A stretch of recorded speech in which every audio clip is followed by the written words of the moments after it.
I made it. About 10 minutes late. What's up, Bear? Erwin, Dan, Ed, Lewis, John, Ryan.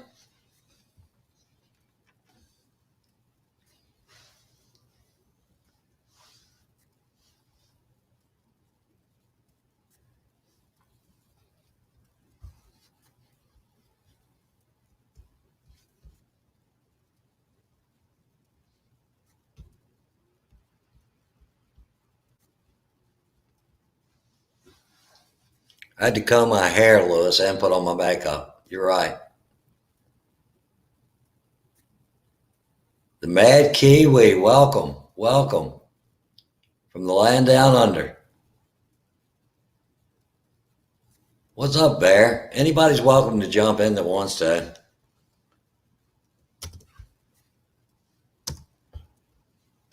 All you got to do is click that link.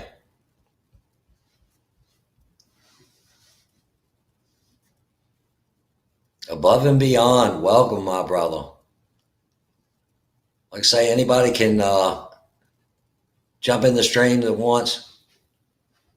Dropped a couple of links. If you need one, let me know.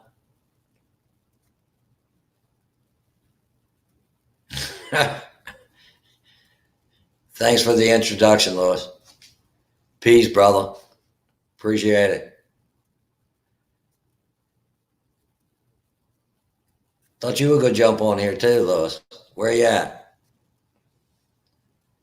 I think my buddy Ed has finally arrived. My moderator. Mr. Ed. Cheers, Dan. Nice to see you. Cheers, bro. Had to get a freshie. Oh, no worries. I was running late myself. I'd be late to my own funeral. That's a good thing, isn't it? I hope so. I hope so. I hope I am late for that.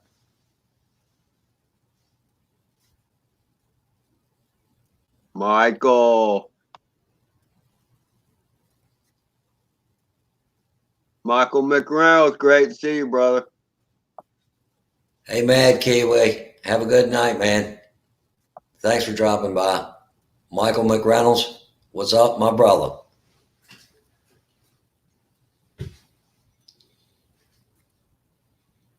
Hey, so, Ed, Jim. the weather no good down there? No, it sucks. This is supposed to be the sunshine state, and it's been cloudy and gloomy for the last 2 weeks. Jim knows.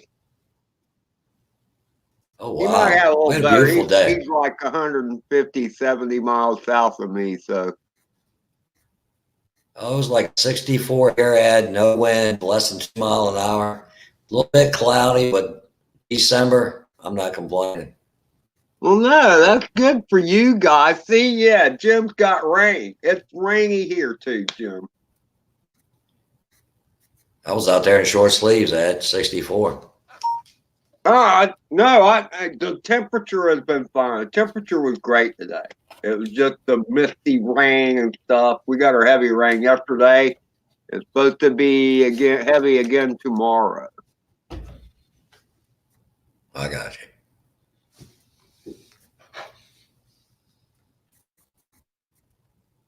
Oh, hey, Kim from the UK. Discovering history, eh?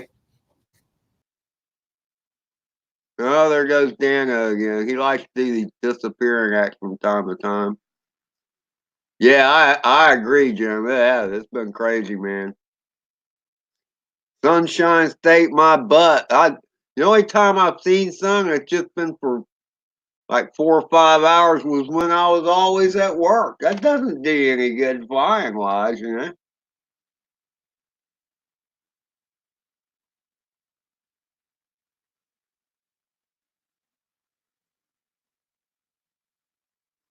It's good to see you too, Michael. It's always a pleasure to see you, brother. I agree, EBR. Yeah, I had to have one. I gotta turn it right way. And EBR, I mean not EBR. a ruined button on my RC Crazy hat too. So Dana decided to step in for RC Crazy because he couldn't do his shout outs tonight. But Digger, you should come in just long enough to show a couple pictures of your, or you can stay as long as you want, but he built some really cool looking planes, Dana. None of this wing stuff, but real planes. You know, 3-axis planes where you have roll, yaw, and pitch. Running multiple channels. You can do it on the phone. Multiple channel. Talking about on his radio, I've got a buddy of mine that runs, I think he flies fixed wing. I think he runs 4 or 5 channels to control flaps, ailerons, rudder, throttle, of course. Well, I wasn't counting throttle. So, yeah, it would be a 4-channel radio to have. It's the 3 axes of flight and then throttle, and then you have other channels for if your plane can do other stuff. Right. Like drop stuff or whatever. I started off in fixed wing. Drones weren't, I mean, at least in the hobby world, drones weren't even around when I first started playing with RC. All there was fixed wing.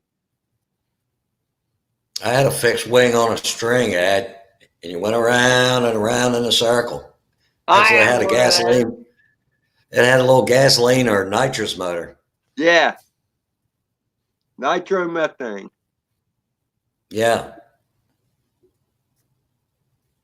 And no, my first was a Cox 04, had a Cox 049 motor in it. And the wings were held on by rubber bands. Oh, I remember those. I had a big backyard, but it was skinny. So that's where I tried to fly at first, but I had to shorten up the lines a lot so that it wouldn't hit the edges of the yard because there were trees on both sides of the yard. And it was too short, man. I was going around in circles. I made about 15, 20 times, and I got so dizzy, I just fell down. The plane went straight up and then straight down to the ground. Now you got to spend money to feel like that, Ed. Yeah. hey, Jim, I did the Estes rocket gig for a while, too. They're pretty cool. They're very cool. I did some model rockets back in the day with little motors in them. That's what he's talking about with the Estes rocket. That's what Jim was talking about. My brother even had one that it go up, and then when it ejected the parachute, on the end of the parachute was a camera, and when it felt the tug of the, pulling down, that's what snapped the shutter, and it would take one picture. Oh, that's cool. It is a great start for kids, Jim. That's cool, though, Ed. He got one picture out of it, and then the next time he flew it, the wind took it. When it's on a parachute, you don't know where that puppy's going to wind up at. Hey, Lewis, I haven't checked my phone to see if I've got some pics, but getting them to my computer and streaming and with my internet, I'm not sure I can make that happen.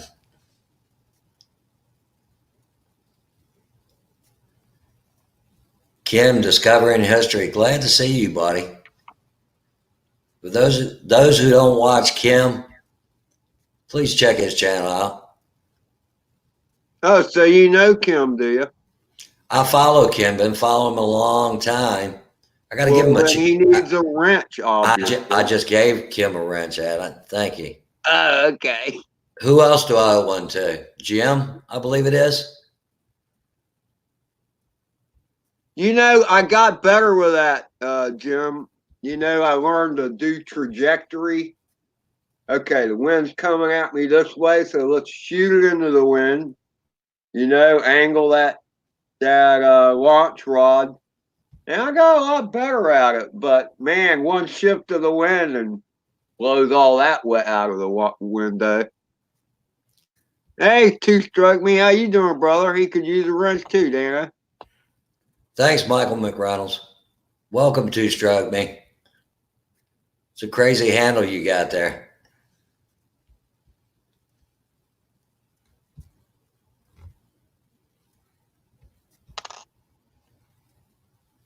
Anybody else I'm missing at? I haven't seen anybody else.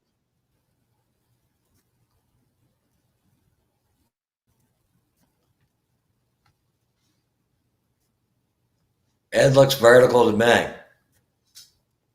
What?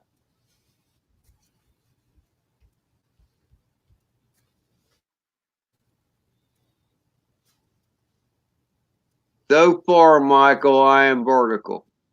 You can see I'm vertical. Well, I'm sitting down. That's close enough. You know, that would be cool, Barry. You'd probably need a bigger rocket. There was a very cool one. My next door neighbor got one. It's called Big Bertha. But you need a big enough rocket to where you have room for a battery for the FPV part of it. Kim, the weather here in Central Virginia was 64 degrees today, which is really unusual for Central Virginia, and no wind. It was a beautiful day. So did you fly, Dan? I did fly, Ed, and I also climbed a tree, Ed. You'd have been proud. Ah, that's right. You said something. I haven't flown the 5-inch in, I don't know, 3-4 weeks, and second pack in, it washed a little wide in a turn, let's say. So you're at your yard, at your place? Actually, I went up to a school that you see me fly probably frequently up in Mechanicsville, not far. I got you. Rodney Bell. Rodney Bell, welcome, brother. Brother Bell, how are you, man? I managed to catch like the last 2 minutes of Rodney Bell's stream this morning. I stayed in bed late. I woke up early, but I went to, I kept rolling over,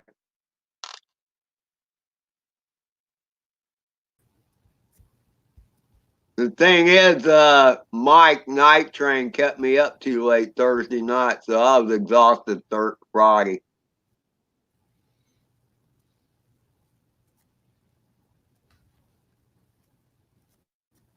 Oh, Rodney's with us, Dana. He's sitting backstage. Gotcha. My internet's kind of fluky right now. Hey, everybody. Welcome, Mr. Bell. How Brother y'all doing today? Bell. Well, now I feel bad. I should be wearing my Rodney Bell shirt. Well, you don't have to wear it every time you see me, man. You gotta clean it once in a while. Yeah, this is true. It is clean. It's well washed and hung up in the closet, actually. So how you all doing tonight? Fine as frog hair. How about yourself? Oh, I'm doing all right. So I see we got quite a crowd out there in the chats. Got Above and Beyond Drones. Jim, how are you doing? Baduga, Michael, Sleeping Bear, Kim, Two Stroke. Where'd Dan go? He kind of drops in and out because of his internet. Yeah, he was saying his internet's kind of shaky. So I had It doesn't seem to affect the stream. It just is him dropping in and out, yeah, I had Canadian drone 2 host. windows open at once. So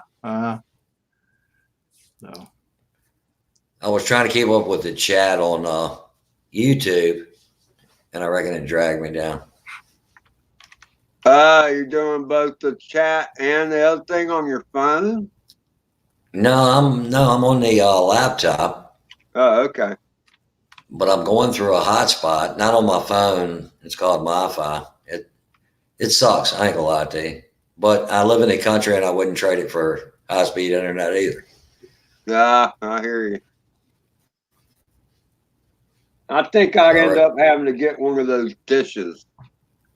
I had the dish ad, HughesNet they called it, and man, it was expensive as heck, and you'd exceed your bandwidth, and they'd slow you down to a crawl, and it was a constant battle with those guys. Yeah, Even I've never heard anything good out of HughesNet. it was terrible. It was terrible. I'm a high tech redneck ad. I've got 2 satellite dishes, one from HughesNet that I don't use anymore, and one for TV side by side. I'm sure they're looking at the same satellite, but Probably. had to pay both companies. Yeah, they're both pointed the same way. Well, they all share the same satellites, I think. I'm sure. I'm sure. So, Dan, Ed, guess what I'm getting? Oh Lord. Mavic Mini. No. Surprising, You Ed. already got one of those. Mini. He's getting a race quad. Yeah. Are you seriously, Rodney? Yeah. Sweet. Brent Nunley is sending me one. How is Mel doing with his? Did he get his issues worked out?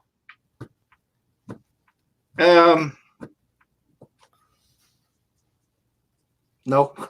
Oh no, not yet. He crashed it, Oh well, I mean you're going to crash. but the frame is broke. Oh my. Yeah, because he was showing it today on my live stream. You missed it. You missed it, Ed. But he showed it in the frame right in the middle. He was going like that with the frame. So he hit a good. He was telling us the story. He said he lost it in the sun and he cut the motors and couldn't recover in time. He was flying line of sight. Oh my Lord. So Look, man, I don't know. I just I can't do that line of sight stuff. My eyes aren't good enough, whatever. I gotta be FPV. I just, well, he was just trying to get it to he was doing a hover, right? And he tried to give it a little juice, and it was more than just a little. it was more. He wasn't anticipating how much more it was going to be, and he said he just shot straight up to about 120 feet, and then when he was trying to bring it down, he lost it in the sun. Man, that's a crying shame. Everybody was telling Fan him, of "Oh, FPV. Welcome. do the hover test and all this first." What was he at his house? Yeah. Yeah, way too many hard targets there. I shouldn't say that. I think he was at his house, but I'm not 100% sure. So, I kind of worried that I might do the same thing, but I'm probably going to do a lot of practicing I downloaded Velociraptor, and I'm going to do a lot of that, and I'm going to study up on Betaflight. So I'm going to prepare myself as much as possible before I even do a hover test. Look, man, I'm just I telling didn't you, do any of that. take that puppy out where grass is nice and soft, and then if you drop it, it's not going to hurt it. Send it, Rodney. I never did any of the simulators. I tried FPV free rider a little bit. I'm not a gamer, and yeah, I learned the hard way. I did break a lot of stuff, but I learned how to repair and solder. So it's been an adventure. And What are look, you if getting, all it Rodney? did was break the frame, it's not hard to swap out a frame. You just undo screws and transplant the guts, I mean, it happens. So Rodney, what are you getting? What quad are you getting? I don't know. All I know is it's a 5-inch quad. and it's blue because blue's my favorite color. Well, that's cool. I started with a 5-inch. In hindsight, I might should have tried one of the whoops first. Yeah, I'm gonna need Well, to get hold of Brent again and ask him some more questions about it. But I think it's awful nice, and he gave a quad to Mel, that quad that Mel crashed. He Brent gave him that one too. So we mine's in the mail, so hopefully I'll get it here soon. I'm excited about it. There's not a person here that wouldn't be happy to help you with beta flight. Oh, I'm just sure there are. There's lots And, of people out there that's willing to help. here's the deal too. I had just flown little birds, and I didn't have even an acro bird. I had a little, very cheap acro capable bird, but it was lightweight and it had brush motors and all that. But I won a 5-inch race drone from HGLRC and the Batman 220, and this thing was a beast. And the whole time I was flying it, it was controlled crash. I mean, literally controlled crash. But then somebody told me, man, you need to turn your rates down. And when I turned the rates down, I could fly it. That's me, right, Ed. I've got my rates way down. Rodney, one thing is I'm probably less than an hour from you, and we do need to get together. Once you get that bird, man, I will gladly ride to Colonial Beach. We'll get together, and I'll help you out all I can with my limited knowledge. Well, I sure appreciate that, Dan. Hey, man, anytime, anytime. That sounds like an awesome plan right there, Rodney. It does. It does. And I have been saying for weeks now that Dan and I need to get together. And there's another Virginian, Caleb Young, that I'd like to get together with too. And he lives, I want to say he lives down around Petersburg area, but I got you. Eric, hey brother, how are you? What's up, Eric? Eric, what's up, buddy? I ain't shouting any channels out. You didn't send me a list. Well, shout out Rodney Bell's channel, Dan. Hey, Rodney Bell, everybody check him out. Rodney, type something in the chat there so they can click on you. Also, Ed, love my drones. Got to shout him out. RC Crazy. You see him in the chat, guys. If you don't follow him, check him out. We got Sleeping Bear. Sleeping Bear makes great videos, man. He really rips. I've seen a couple of his videos. He's a pretty good flyer too. You got EBR FPV. I believe the name is Irwin. Guys, check him out. Is that his name, Irwin? Yeah. That's what I've seen. Is that it? It is Irwin? Yeah. Irwin from the Netherlands. Yeah. Oh, we got love Phantom watching his FPV. Phantom FPV, guys. He's a great pilot. Check him out. Just Two-Stroke Me FPV. Scroll up in the chat. You can check these guys out. Jim, I believe his name is, with Above and Beyond Drones. Check him out. He does some cool stuff. You got Kim, Discovering History. Kim makes some cinematic stuff, man. He's great. And we got Drone Pool hanging in the background here. See if we can get him lit up. Oh, Oh, Dan, there's cool. there. What's happening, fellas? How are you? Brother Dane the man. How's my volume coming across? You sound great. You sound good. I never Sound used good, Dan. this setup before, so. You sound Rodney, good. how You are look you, man? good. Doing all right, Dan. Awesome. How about yourself, brother? Hanging in there, hanging in there. You look good, Dan, and you sound good. Cool, cool. Appreciate it. glad to see you could join us. Yeah, I can pop in for a little while. Been Yeah. a lazy day today. Yeah, for me too. Not for me, guys. It's raining here now. I climbed a tree today. I can tell you, Well, you got your Because you had exercise to? there. because I had to. Well, why'd you lose? Why'd you get stuck in the tree? I got my 5-inch, Rodney. I hadn't flown it in 2-3 weeks, and I was doing pretty good and washed out in a turn right into a tree with no leaves. But it got hung up about 20, 25 foot, tried to turtle mode out and ground one prop off. So I climbed up to where I could get to that branch and shake the heck out of it. And she came home. Well, that's And I didn't good. fall That's a and break good thing. anything.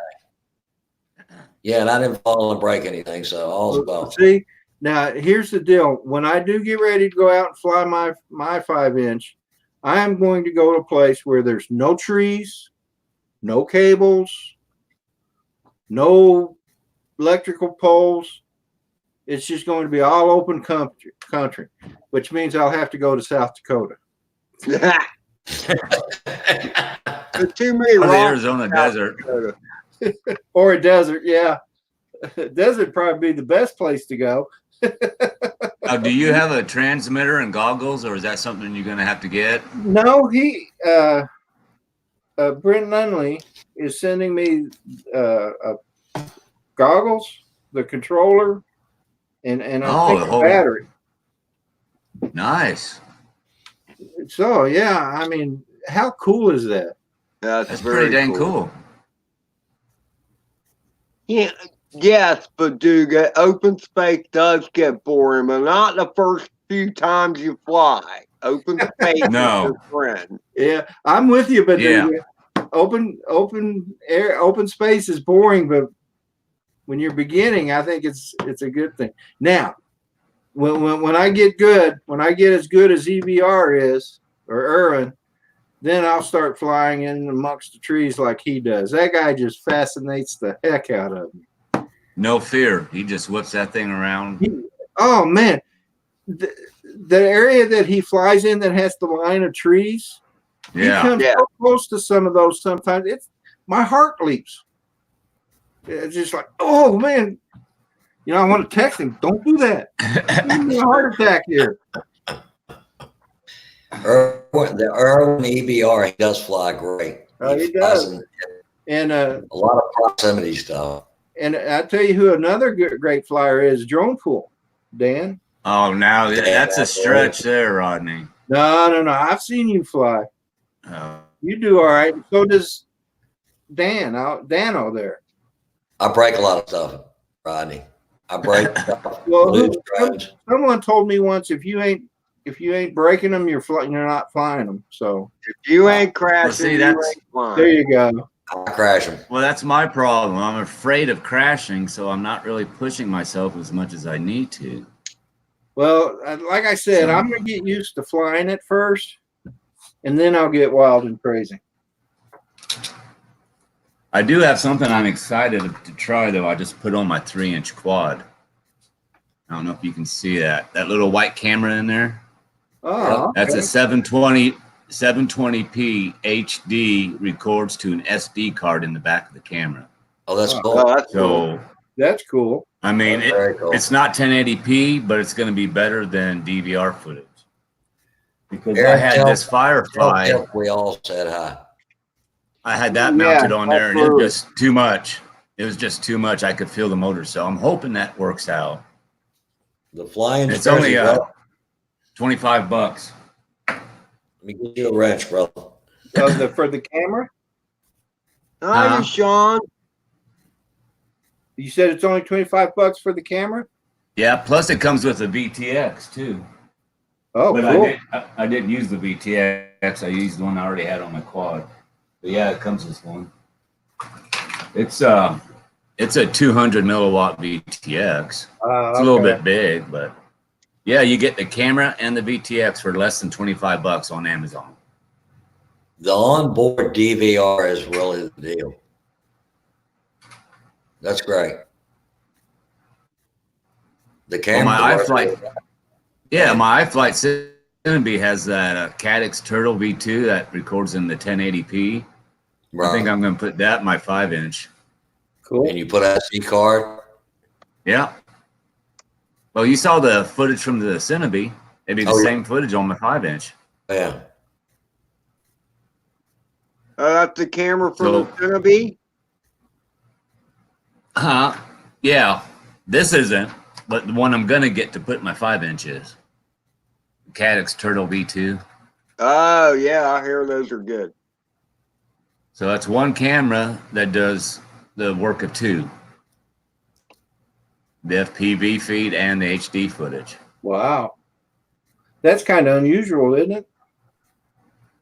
I think it's fairly new. I mean, it's been out for a while, but Because I know most of the quads I've seen have the camera for the FPV, and then you can add right. you add a camera, I guess is what the deal is. Right. Some of the VTXs have SD slots on them. I Yeah. bought one for my Mobile, but I'm still waiting on a canopy for it. That hasn't came yet? Actually, FedEx contacted me. It made it from United Arab Emirates to Indianapolis, and they have lost it. Can't find it anywhere. Oh, Oh, wonderful. They want to reimburse me. FedEx is terrible. They want to reimburse me, which I reckon they are. And the only place that's got it is Banggood. I can't find it anywhere else. That's where I ordered from last time.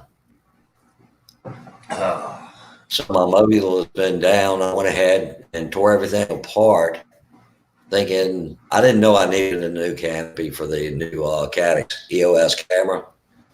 And that's where I'm stuck out at, waiting for the canopy. wow. Yeah, it sucks. It sucks. It's move Yeah. season, which is warm here today, but yeah. It was warm here in Virginia today, wasn't it, Dan? I had about 64 here, Rodney, and I was telling them no wind at all. No wind. Oh yeah, I mean the wind has been non-existent here where I'm at in Virginia, and the temperature got up to in the 60s, like you said. Well, we're not that far apart, so No, I would think it might be a little warmer being closer to the water. Being We've maybe. got a big rain front coming tonight. Storms. Oh yeah. Well, you guys heard about that snowstorm in California, didn't you? I saw that on YouTube or on Facebook. Yeah, that's wild. I actually had to. I mean, when you get up into the high mountains and the high desert in California, it snows quite a bit. But the snow in Southern California is like, wow. Yeah. in Southern California. Yeah, up around the That's what it said. the grapevine, the Grapevine Interstate 5 that runs up from from the border of Mexico up to the border of Canada. It goes up through LA, and then once you get out of LA, it goes up this mountain, which is called they call it the Grapevine, and then that takes you over the mountain, and then from there you can get to Bakersfield or further north. It snows there quite a bit. I've driven through there when there's snow on the ground, but it actually closed that road down for a day. And there's another road further south than that got closed down because of snow. And that's rare in California, Southern California. You see it a lot up in Northern California, but so Well, that's global warming for you, Yeah. so they say. I like Ed's reaction. Welcome, 11, Charlie RC. Welcome, brother. Ed, you don't think global warm? Never mind. I can't talk. I think Global warming. I think you're supposed to say climate change. Isn't that what Climate change. That's Isn't that right. what they're saying now? Yeah, they had to go to the climate change crap because the global warming wasn't working out for them.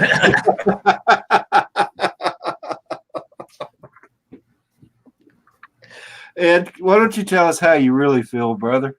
I think I just did. Hey guys, I'm gonna have to drop out of here. I just wanted to stop in and say hi, get a couple of laughs, and tell you the good news about me getting a 5-inch drone. So this old man's going to be taking a step into the dark side. That's awesome, Welcome man. to the dark side, Rodney. You'll never go back. Always room for one more. That's Yeah. what I hear. Don't forget, Rodney. Let me know, and we'll get together, man. You're really close. Yeah. I'll text you when I'm ready. I may Okay. text you before that. If you ain't got no big fields available up there, I started off in a park down this way that's got a huge field. Well, the area around here is just, it's crowded with trees, and most of the Right. big fields, I thought about going up in King George. There's a bunch of baseball diamonds, but that's too close to the base. Right. So I'll have to find someplace, but I wouldn't mind coming down your way. Yeah, I go to some parks where it's really manicured, so you ain't got to worry about tall grass and stuff. You just got to worry about soft target. So you got to hit it when I try to go early in the morning or later in the evening when there ain't so many people there. Yeah. Well, I'll get a hold of you, and we'll plan something out, maybe even the next couple of weekends or so. Once the holiday season kind of dies down. I'm with you. I appreciate you coming by, Rodney, always. Oh, no, I thank you inviting me. I appreciate it. Oh, back from the sky. Hello. Haven't talked to you in a while. RD FPV. So anyway, guys, welcome. you all take care, and I'll talk to you later. Bye, everybody in the chat. Have a good rest of your weekend. And Rodney, have a good evening. See you, Rodney. Salute. Adios.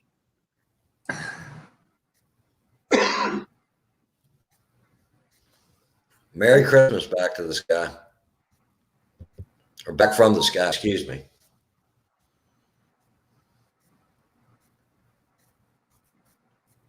So, Dana, did you fly? Have you flown the Sunwhoop inside your house? No, I have not. You haven't yet?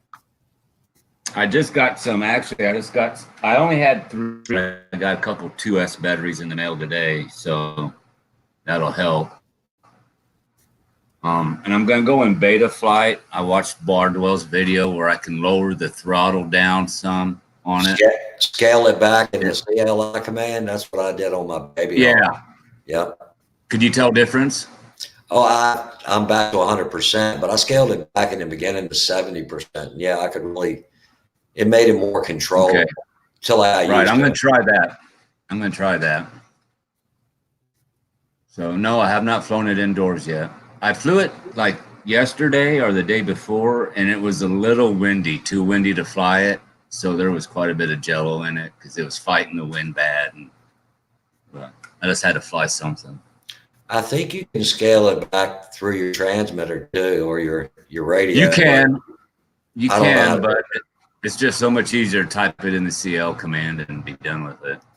Copy paste. Yeah, you're right. You can set it to a switch where you can have 2 different throttle controls on your transmitter and flip a switch, but that's more in depth than I want to get into right now. Yeah, that's more in depth than I'm ready for too, brother. I've got all my OS Hey, Kenny. all my birds on a switch. Yeah. Yeah, just because I like some of the birds that's in the way. Is Kenny in here? Yes, Kenny. Yeah. Is in here. Kenny is in Cancun, Mexico, on vacay on a beautiful resort. Must What be the hell is nice. Kenny doing here? Yeah, how come you're not back home in the frozen tundra? Oh, Yeah. he will be back there before he knows it.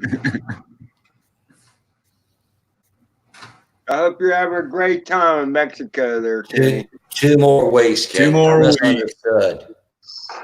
Must be rough. Oh, he's got 2 more. that'll- weeks. Oh, he's still in the Great White North then.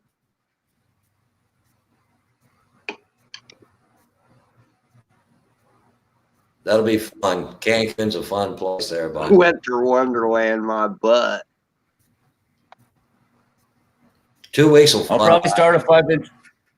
I'll probably start a 5-inch build soon. I got everything I need for it. Just give me something to do when the weather's crappy. Right. And that'll give me. And then I'm not planning on buying any racing drones this coming year. I got plenty to fly. I was trying to maintain and improve what I have. I just try to I maintain. spent too much money. I've tried just to maintain what I got, Dan. I've never done a build, and I bought plug and play or bind and fly, and of course all that's changed. The stack's changed in the 5-inch and all, but I've been just repairing. Never done a build, but I just try to keep what I got going. You ought to build one. Once you do one, you realize it's not as hard as you think it is, and it's just. I don't think it's hard. Fun. I can't even find time to fly, much less do a build. Right. You know, Yeah. it's just tough. Right. This is the frame I'm going to build. Oh, sweet. Yeah. Sweet. So that'll be the next one. And this cage just lifts up to get to your stack. It's got a hinge back here. You can just lift this up and get to everything. Yeah, it's really cool. Yeah. This is a Diatone frame. This is the same frame as my Diatone GTM 530, whatever it is. Now, Dan, will that be a top mount battery or bottom mount? No, bottom. It'll be a bottom mount. I got you. Because everything I've ever flown is bottom mount. I would like to try a top mount. It's the exact same frame as this right here. I got you. I've got my run cam on top. So yeah.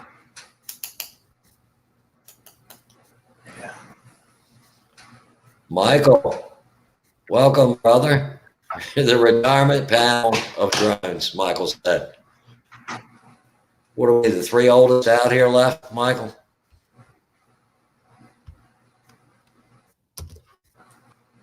Michael, you're welcome to join in the chat there, buddy. Or join in the stream, excuse me. Or anybody else, jump in here. Michael from Night Train Dan said, look at the retirement panel of drones. Michael. Yeah, he got his Mac Mini. Yeah, I think he's pretty excited to get that. I seen a video with it, and it looks like a solid bird, man. Looks really impressive. They say it's really light, but I've seen almost everyone who has one really likes it. And it's got some great range, too. And the portability. I commented on Mike's sunrise video that had no sun. And the thing is, it's so portable. There's no reason why not to keep it in your vehicle the whole time you're driving around, just in case you see something to grab, you know. Right. Well, that's why I got rid of the Phantom 3, to be honest with you, because that thing was like lugging around a suitcase, and I got the Xeno because it folds up like a Mavic, you know, not a Mavic Mini. It's not that small, but just for the portability of it, I got a little case. I can take it anywhere. That's the reason why I really got it.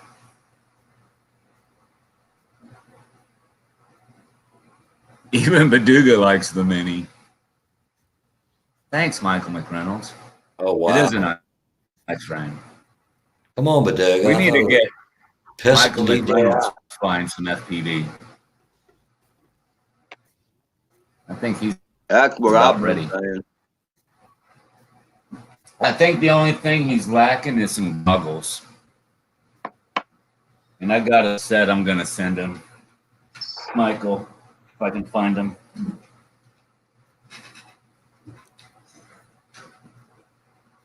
Hey, 11 Charlie RT, how are you, man? Michael, I'm going to send you these goggles. I got your address. They're nothing fancy, but they'll get you going. You got that little DIY drone I sent you with FPV cam on it, so you can start FPV. I'll get this out to you here probably next week sometime.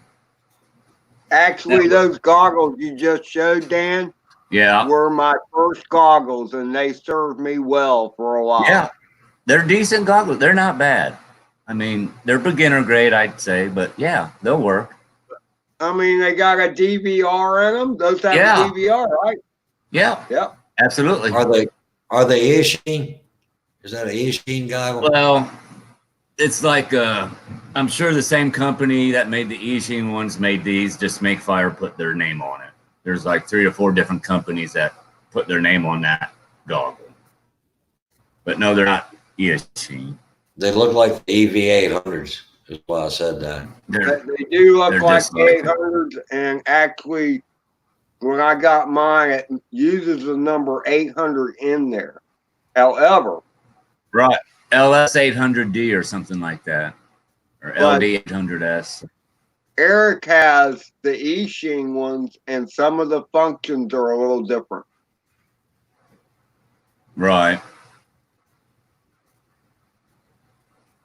Yes, I use 4S battery. That's all I use, Carlos, is the 4S battery on my FXT.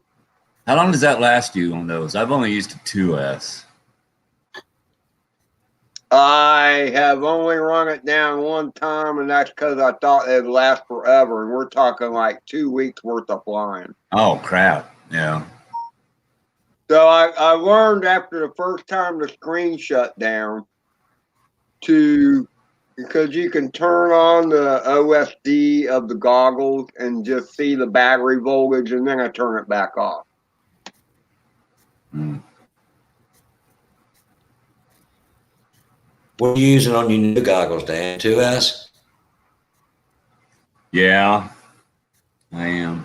Yeah, I'm It's using like a 3,000 milliamp. Huh? Like 3,000 milliamp? Wow. Yeah. I think that's what it is.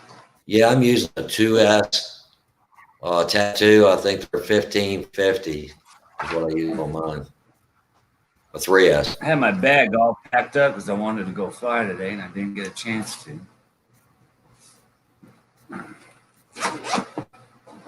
I can't wait to see your first buddy, Michael. I'm looking forward to that. Yeah. 3,000 milliamp, Oh, wow. 2S. I got you. Well, that'll last a long time. Yeah, it does pretty good. You're definitely not pulling many amps with those Amway goggles. Huh? I don't think you're pulling very many amps with those No. Amway goggles. Oh, I spent the money on diopters for those goggles and it Yeah. just made it worse. I did. I spent money and threw it in the trash, Dan. The same thing. I adjusted my I don't need 'em. pupillary distance. I've Yeah. got mine where my eyes are terrible, but I can see perfect out of mine. I can too. I don't know why I did that. I think I actually ordered I them didn't- right after I got them. I did the same thing, Dan. I did the same thing. Bought them. I mean, they were only $4 and something. Right. They weren't expensive. Did the same thing. Threw them in the trash. That's what scares me about those kind of goggles is getting them and realize I can't see through them. Oh, you'll be able to see it. I wear bifocals, Ed. Yeah, I have no problem whatsoever. I have the box They're- goggles. The they'll screen see was so everything. far out that I would wear glasses under them. These screens are so tight to your face, you can adjust the pupillary distance, and you'll get focus. My eyes are terrible, diabetic, and I wear strong bifocals.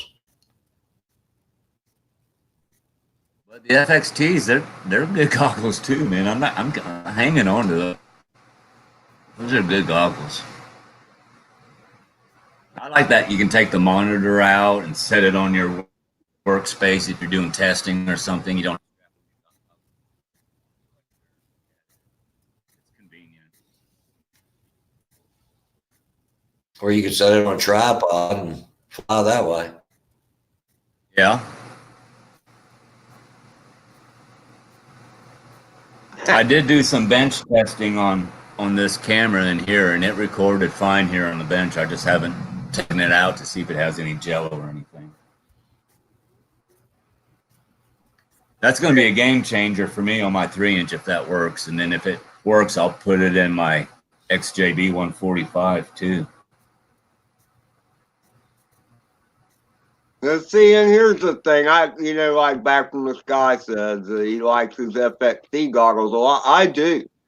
There are other things I'd rather buy first before another pair of goggles. Right. And I can understand that. If the FXTs are working fine, there's really no need. Just, I thought it'd be cooler to have the regular goggles so y'all look like a TV player. It's all about the image, man. Yeah, I know the image of the box goggles is kind of shoddy. I get it. I had the cheapest Yashin DRD2 goggles. I think I paid $89 for it. So getting the Amway was a big step up for me. Right. Yeah, I mean, they were good. I sent them to Eric for his son to use, and they had onboard DVR and all that. And I used those box goggles for a year and a half or so. Right. Yeah. And to be honest with you, if those weren't as cheap as they were priced, the Amways, like $179. If they weren't that cheap, I probably wouldn't have got them. I would have just stuck with what I was using. But at that price, I thought I have to try it. Yeah. And now they're going out of business. That's what I heard. Yeah. That's what I heard. That's true, Sleeping Bear. You've been flying the Whoop, Kenny, with goggles? Is Kenny switched to the dark side? Well, he said he was flying a Whoop. I see that. Okay. Are you flying with goggles, Kenny? Oh. Let me show Kenny this.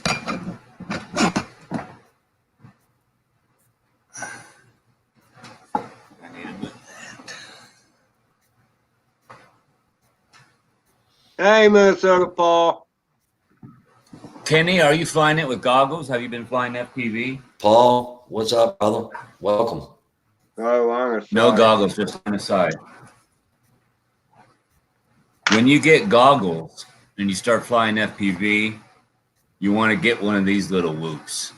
This will film in 1080p at 60 frames a second, and you could probably get some pretty cool cinematic footage once you get his. I know you do a lot of cinematic stuff. Yeah, that'd be a good tool for you. Yeah, that's a good point, Dan. That's what Kenny would fall in love with, a Cinewoop. Oh yeah.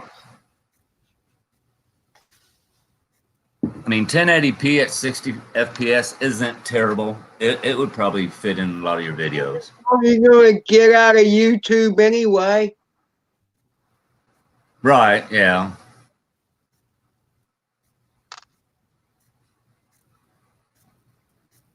That's true.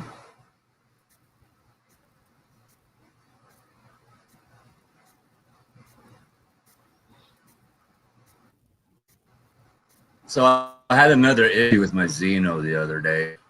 I went out to fly it Christmas Eve, and the gimbal wouldn't initialize on powering up. I couldn't move the gimbal or the camera or nothing. This was Christmas Eve. Christmas morning, I get a Xeno battery for Christmas. And so I went and updated the firmware on the gimbal is all I did, and it made it work. That's weird that it would just stop working like that, though. I know. I quit updating my Phantom 4 probably a year ago. I turned off everything. It's in airplane mode. I don't do any updates because I had some that were DJI rolled out that were terrible. Hey, Kenny, been there, done that. Remember, Kenny, what Kenny's talking about? Hey, Kenny, remember those paddles with the rubber ball and a rubber band tied to it where you do the paddle up and down, the ball bounce up and down? Flying the Whoop in the house, going between the floor and the ceiling. That's what that reminded me of. That's everybody too, Kenny. Everybody that starts out does that. especially if he was sent like the Furby F-36 or whatever, where you got the little peanut controller and you're not using like the bigger controllers. Right. Because with the Whoop, like we were talking earlier, you can adjust that throttle down to where it's not so touchy, but you can't really do that with those little peanut controllers. RC in South Carolina, welcome, eh?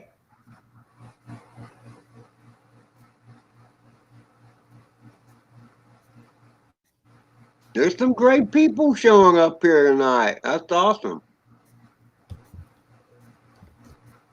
Some good pilots for sure.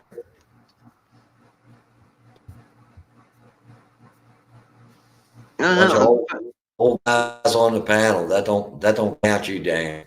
But me and that. I can't think of anything. I guess I got to sell my dang Phantom backpack. I'm not going to be able to use it for anything right now. So you sold the Phantom without the backpack? Yeah, I sent it in a hard case.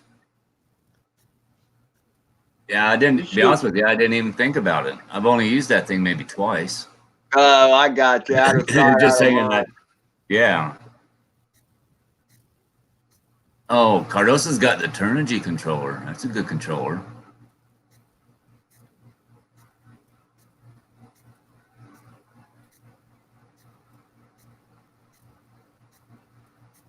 Yeah, Kenny, once you get comfortable with FPV and the controller and the Whoop, you can go into Betaflight and hook it to Betaflight, and you can bring that throttle down a little bit to where it should give you more control. Yeah. Good one, John. What's he talking about, sandwich? Add sandwich between two Dans, so it makes it a Dan sandwich. Oh, all right, I get it. I'm slow. I'm sorry. Or it'd be an Ed sandwich, actually. Dan Brett. He was complaining earlier in the stream before you came out about being gray. I said, it's okay to be gray. We love you just the way you are. Gray is better than not having But you no didn't hair. see it.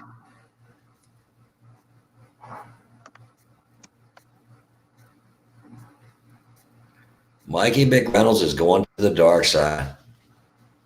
Thanks to Dan, the man. Michael, remind me if I forget. I've been going to a lot of doctor's appointments and starting to work again, so I may get preoccupied and forget to get it out. But they're yours. I'm not going to give them to anybody else. I'll try and remember to get them out as soon as I can. How come John doesn't have a wrench at it? Ray is better than Jay. I was going to say that, but I thought, well, I better not just in case. Wow. No one got offended by that, John. You never know. You never know. Yeah, I've heard good things about the Mobila 6 too. I haven't really watched any videos. The maker of the Flying Pig is here. He could use a wrench. Josh, what's going on? Hey, Josh, how are you, buddy? Welcome, welcome.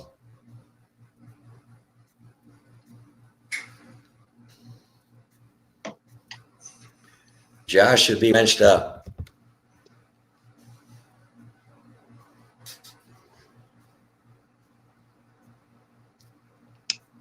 Pretty good crowd tonight, I reckon, because Eric is a Christmas party, and he can do his shout outs. Yeah, I saw he wasn't going to do shout outs tonight. I didn't really know why.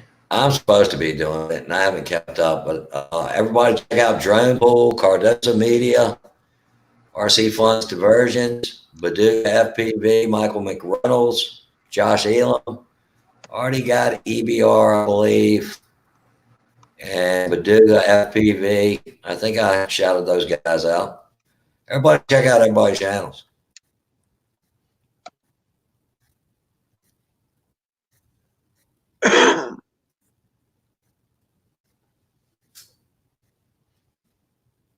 Ed, what's your workbench looking like these days? What? Your workbench, your other camera.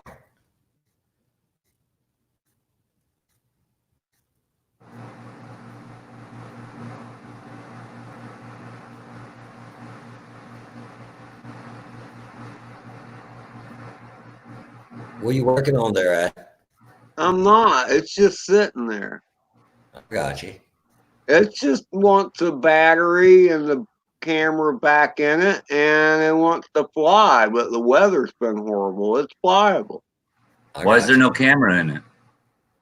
because I took it off so I could download the crap out of it. Download. Yeah. It's funny. How come you gotta take the camera out to do that? That's not your FPV cam, is it, Ed? No. Oh, okay. Right.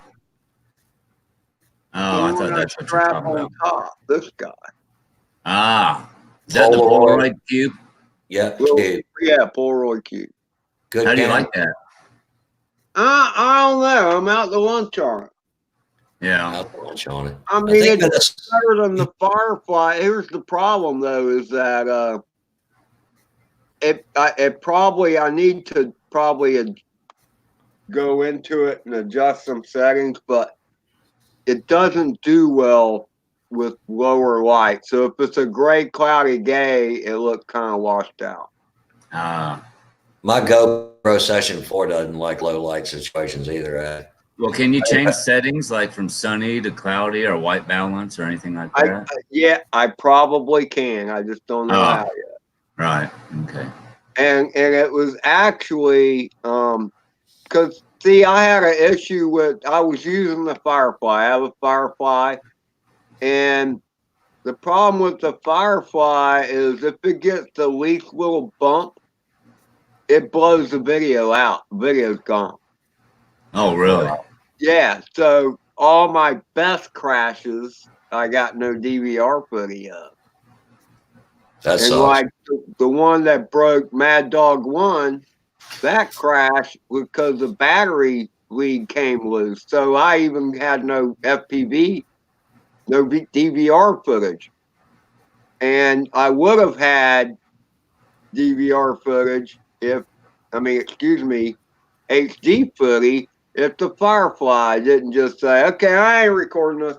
I'm dumping this Right. file. Yeah. But see, the Cube, I mean, I don't know. I haven't had a hard knock to it to see if that hard a flight. I mean, you know, my landings are kind of a hard knock anyway, but it's never dropped a video. But Sorry at the about that, same Mike. I don't time- know how long you've been sitting there, buddy. Just got there, Mr. Jim. But it also records in 2-minute increments, whereas the Firefly does 15-minute increments. Right. Yeah. So it can't, if it does take a crap at a hard knock, at least the prior minutes will be good. You know what I mean? Michael, how long were you sitting there, buddy? I just got there, man. I ran up to the store to get me a bottle. I got you.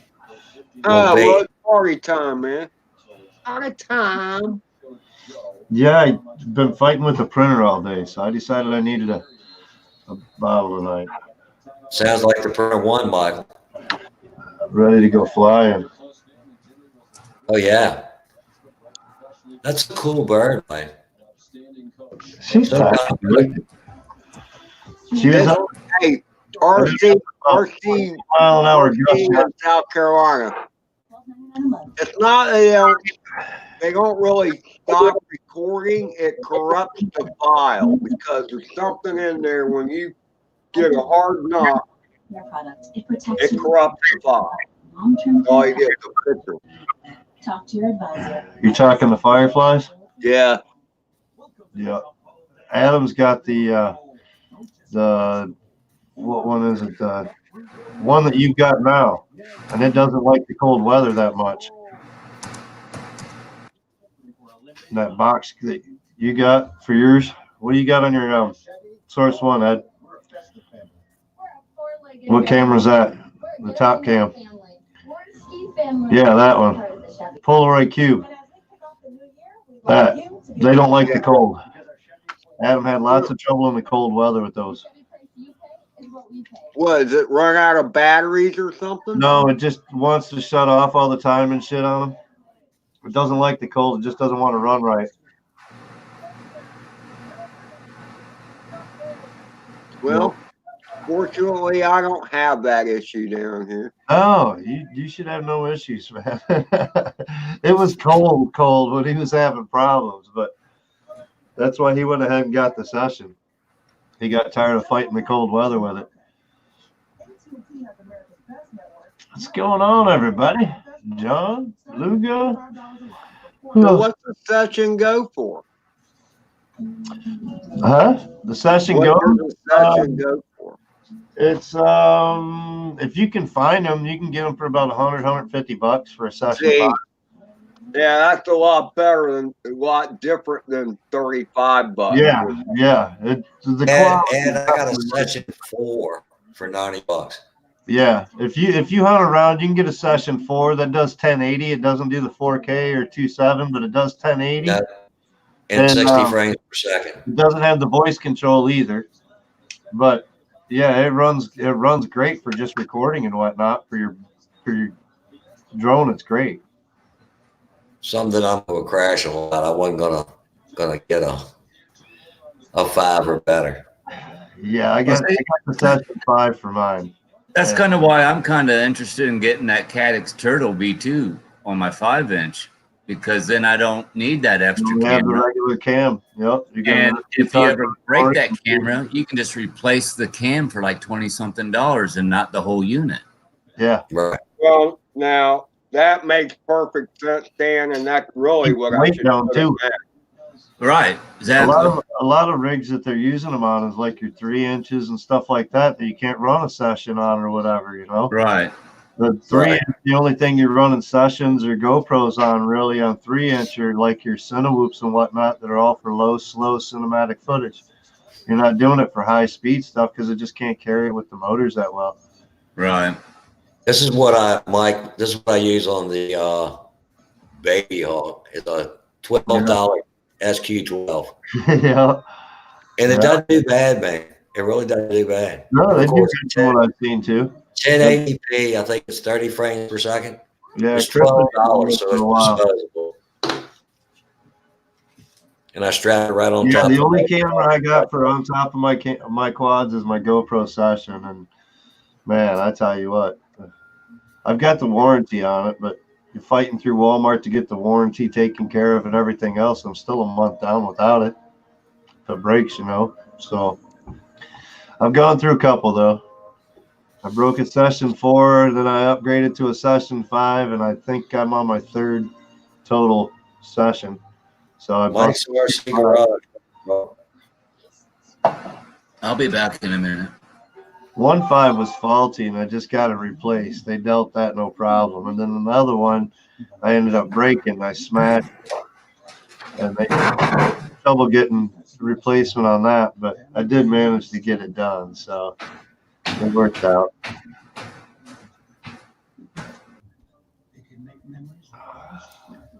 Mike, I like the Rebel hat. Did you get that in quad box? Yes, sir. That's the Rebel. Nice hat from Rebel from the quad box. That's sweet. That's one of the things we're waiting on. So I decorated a little bit more. As I you see that.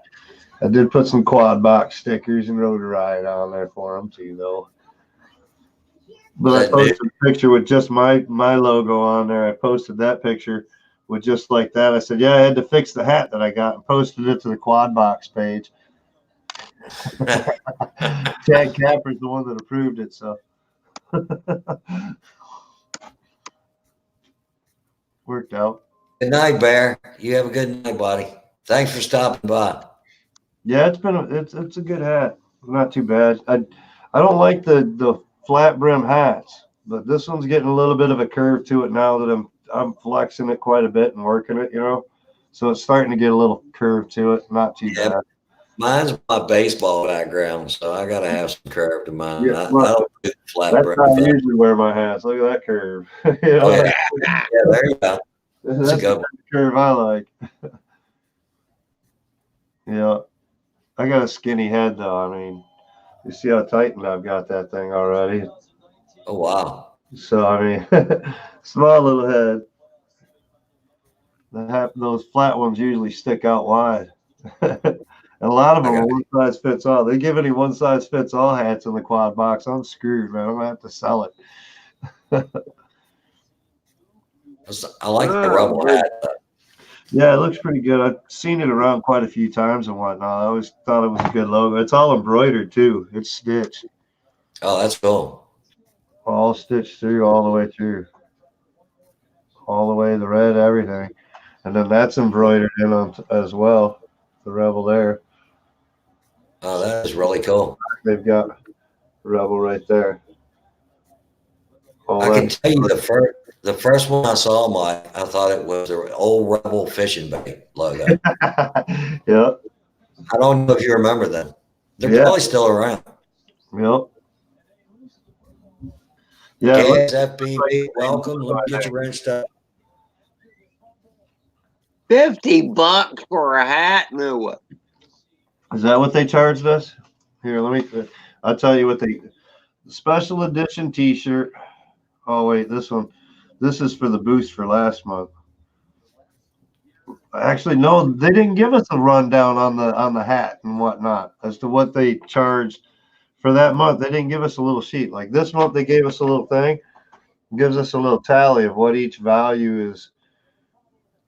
So, like your T-shirt was $18. Propellers, $11 worth of propellers. Wild card item was the wire snips, set of wire snips for $6. $2 for the sticker. It's just a big square Rotor Riot sticker about that big. And then the boost was the motors. Let's see if it'll refocus here. Come on, focus. The boost was the end of the year.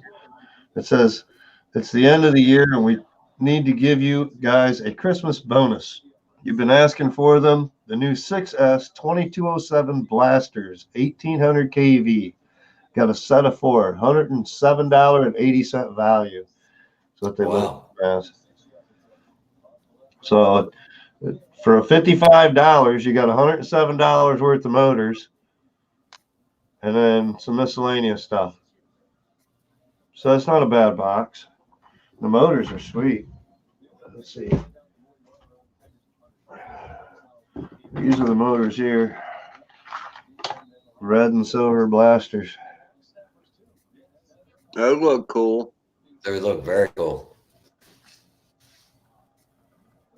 Serial numbered just like the other blaster motors. So they're warranted.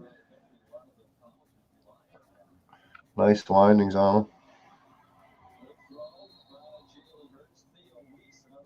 Doesn't want to focus very well.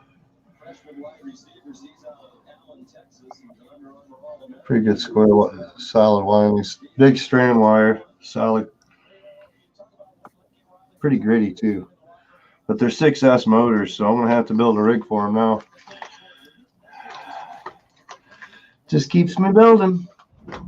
There you go. We got a couple cameras up there. I got motors now. I guess I'll have to work on it. Welcome back, Dan. I've been wanting to build a Flight 1 rig as well, so maybe I'll build a 6S Flight 1 rig.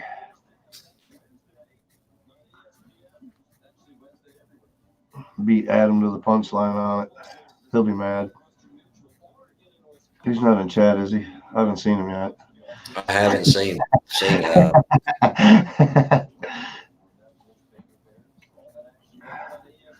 I'll be right back, guys.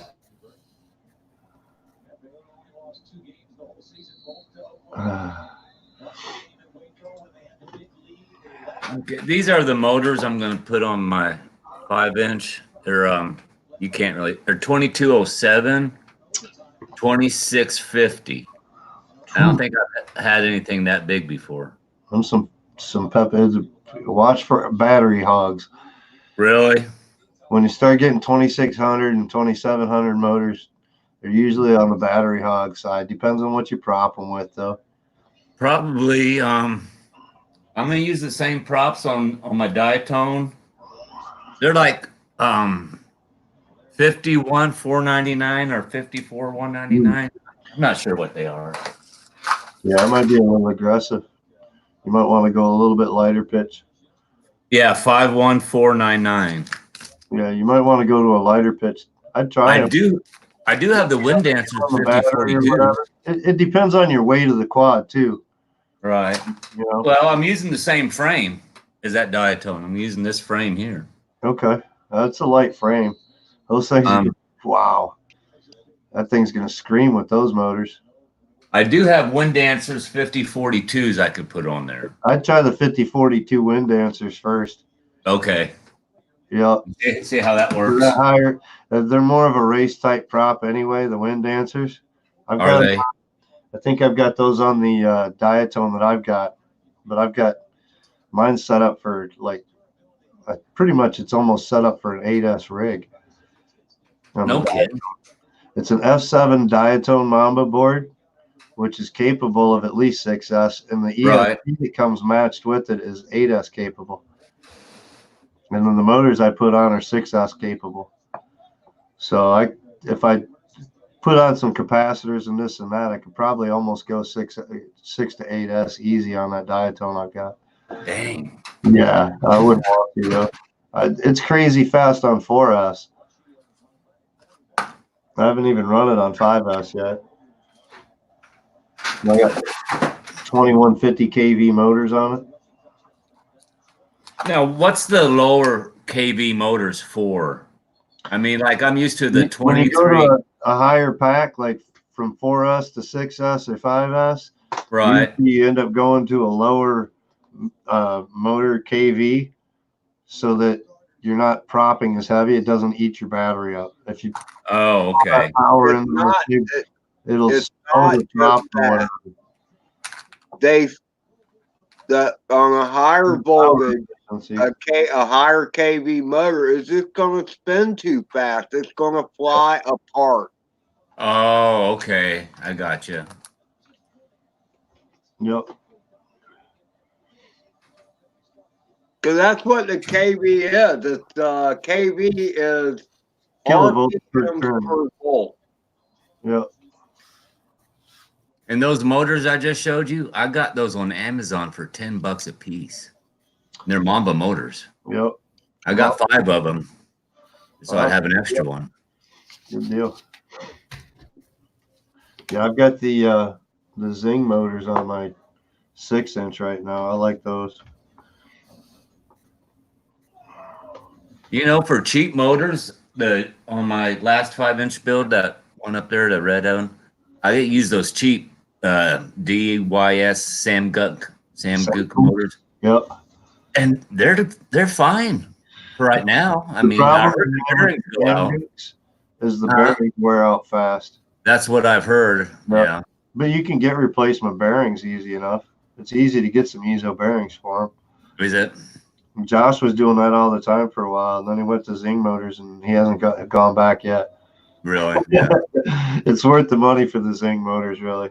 Yeah. They're that durable from what I've heard, and everybody's talking about them. They're real strong motors for the price and everything. I mean, they're what, 15, 16, something like that, usually on sale, somewhere around there.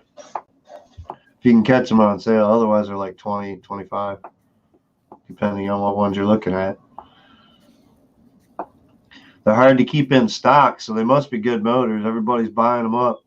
Well, there you go. That's always a good indication. Dang, Irwin says he's using 2207, 2750 kV motors with the 5149, Okay. 499s. Yeah, 49's on the lower end. It's not quite up there. It's not like a 56 or something, you know. 3 to 4 minute flight time with the 1500 milliamp. Ain't bad. I'm just hoping it's not too much power for me right now because I still got a lot of progressed. It depends on how you're playing with them too. You know, if you're freestyling or if you're racing them hard, this or that too. If you're pushing them to the max, they could probably do some amp draw on it and shorten it. Oh, I'm sure I won't be doing that. Doing some cruising freestyle and having fun and whatnot. Right. Yeah.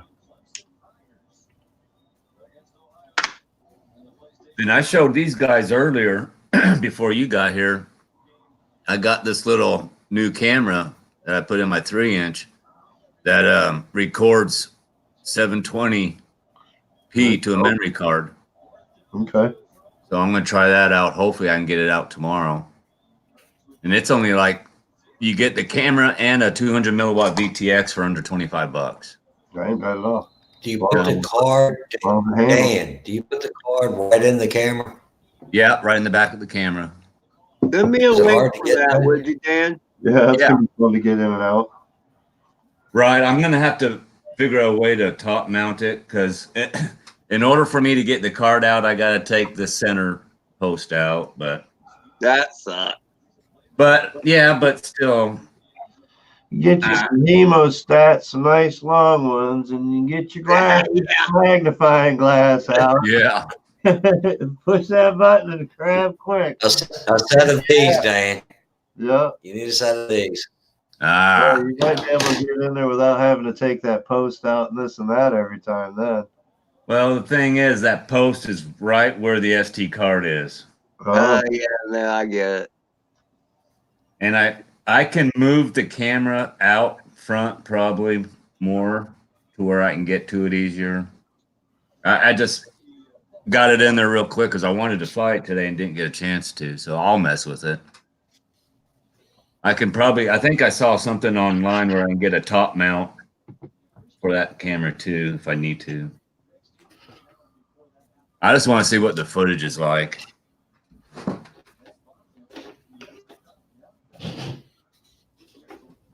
Baduga wants to know if that's a Cyclops camera. Yeah, it's a V3 or a Cyclops 3 V3, something like that. Yeah, it is. Turbo Wing Cyclops. And they're on Amazon for like $22.99, $23.99 with the 200 milliwatt VTX. But I didn't use the VTX.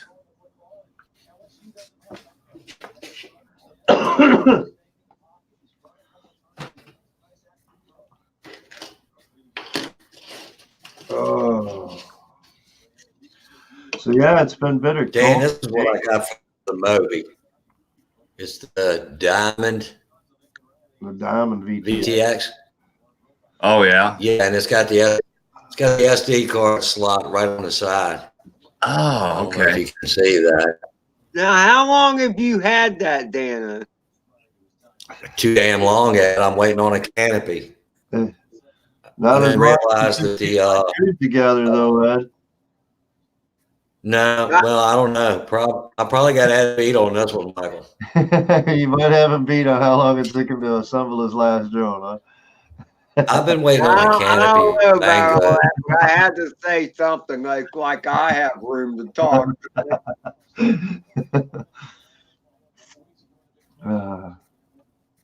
I got all the parts for the Moby to upgrade it to HD. I did not know with the camera I bought, I need a different canopy. Yep. Banggood's the only one that has that canopy. And they shipped me one and it got lost in FedEx. Well, I've got a Mobula that I need to rebuild that someone sent to me in parts. The frame is bad and the board is bad, but I got the motors. But if I'm going to rebuild it, I might as well make it HD too. Well, heck, I agree. if you just got the motors and you have to replace the frame already and you got to replace the board, you might as well just turn it into a toothpick. Yeah, It's a good idea. Eh, You're gonna have to buy a board for the toothpick. You're gonna have to buy a frame. A frame for the toothpick's $15 versus $5 for the Mobula frame. Right. And other than that, there isn't much converting to do to it. What board? What kind of board in I VTX? put the Crazy BF4 in mine, and you can still put on an external receiver onto the Crazy BF4 if you want to, so you can get longer range. Otherwise, it's got the built-in FR Sky on mine. So you can put like an XM on it. Yeah, you can put an XM Plus or RXSR even on it. What about VTX? The VTX is totally separated from the board. So I'd have to get one of those too. Yep. Well, if you've got a VTX, if you've got the Mobula already that's got the camera and the VTX, it should be together. Right. Well, You yeah. can use that there. Yeah, the camera, Check that out. VTX is mounted right on the camera. We Yeah, got this stock it's an camera. all-in-one. I'll check right now. Mobula camera. Yeah. Yep, should be an all-in-one camera. Otherwise, the camera I've got on mine, Jeff Freestyle sent me with a bunch of other parts for the toothpick that I built. It's the Caddx EOS 2.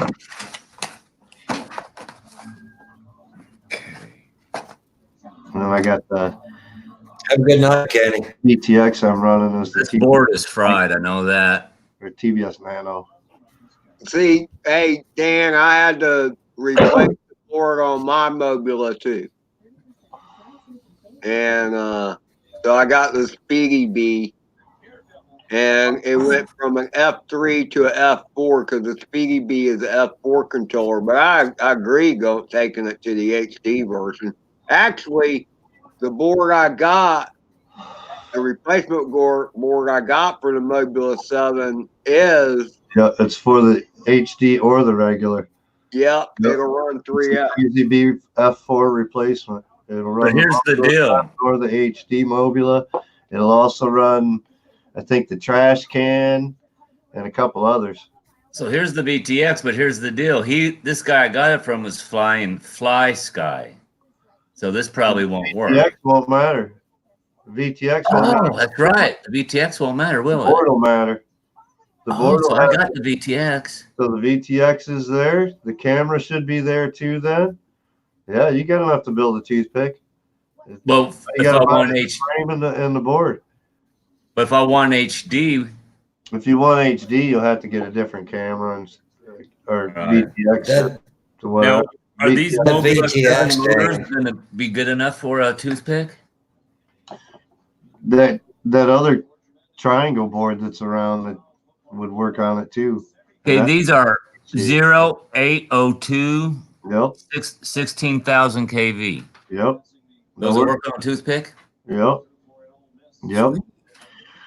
If you go to RDQ and you look, or is it Get FPV. You go to Okay. Get FPV, I think it is, and look for the kebab toothpick frame. When All you right. go to the page down below, there's a listing, and it's got Kebab's page and his recommended setup for the toothpick and stuff like that. So you can look at what Oh, he okay. recommends, and you can play around with different ideas that way. Right. Cool. There's a couple different setups on there for different size motors too. Sweet. So I got a couple I've of actually got 10,000 kV motors on mine. 10,000. Yeah, they're off. It's a Mosquito from way back before I even started. It was given to Adam by Todd Elgin, and then Adam never built it up, and he gave it to me, and I swapped it. I took the motors off the frame and whatnot and put them under my toothpick. Dan, I still that got V, another one of these I haven't even taken out of the box yet. Oh, geez. What? Dan, that VTX you had off that Mobile Oh looked my like God, a diamond what? VTX. The Raggy. What was that, Dano? I said that VTX you had, Yeah. it looked like the diamond VTX. Did it not have an Close. SD slot on it? No. It's No, this isn't the HD version. This is just the Mobula. It says Mobula 6 I dash. don't think that VTX is the one that was on it. He modified it. You That's think? not the Yeah, one that's that what I'm saying. Does it look just like this one, Dan? Which has the SD slot on the underside. Yeah, I didn't see it here. No, this is flat on the backside, right? There's no I SD got you. slot. I got you. Yeah. Yeah, there's a couple different versions of that triangle board out for the VTX. It was on a couple different whoops, and I think they've used it on some Cinewhoops and stuff with eSheen and stuff like that too. What was that? I couldn't say. Chris Well, Sullivan. Carlos told me to change my ringtone for him, so I decided to try this. Asshole calling! Asshole calling!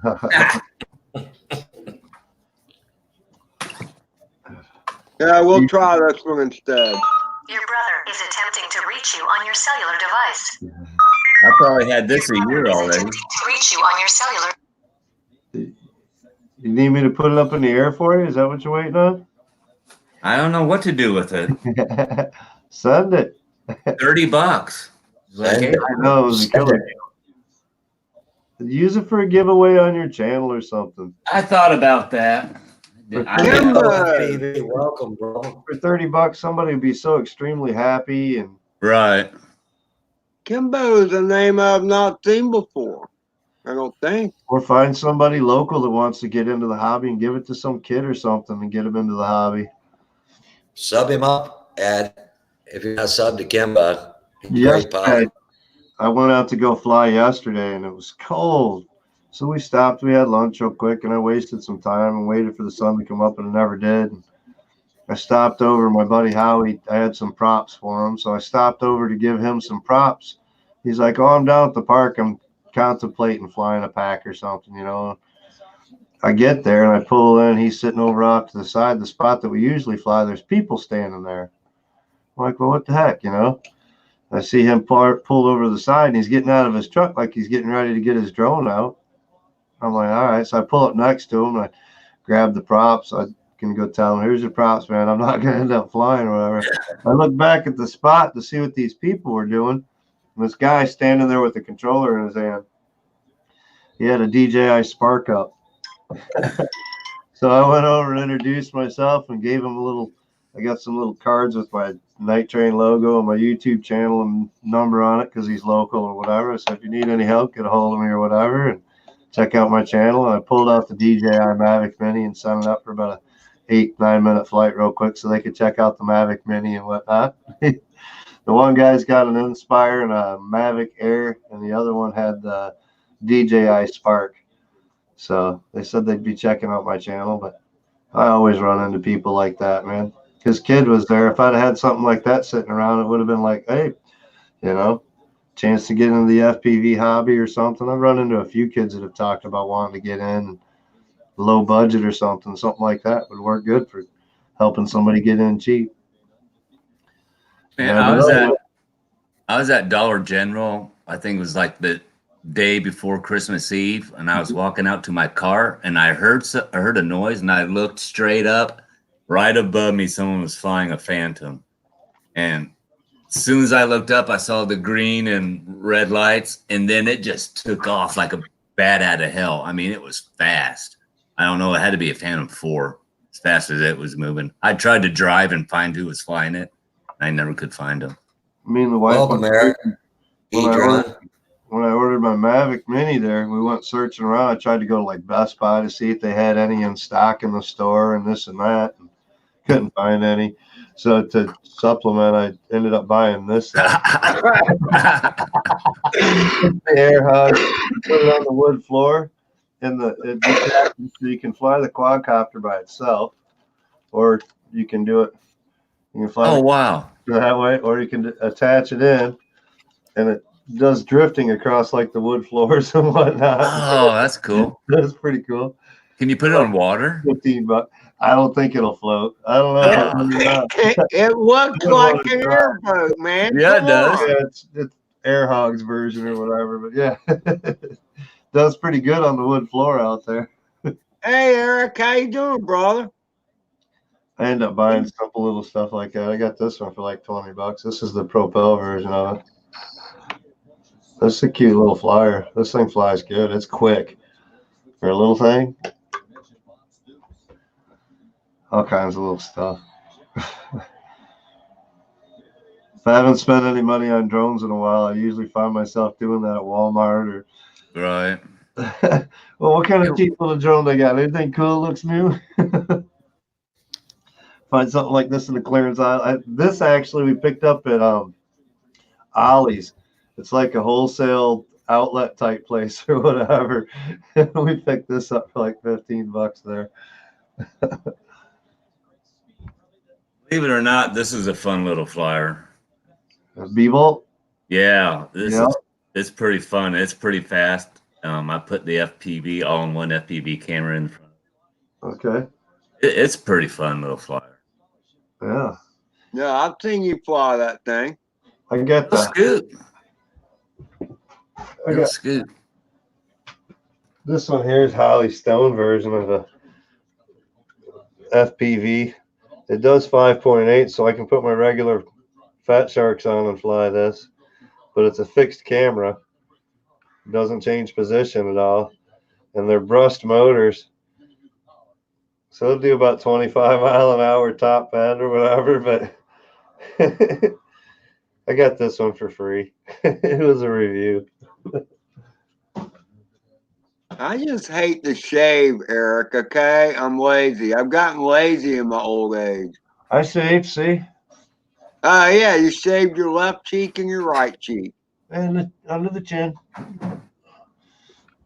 Oh, you did do Clean it. up around the mouth a little bit with the beard and mustache trimmer. I can't believe my neck hairs aren't longer. Usually my beard goes all the way down my neck.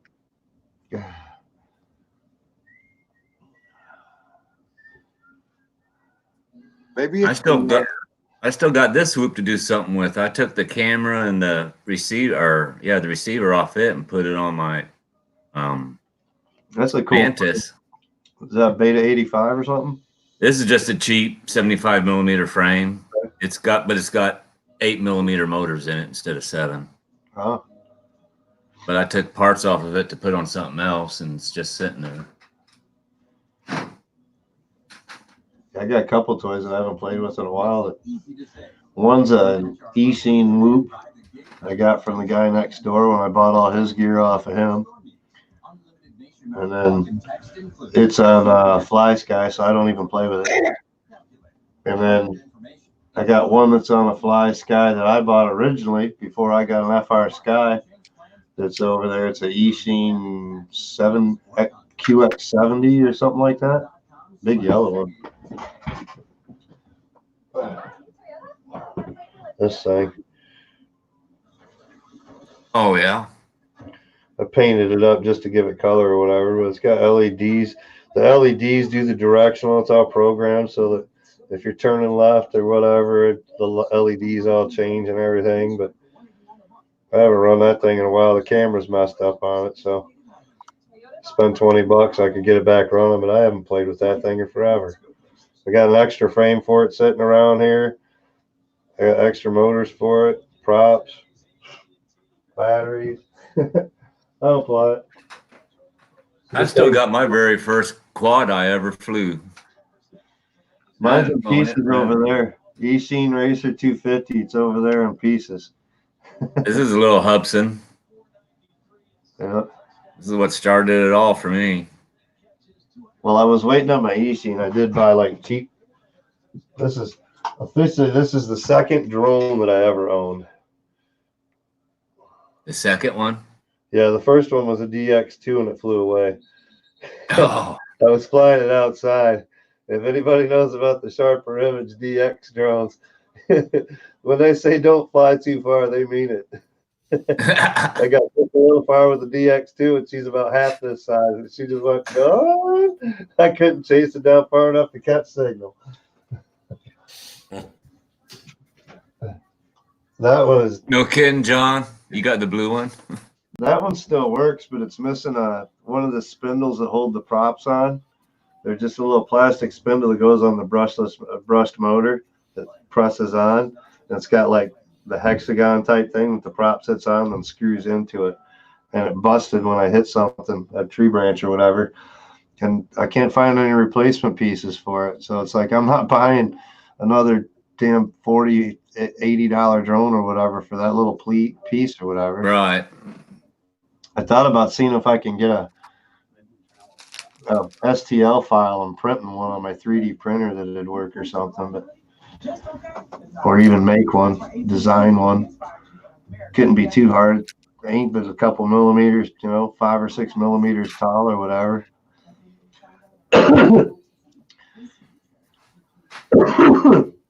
What's Baduga gonna maiden tomorrow? a plane, a fixed wing. Oh, okay. Fixed wing. The other one he was showing off, huh? Very cool looking. A bomber style. Very sweet looking blade.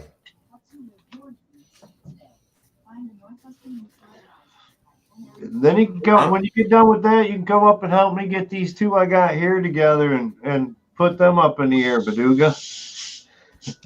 They don't need a whole lot. Just some Yeah. knowledge.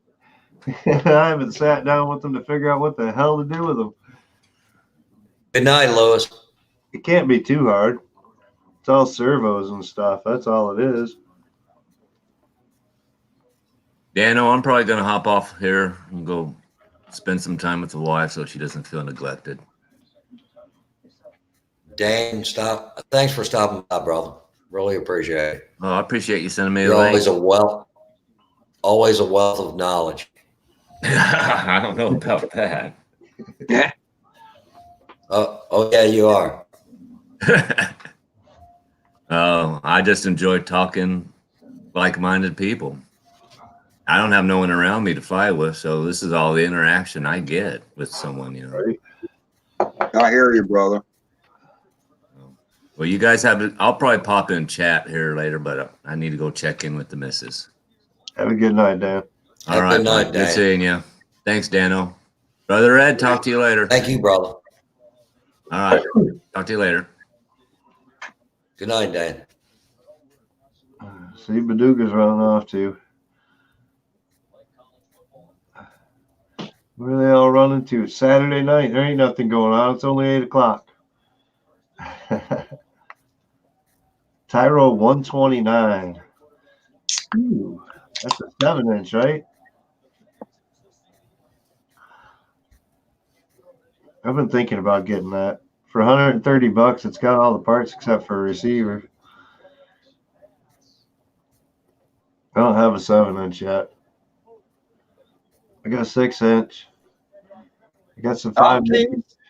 I've seen some cool stuff done with the 129. It comes with a GPS module too, doesn't it, John? Yeah.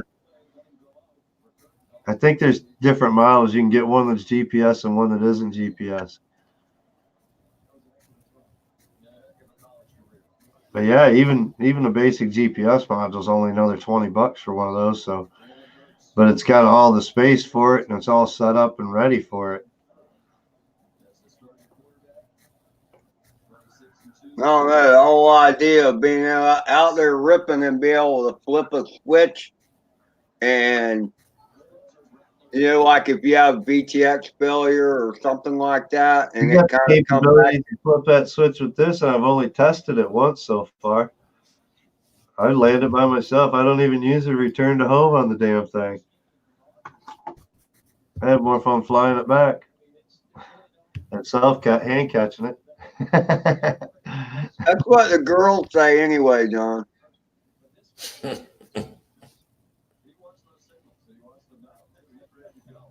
That's because us men have been telling them that is 7 inches. It's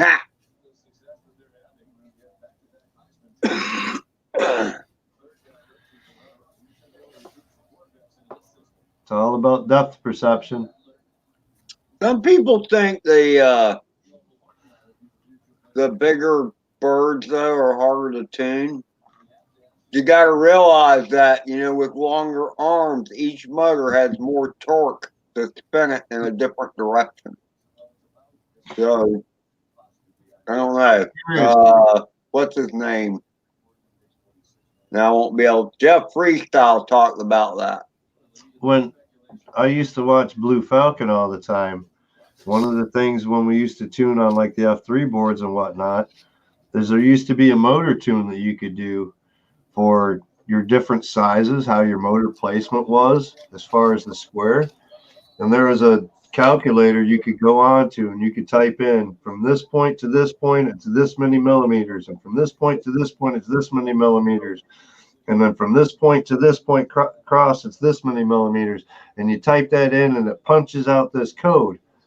And then you copy that code and you put it into your CLI file in Betaflight. And it changed the way that your motors reacted because it knew the placement of the motors properly as to how they were supposed to react. I don't know if that still works anymore or not. never heard anything about it since Blue Falcon's been gone. But Betaflight's changed so much. I don't know if they've done something with the tuning of that where it doesn't matter anymore, or Blue Falcon used to do that all the time though. I learned that stuff from him. When I first started building, I was doing it. It made a difference then. I don't know if it does now.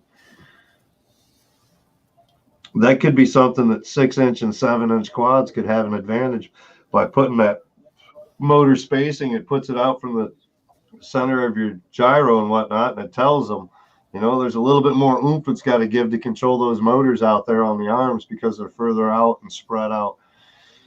Or it's just it's more leverage. Or you say know, more leverage. Dead Cat style frame.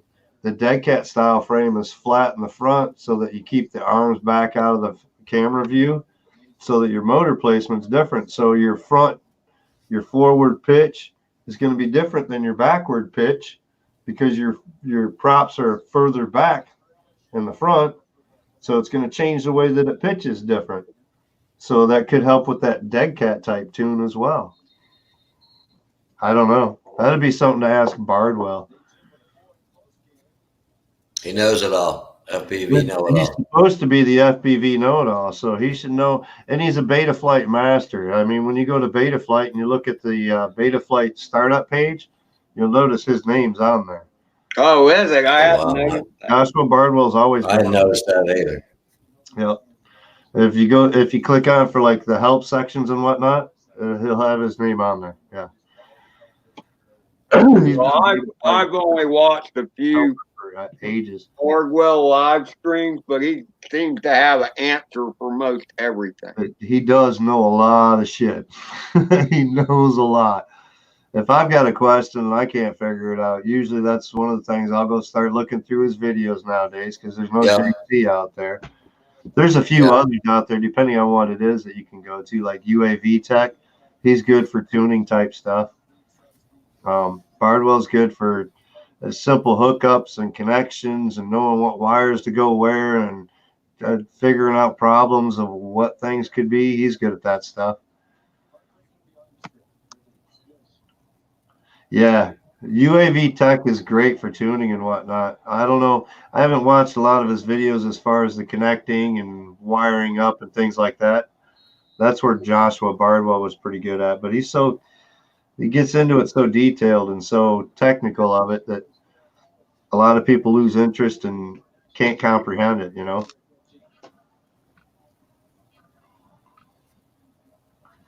Hey, Michael, the Bugs 3. Well, I didn't get a Bugs 3. I got an F100 Ghost, which is basically a clone of the Bugs 3. But I never put the legs on. I never put the camera mount on it. The first thing I did was take that top off and stick a FPV, pull that LED headlight out, and put an FPV cam in it. And it made a great little FPV bird. Didn't you, Drone Reviews, just do the Snaptane 700, which is pretty much the same thing as the Bugs? I believe he did. Brian did do a video. 700 or something like that. It's all camouflage and everything. It's supposed to be like the upgraded Bugs. It's the new one that just come out. It's got a camera already into it. It's fixed positioning camera still though. That kind of stuff. Nice to be able to move the camera up. Being able to put some different angle on there, you're always flying in one direction that way with that. But you're not doing flips and rolls with the Bugs 3 so much, are you? I don't even think it's got a 360 roll feature. No, it lets you press the stump button. You could fake acro with it, but it was more of a stall and fall play thing. Okay.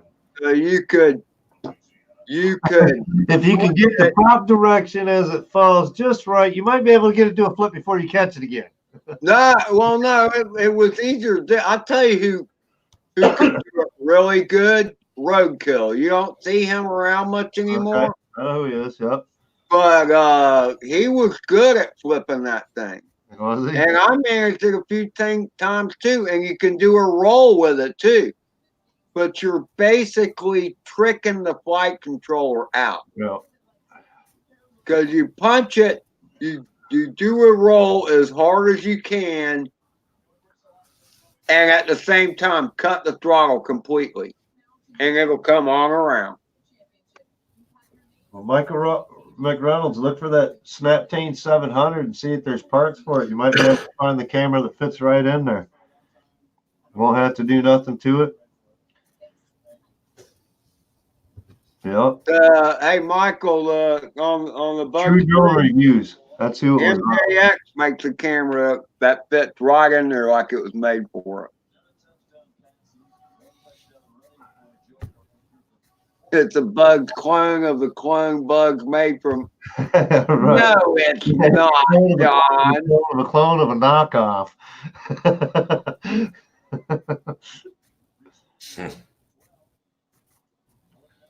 Bugs did not make a Hubsan clone, dude. I'm just telling you. That's I tell you what, sacrilege the to Bugs say look like the 501S. It does.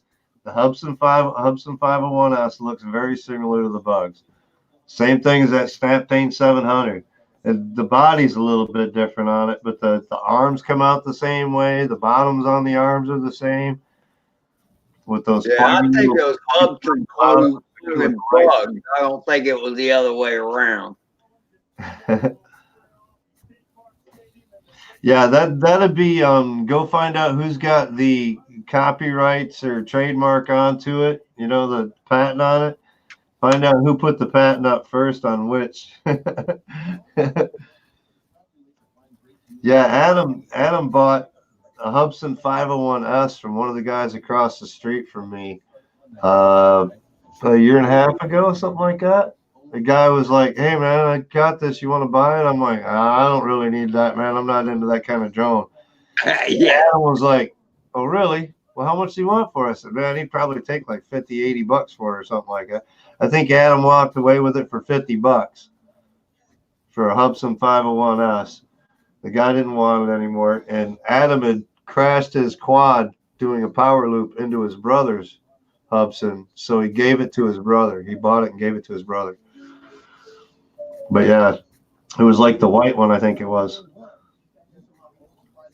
Come with the controller. The controller had the video on the controller and everything for it, so you could actually, yeah, it had camera.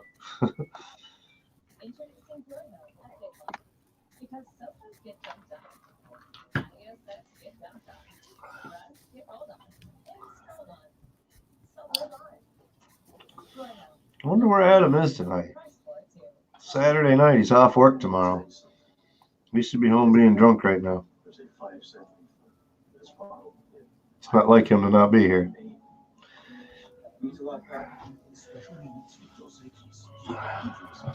Now, Mike, the motors you've got, you could build a 7-inch with those motors, couldn't you? Yeah, probably. Those new ones that I just got. Yeah. Yeah, I could probably build a 7-inch. I was thinking about doing a 7-inch Bandolero with them, actually. Jake Blackburn just built a 7-inch Bandolero. I was thinking about it. I kind of like the frame. It's big, huge, but it's 7-inch, so I don't have one of those, so it'd be tempting. It looks like Dan's Connection's giving him shit again. Yeah, he comes in and out. Yep. That's what it is. Fortunately, with StreamYards, you can get right back in, though. That's the nice thing. So even if it's going for a little while and we take off, it'll still sit there and go or whatever. He can come in and shut it down still. This is pissing me off. It keep telling me to sign in the chat. I usually don't have this much trouble with it. See, I was Mitch's Old Man in a Drone live stream Thursday night before my stream. I'm over there. Josh, where are you? Josh Elam. He didn't have a darn wrench. So Mitch is over there trying to get into chat and give him a wrench. And he couldn't. He tried checking his accounts and everything else, signed out, signed back in, this, that, and the other thing. It kept telling him you need to sign in, and he can't do anything. It wouldn't even give him admin controls, full admin controls in his own chat. He couldn't give Josh a darn wrench.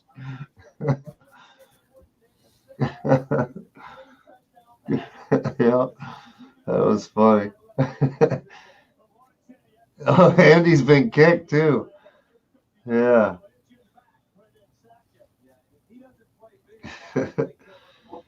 Oh, that's funny. Yeah, I couldn't believe it. They wouldn't let him do it. Tried from everywhere he could. Tried a couple of times. He was getting frustrated with it. Was taking up his whole show. Josh is like, well, I got to go soon anyway. Then he come over to my show.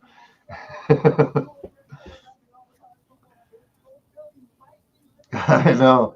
He just wanted to figure it out. He was so ticked at the darn YouTube. Wasn't so much whether he got you a hat or a wrench or not. It wasn't let him do anything. He was mad.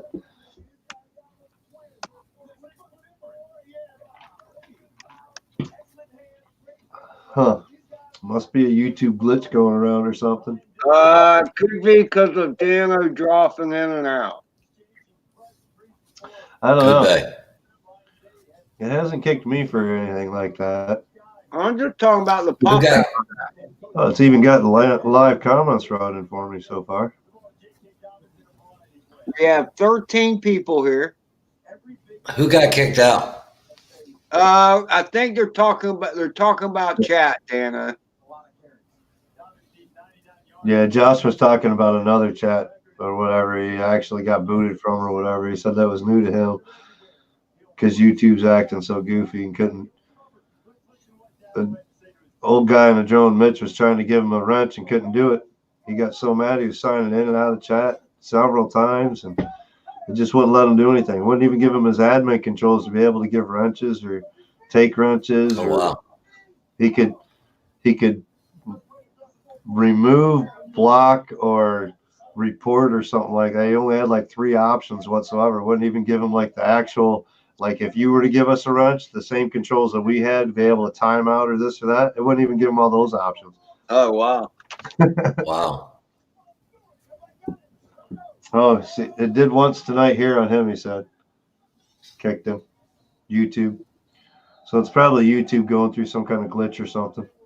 Well, I mean, the stream looks like it's been cool the whole time. Even when Dano drops out, it's Right. just a chat. Yeah, it's Yeah. just like links or something where people are connected. It's probably their servers or something having some issues or whatever, and certain people are having some glitches here and there. That's probably what it is. Used to happen when I ran Pal Talk video voice chat program and whatnot, and we'd have that stuff all the time, man. You start getting your servers loaded up, and all of a sudden they start lagging out, and they'll drop off of this and that. We paid for that program. We were paying like $60 a year to be able to go on there and stream live all the time, hang out with people, just like we're doing here, but we could have like 26 people on cam at one time, this or that, all in that, and it's a fun program, but it gets old. Good night, Michael McReynolds. Thanks for stopping by, buddy. Appreciate it. But yeah, even paying for that kind of program and having that kind of issues. So for us not to pay for YouTube and it to have as few glitches as I've seen with the YouTube program, we're doing pretty good here. They put a lot of time and effort into it. There's worse out there for more money, that's for sure. Just like StreamYards StreamYards has cut it back. Now you can only do 20 hours a month for StreamYards for free for your live streaming. Total of 20 hours a month. So like my live streams, I do 4 live streams a month at 2 hours a piece. That's 8 hours. So I've got 12 more hours that I can play with for the month. There you go. For free. Now, if you pay for it, you get more time. But yeah, they just changed that. It's 20 hours for free now. So if you do a lot of live streams, keep that in mind. They want their money. And you can't blame You them. can't complain. No, I don't blame them one bit, dude. The time and energy that they're putting into building that program and making it run the way it is. The chat seems to be a lot smoother than it's been too, back and forth between YouTube and the live comments on StreamYards too. It's not as bad as it's been. It was lagged way out before, but seems to be doing pretty smooth now. So I ain't complaining. I like the free. I thought about Free paying, platform. I thought about paying Yeah. for it to get the 15, but it only really gets you able to stream in 5 different locations. Like if you want to stream on YouTube, Facebook, Instagram, Twitter, all at one time, you can do that all at once if you're paid. You can do up to 5 different locations that way. That's a lot of chat to keep up with to me, though. Who'd want to It do that? is. What's up, Explicit FPV? Welcome, brother. You're going to have somebody else running your chat programs for you while you're doing your live stream if you got something like that going on. Be like how's my drone show over there. Have his wife running the show and him over there doing the work. Dan will be right back. His connection's giving him hell. Well, I tortured the cat long enough, and I finally gave him some food. Oh, I thought maybe you threw him in a bucket of water. You know, I when he came in, I couldn't feed him at first because I wanted to make an appearance here on the camera. So. Oh.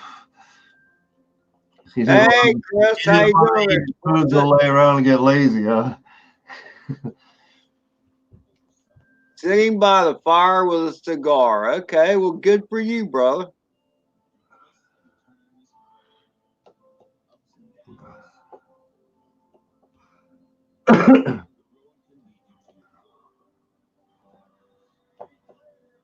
You're M4. You're sighting it in. How you doing that at night?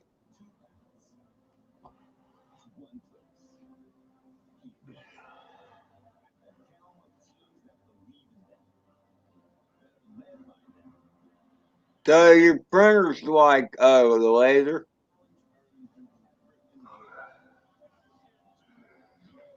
So you have printer problems, are you, Mike? Oh, I got the new Chauncey board that they finally had sent me or whatever.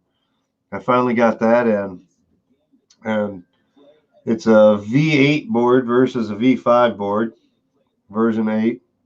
So it's a little bit different. So I put it in and I played with it and tried to get it up and running, and the printer acted the same way it did on the other one. So I'm not sure what was up with that. So I played with it some more, and I played with the power supply, and then it started working right. Then it wasn't working. I think it's the power supply. So I'm going to spend $20 probably, order a power supply, see if that cures the problem or not. Let's see, and that's the everybody tells me, oh man, yeah, you need to get you a 3D printer. And I'm like, everybody I know that played with one, they got these issues. It's like, I got enough headaches in my life. I don't need to add more. My Ender's been good and whatnot. The Trunksy was good for a while, but it's a cheaper build of a 3D printer. And customer support for Trunksy sucks. I'll just tell you right now, you can't get a whole bunch of parts for it or anything else, this or that. But I got it at a discounted price for doing a review on it, so I'm not really complaining. But my Ender's been way better. Ender I haven't had any problems with, you know. The only problem I had is when I bought it, it had a bad motor. I fixed the motor and I haven't had an issue with it then. It's been running great, you know. I mean, look at all the shit that I printed for it. Yeah. Cool stuff. So, yeah, it runs pretty good. I like it. This one is, like I said, it's just customer support or this or that. If I'd have done with Creality, it wouldn't have been this problem. I would have had parts replaced quick and everything else, and their support's way better off. But this is just a cheap company.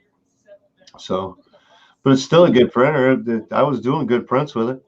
So once I get it fixed up back to where it was, like I said, I don't think it was the motherboard that they thought it was with their customer support and their, you know, blah, blah, blah. They said, oh, it's a bad motherboard. And they sent me another motherboard and it did the same type of thing. So I think it's the power supply, because it did the same thing. I took the power supply off, took the power supply cover off, blew a bunch of dust in there, checked connections in there and everything, put it all back together, put it on, played around some more.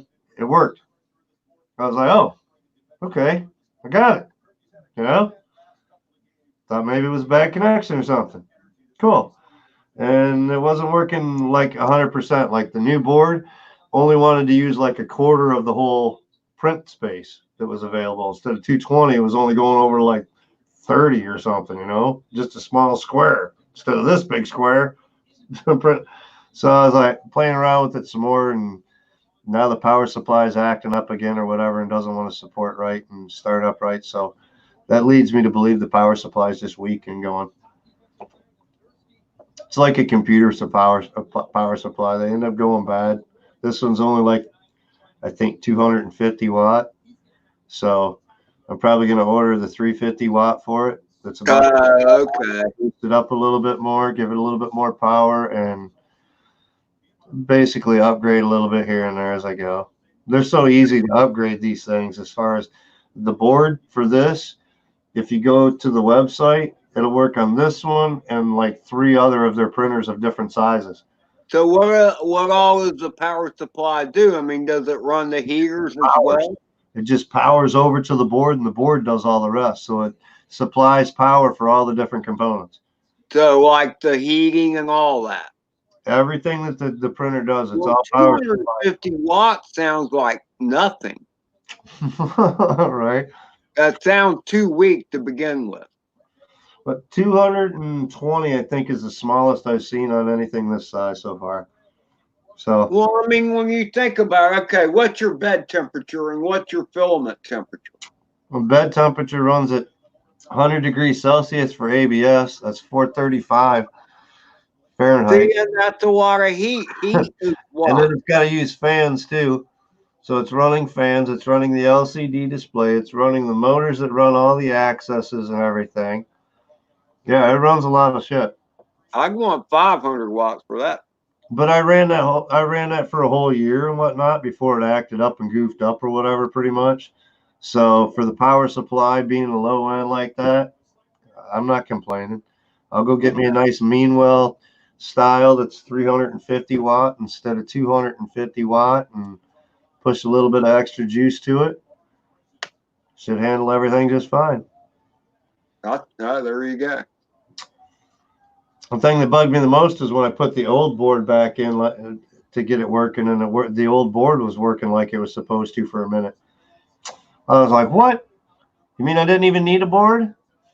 And that's what really threw me. I was like, I know it's got to be the fucking power supply now. Yeah, that's about the only other thing. Other than the board itself. I mean, no, you change boards and it did the same thing. So, Yeah, the main board I changed out. The only other board in there is an LCD display. No, that sounds like a good diagnosis of the issue. Just too weak a power supply. Yeah, that's what I figured. I think when it first started running and whatnot, the switch was kind of like half in place between 220 or 110. You know what I mean? And it acted up before or whatever. I had some issues and it stopped working. I got playing around and I checked that switch and double checked and it started working again. So I think that might have been part of it, that the switch wasn't quite right and it might have messed up something in the power supply somewhere along the way or something, you know, burned it out easy or something. I don't know. So we'll find out. We'll put a different power supply in, see if it works. If not, what am I out? $50? Ain't nothing. He's in Virginia, I think, Carlos. Yeah, Virginia. The frame, Dano in Virginia, Mike. the chassis for it's pretty much the same as my Ender. So if all else fails, I can always just use it for parts or build a clone. I got another Ender board over there. I could just build a clone off it, put an Ender board into it, buy another control board for the Ender, and turn this into an Ender 3.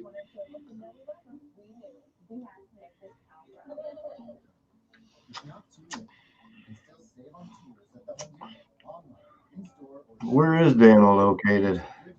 I think he's in Virginia. Something like that. He talked about being close to Rodney Bell. And I Uh-huh. think Rodney Bell's in Virginia. If he makes his way back, he can tell us. He's a long ways from you, though, Carlos. You're a long ways from everybody being in New York City. New York City. Who's buying salsa?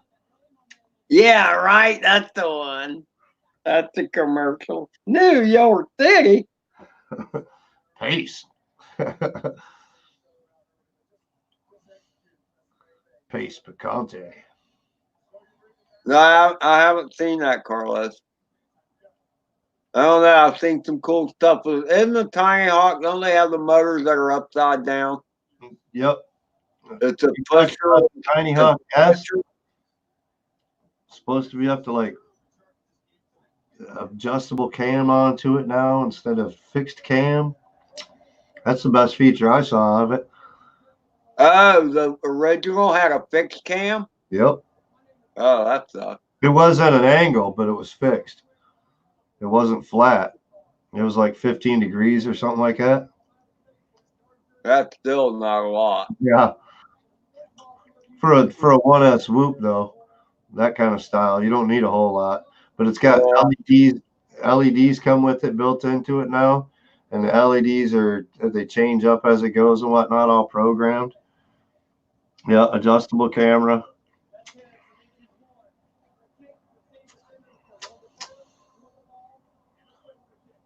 I mean, all the ones I had, I mean, like the UR65 and the Modular, the camera lens itself didn't change, but the front of the canopy could tilt. Yeah, that was the other thing. It's 2S now instead of just a 1S. So you can fly at 1S in the house or 2S outside, and it's got tuning all preset into it for 1S or 2S. That's cool. If the tuning's good. It was fairly decent, I heard, with the Tiny Hawk originally. They had like a integrated tune into it. It had like a sporty tune and a basic tune. Everybody was told that basically, you know, if you first get it, put it down to the basic tune, fly it that way, see what you like. If you think you need more, go to the aggressive tune. Feeding the mouse that run the wheel for the internet. Yeah. Better feed them good, man. Being the mouse that They've been runs taking the a lot of wheel breaks. on the internet.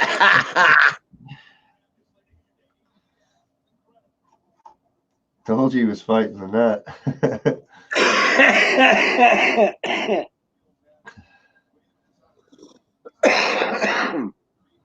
That's pretty funny, Dano.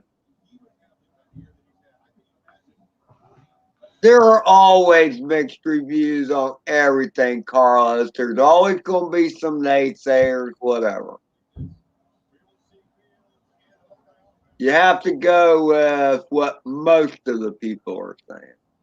That's why she wanted my email, dear. Did she get you too? Okay.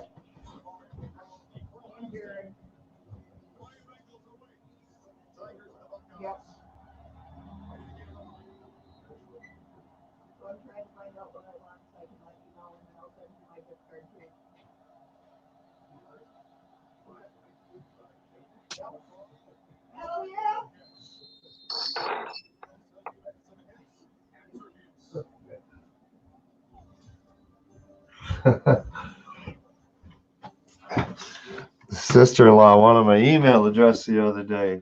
My wife's like, what the hell? What does she want that for? I just got a gift card for Amazon for $25 from her for Christmas and New Year's. She said, I hope it's been good. So the wife's out there trying to figure out what she wants. She said she's going to send me the gift card so that I can use it because I have Amazon Prime account. So she's got to figure out what she wants, send me the gift card so I can order it on my Amazon Prime to get that free shipping. Lick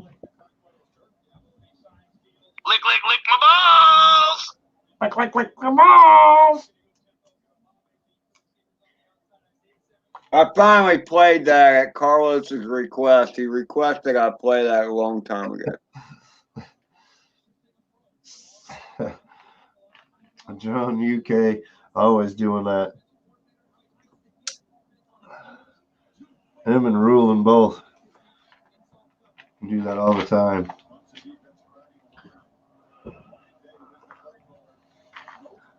I gotta check out the other one you sent me back from the sky.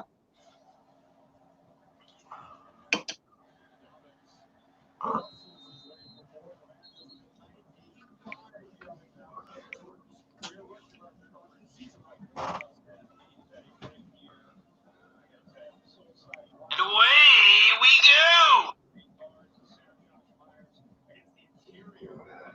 How does that work for a ringtone, Carlos? It's too short. Fiesta Bowl, Clemson and Ohio. 13-0, both teams. Clemson and Ohio, huh? Yep, Clemson, South Carolina, yep. the Tigers. I'll go with them.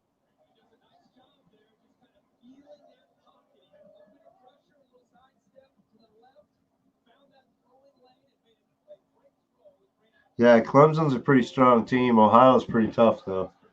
I don't know. Yeah, I Both kind of have this Both thing. teams are sitting at 13-0. So, I mean, talking one of the top 4 teams in the country right now. Semifinal game. College ball is about all I watch these days, if I watch it at all. I usually watch college football on Saturdays, and then on Sunday, I'll try to catch a couple games or something like that. But it's usually like the late game, just because it's on late. And during the day, I pick and choose. Depends on who's playing who and what I can watch, because I'm not going to pay for getting all the channels to be able to watch everything. Or I cheat and I can use VIP box on the internet. Will stream all the games, period. Like soccer, football, hockey, you name it, tennis, whatever sporting event you want, boxing, pay-per-view events, all that stuff. It's all streamed free. Well, my favorite sport is 12-ounce curls. This is a 20-ounce glass, though, and I use ice, so. Now, I could use some of that Jim Beam and Coke right now, brother. Plenty there. Oh, yeah, you got to get a little bit there left, brother. Hey, Drone Dave. We'll get her down there. Trying to Well, Drone Days, you know, I've done my share of 16-ounce curls, and the thing is, by doing the 12-ounce curls, I get my exercise because I have to go to the refrigerator more often.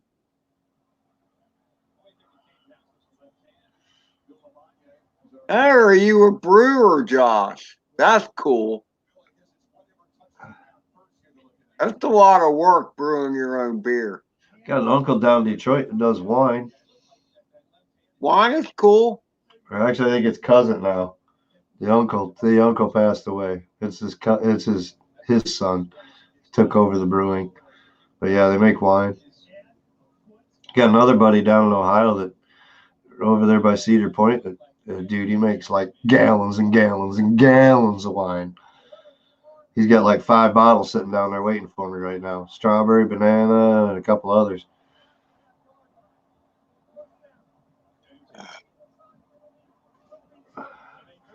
He usually does about 15, 20 gallons every month or so. Wow.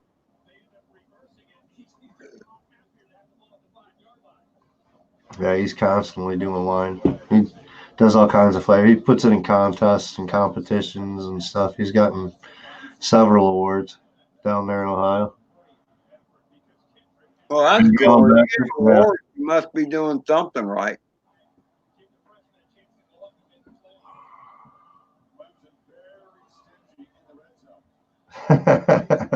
Said 16 ounces confusing, 12 ounces perfect. Gets his cycle off. It's like having an extra big cup of coffee in the morning or something, right? Throw you off the rest of the day.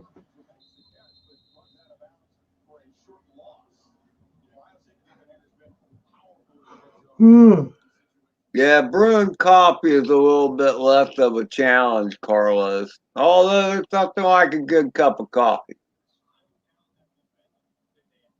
in the morning. Coffee is for the morning.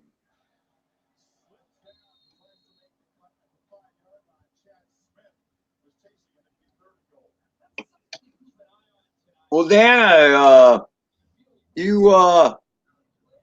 so nice for you to be around so much on your own stream. I know, man. We miss him so much already. I would have thought about that he's having to feed that squirrel, whatever he's got running his internet, a lot of food. Oh, he said rat. Yeah. All right. Mouse. Mouse. Must have been trying to feed him cheap cheese. Yeah, right. It's funny because it's been a few years now, but my old hangout used to be on the back porch. I had it all, it was all screened out, everything. I had a TV out there, everything. But anyway, these little, I thought they were mice.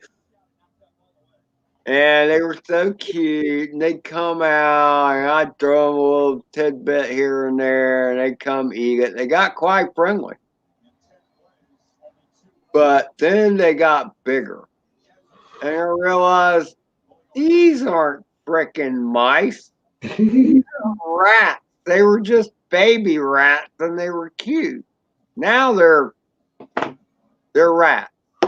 They grow fast. So anyway, I'm like, okay, I gotta do something about these rats.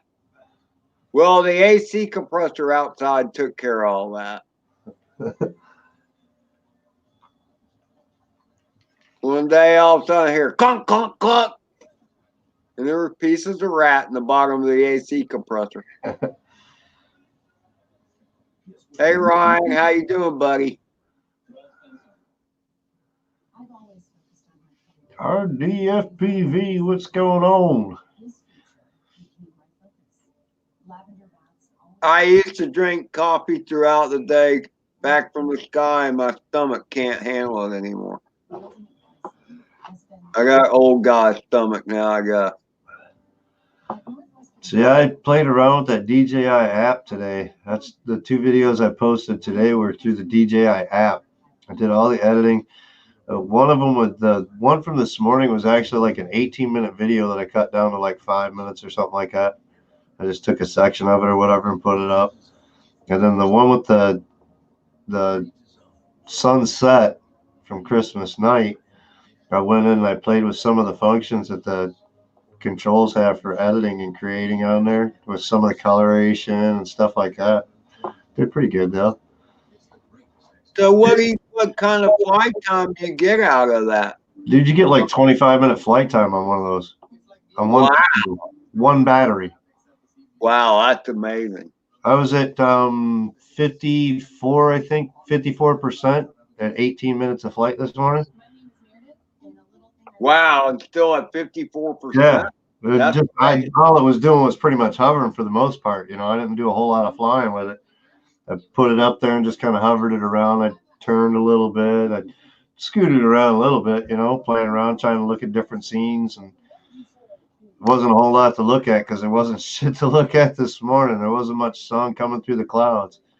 I didn't think there would, though. Dennis Lovelady tried to go up, and he got to about 230 feet, and it was all fog. He couldn't even see through it.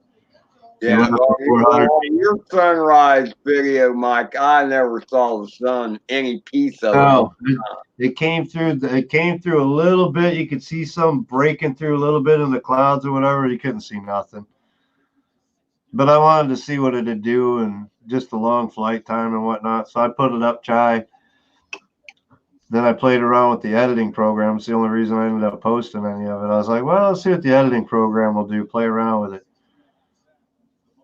My sunrise ends up being the same time that other people on Saturdays would go up, so I didn't try streaming it or nothing. I was thinking about trying the DU recorder out and seeing how well it worked. See if I could get it that way and go live stream for a little while and do live from the drone. You can't do it from the Mavic itself, so you have to use like DU recorder and then just record the app from your phone. You know, screen recorder basically. So I should be able to do, I don't know if it'll handle YouTube at the same time because it does connect to my Wi-Fi still. As far as when I'm standing out front here of the house, I can still stay connected to my Wi-Fi.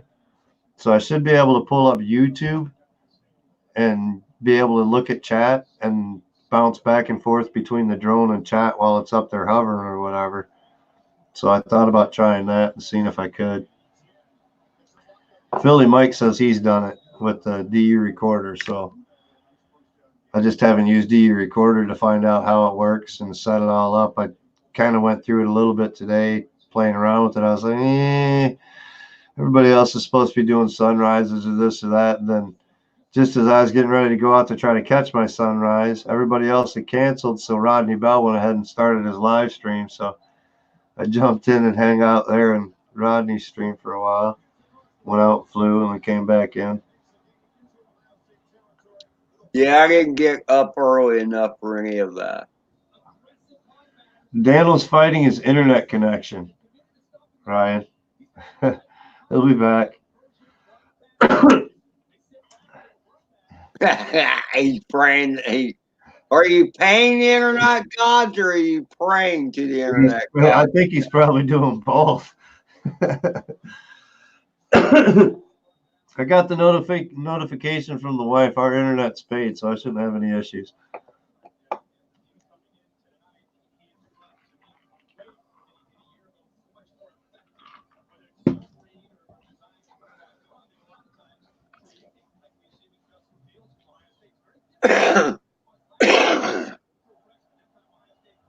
Okay, time for a safety meeting. The cat's ready.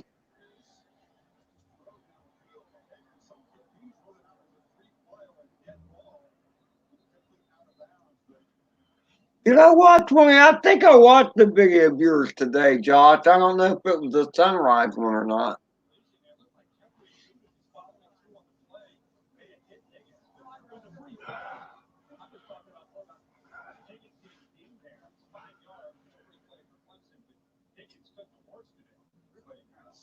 Hit your internet cable with a drone over Christmas. Uh-oh.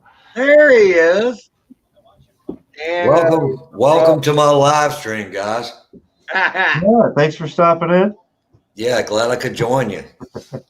Wow. That was a task, man. I had to climb a tree and put my Wi-Fi way up in the tree. Just kidding about that. Yeah, he's got it on a pulley system. He's done it so many times now. That's what I need to do, Mike. You're right. I need some kind of power booster for it. climbing trees is good exercise. I found that out today. I climbed a tree today actually to retrieve a 5-inch quad. I watch that Alaska living type stuff all the time, you know, that Alaska Outdoors or whatever. Those guys, the one guy's out there, he's got some kind of beefed up antenna or something like that, and he climbs up a tree, puts a cable in, hooks it there, and then climbs up another tree and stretches it across. So he's got an antenna out there for telephone service and what. Yeah, that's too much like roughing it for me, Mike. Yeah. I couldn't do that. Yeah, that's what a bow and arrow are for. That's good for retrieving drones too, Ed. I need to give me one of those. I actually bought a couple arrows because a friend said he had a bow. Because I had my F-100 Ghost stuck 65 feet up in a pine tree. But one day the wind blew the right way and down she came. I reckon the bucket truck wouldn't reach quite that high, huh, Ed? Well, I didn't have access to the bucket truck at the time. I got you. But the bucket truck will do 65 feet. And the landlord later told me that it would do 65 feet. But I didn't know that at the time. I got my I think Phantom. he's wrong. I don't think it'll do 65 feet though, because I've been in it. I got my Phantom stuck about 85 foot up in an oak tree, and a buddy brought his bucket truck and knocked it out with a 20-foot piece of PVC pipe. Of course, when it hit the ground, it busted up pretty good. Oh yeah, but it did. I was That's a long fall. I was still under the care plan, the first year care plan. So after a long wait of it going to California, it finally made it back. What's funny to me is that you know, the care plan. Okay. You would think, I would think my luck would be there being this little caveat in there, like, well, unless you have abused the drone in some way or another, like knocking it out of an 85-foot oak tree, we will not honor this request. They honored it for me. Had three times. 3 times I crashed my Phantom when I first got it. Wow. I haven't crashed the Mavic Mini so far. Don't crash it, Mike. Oh, I heard the Mavic Mini. I heard it's so light that it does pretty well in it. Wait, One guy okay. I watched- All right. The one guy I watched drove that thing straight into a tree, didn't even break the gimbal. Oh wow, it's a tough Yeah. bird. And sport I'm- mode fast. I'm sorry, but how do you crash everything? AI product? Yeah, I still got to get the refresh onto it real quick too. The DJI Care. Right. I'm gonna put that on there before I get too crazy. But yeah, I'm gonna put that DJI refresh on so that I can get a replacement if I end up crashing it or whatever. It saved my life with my Phantom 4 in the first year. Only kept it for the first year though. Yeah, after the first year, I figured I've got enough time. I ain't too worried. I've gotten my use out of it for the $500 drone, you know. Right. So plus the batteries will still be good, I'm sure. So I mean, Now, do y'all follow a channel called Al Diaz? Oh yeah, I like Al. no. Guy. I like Al. Al does all kinds of cinematic stuff. He does construction site. I think he gets paid to fly, but he took a Mini out off the California coast, and the winds were blowing, and that bird was steady, man. I mean, it was steady. I He think took it out over the water. I think I'll take off the rest of the damn stickers.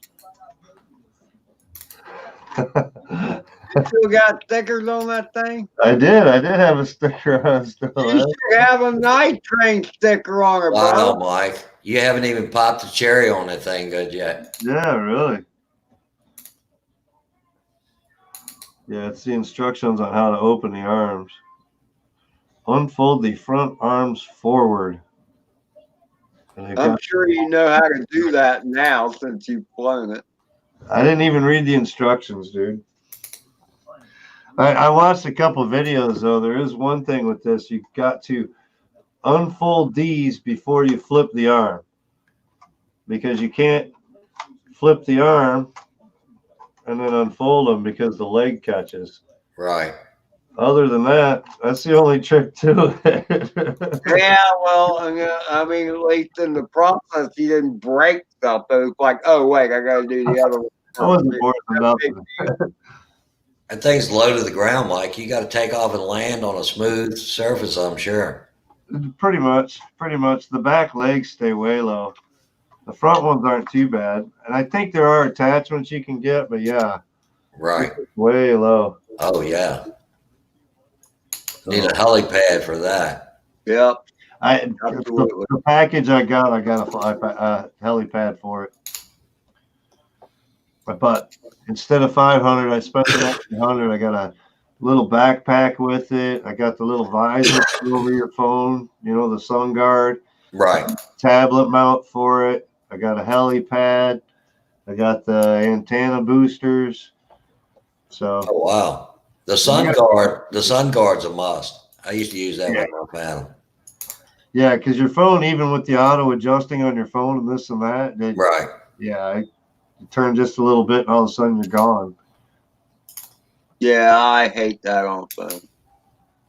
But yeah, I got a little extra package with it. So stuff that I hadn't had or whatever for the other quads and stuff. So I was like, well, okay, I'll use it for that. It'll be a lot more useful. Then I'll have it for other stuff too. Vampire, how you doing, brother? Welcome to the house, Vampire. Welcome in. Cheers. Hope your Christmas was good. All right, cat, you gotta get that. We got New Year's here in a couple more days.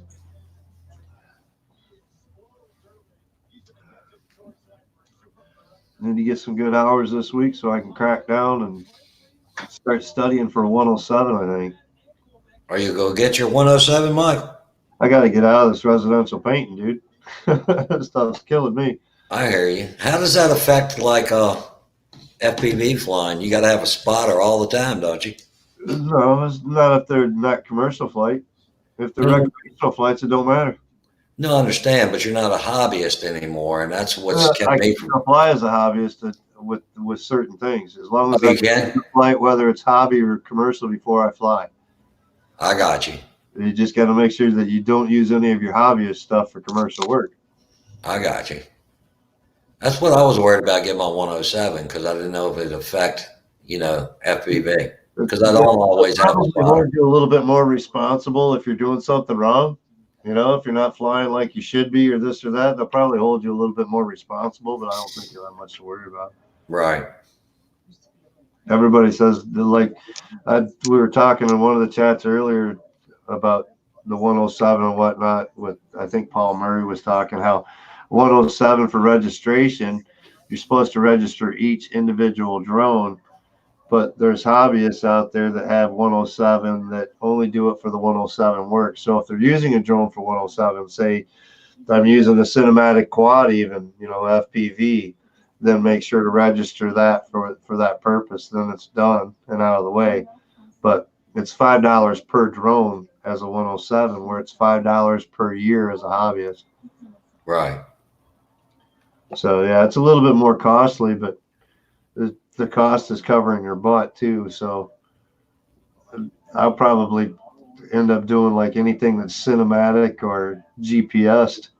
I'll probably put towards like, a 107 type work, even a long range type thing, because you never know what you might find. Somebody wants some land or something, and FPV quad can get some good photos too. Right.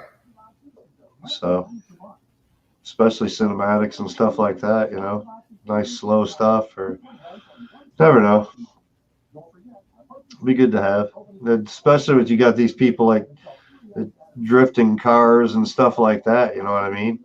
That's all paid work, 107 work, man. Right. So I might as well have some quads that can do it. No, I hear you. A lot of that's done FPV. I see Steel does a lot of that, and Johnny For FPV. $5, I mean, what's the big real? It covers your butt for $5. So then you can fly anything. Oh yeah, it was commercial. Sure, that was it. Yeah. Welcome, Jackson RC Aviation. Even if it was recreational later and your quad was deemed flyable and you were under the right limits and this and that, you did everything by the books, you could use that, even though you weren't thinking of doing it as commercial at that point, you could use that footage for commercial later, even to some extent, because if any money you make off your video is commercial. So even if you sell videos or pictures or this or that. Right. Even if you make money on YouTube, it's considered commercial. Well, Yeah, YouTube's a little bit different. YouTube's a little bit different on it as far as the 107 thing. Like Right. being monetized for your channel, you don't have to be monetized to be able to, do YouTube, or you don't have to be licensed in order to make money on YouTube flying FPV necessarily, because you can do it by other venues. The YouTube isn't really making you the money, you know, right. so minimal. It's just basically getting your name out there. It's the other places that are going to catch you up. Your sponsorships and stuff like that you're flying for and using footage for. That's more what they're worried about. YouTube really isn't so much, because it's open forum type thing, you know. Right. But you could use it that way. You could, if you deem it 100%, blah blah blah, that you won't have nothing to worry about. No, if they change standards or anything else. Just like videos I posted 3 years ago when I first started reviewing drones and stuff. I posted a HS 230, the Holly Stone. Here it is, a year and a half, 2 years later, and I get this copyright claim onto it or whatever. It was copyright-free music that I used back in the day. And now it's copyright. So that would have screwed any monetization of, you know, for that particular one or whatever. So you got to watch that too. They change the standard or change the copyright or this or that. You may fall into guidelines anyway. Sometimes Did you get just cover your butt. Did you get an actual copyright strike, or they No, just it's had, just a claim. right? They're saying that I can't get monetization. Right. I get that on most of my stuff though, so I I don't. do too. I prefer to use regular music versus using, you know, MIDI files and copyright-free music, just because it's more appealing. I do too, Mike. I use a lot of that. A lot of it you can express emotion better in, you know. Some of the ones that are copyright-free, it's the same file, clip 30 seconds, and then they flip it and flip it and flip it, and every once in a while throw in another 15 seconds here or there to change it up a little bit, but it's over and over and over and repetitive, and you can't do a whole lot of emotion to it. It's just a flight video then, you know. Something like this morning where it's just sitting up there panning the sky or something, that's cool, but for an FPV flight, it's hard to flow with the music or anything else, so it's just easier to use real music and emotion to it. Welcome, Wakey. How you doing, Paul? It's got to be late for you, bud. Even some of these companies where you pay for some of the copyrights, you know what I mean? Like Val was talking, she uses some music site or whatever that she pays for, and she can use the copyright. If she stops paying for it, those copyrights aren't necessarily claimed anymore. So then she's got to go back and remove music or this or that possibly, you know what I mean? I don't want to have to worry about all that either. I'll just leave it there and call it. If the artist is really cool, they'll see my work and they'll be like, hey man, that's a cool way to express my work. Here's a kick, Christmas present. There you go. Like NF, he's a local guy. He's from Gladwin, Michigan, 45 minutes or less away from me. He's the guy that they're playing like for the football commercials, you know, that I'm not alone, all kinds of different, there's a bunch of different songs that they're playing right now that are all Right. hyped up. It's all NF. He's from local Gladwin. I've been putting all kinds of his videos up.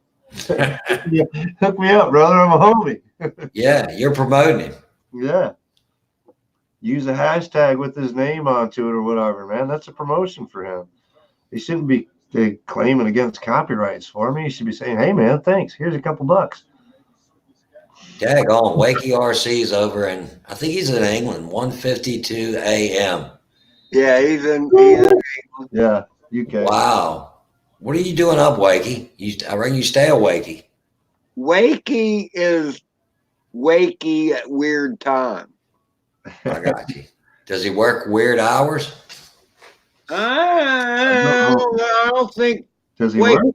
I Weird hours already. Does he work? think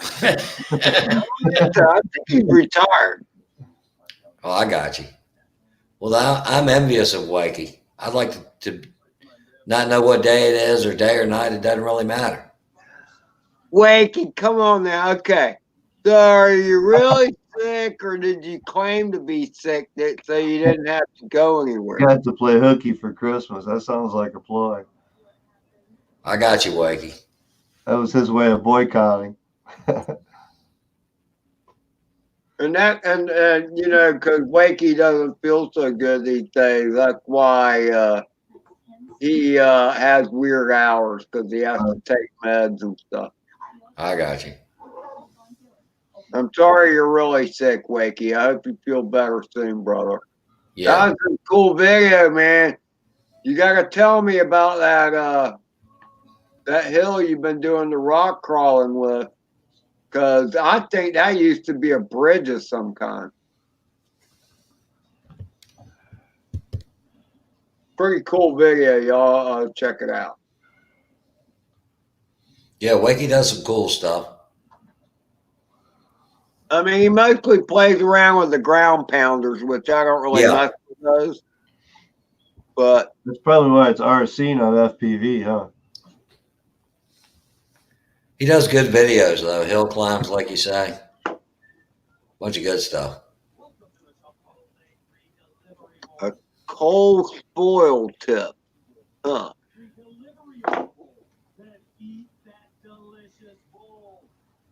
Yeah, yeah.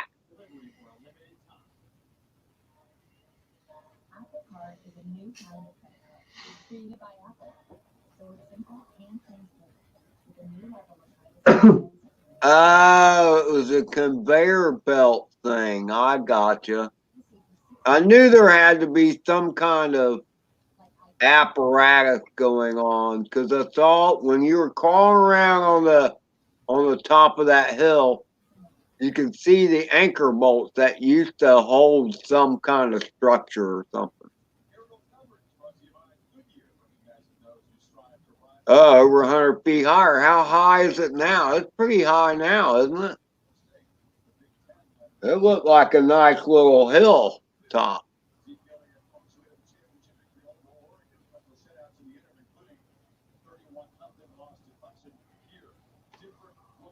I guess y'all don't know what the hell I'm talking about. Weggy knows, but it's on one of his latest videos. I'll have to check it out. That's as high as it is. It's only 45 feet high. It looks higher than that. Looks like a little mountain. It'd be hey, Dano, that spot where he was doing that, it'd be a great place to fly. Great place to rip, huh? Yeah, absolutely. I need a new spot to rip. Yeah, I do too. I'm too lazy to go there, though. Oh, I actually took a drive today. So I didn't climb a tree in my yard. It was in a schoolyard. So how far away is that schoolyard from you, Dano? Only about 15 minutes. Oh, well, that's not bad. No, it isn't bad. And I understand in Florida you can't fly in schoolyards. Is that right? They're all locked up, man. That's what I heard. They keep Around them here, they're locked up unless something's going on, and then you can't fly there anyway. Around here, their taxpayers paid for the schools. They're public. They got playgrounds that are open. Families go on the weekend all year round. Yeah, Yep. yeah, it's not an issue. I don't understand in Florida. I've heard they're all locked up. It's all state funded. The state's got to maintain them, just like the state parks. The state parks are the ones, the same people that maintain the state parks do most of the school grounds as far as the lawn maintenance and stuff like that. Here in Michigan, our state. Can you fly the schoolyards there, Mike, in Michigan? Yeah. Just like here. All the local parks, water towers, all that stuff. Yep, community colleges. You can fly all that The here. community college, I went out there and flew, and I was worried about it, and I ended up running into one of the guys that does maintenance or whatever. He says, "No," he says, "to fly all you want out here, dude."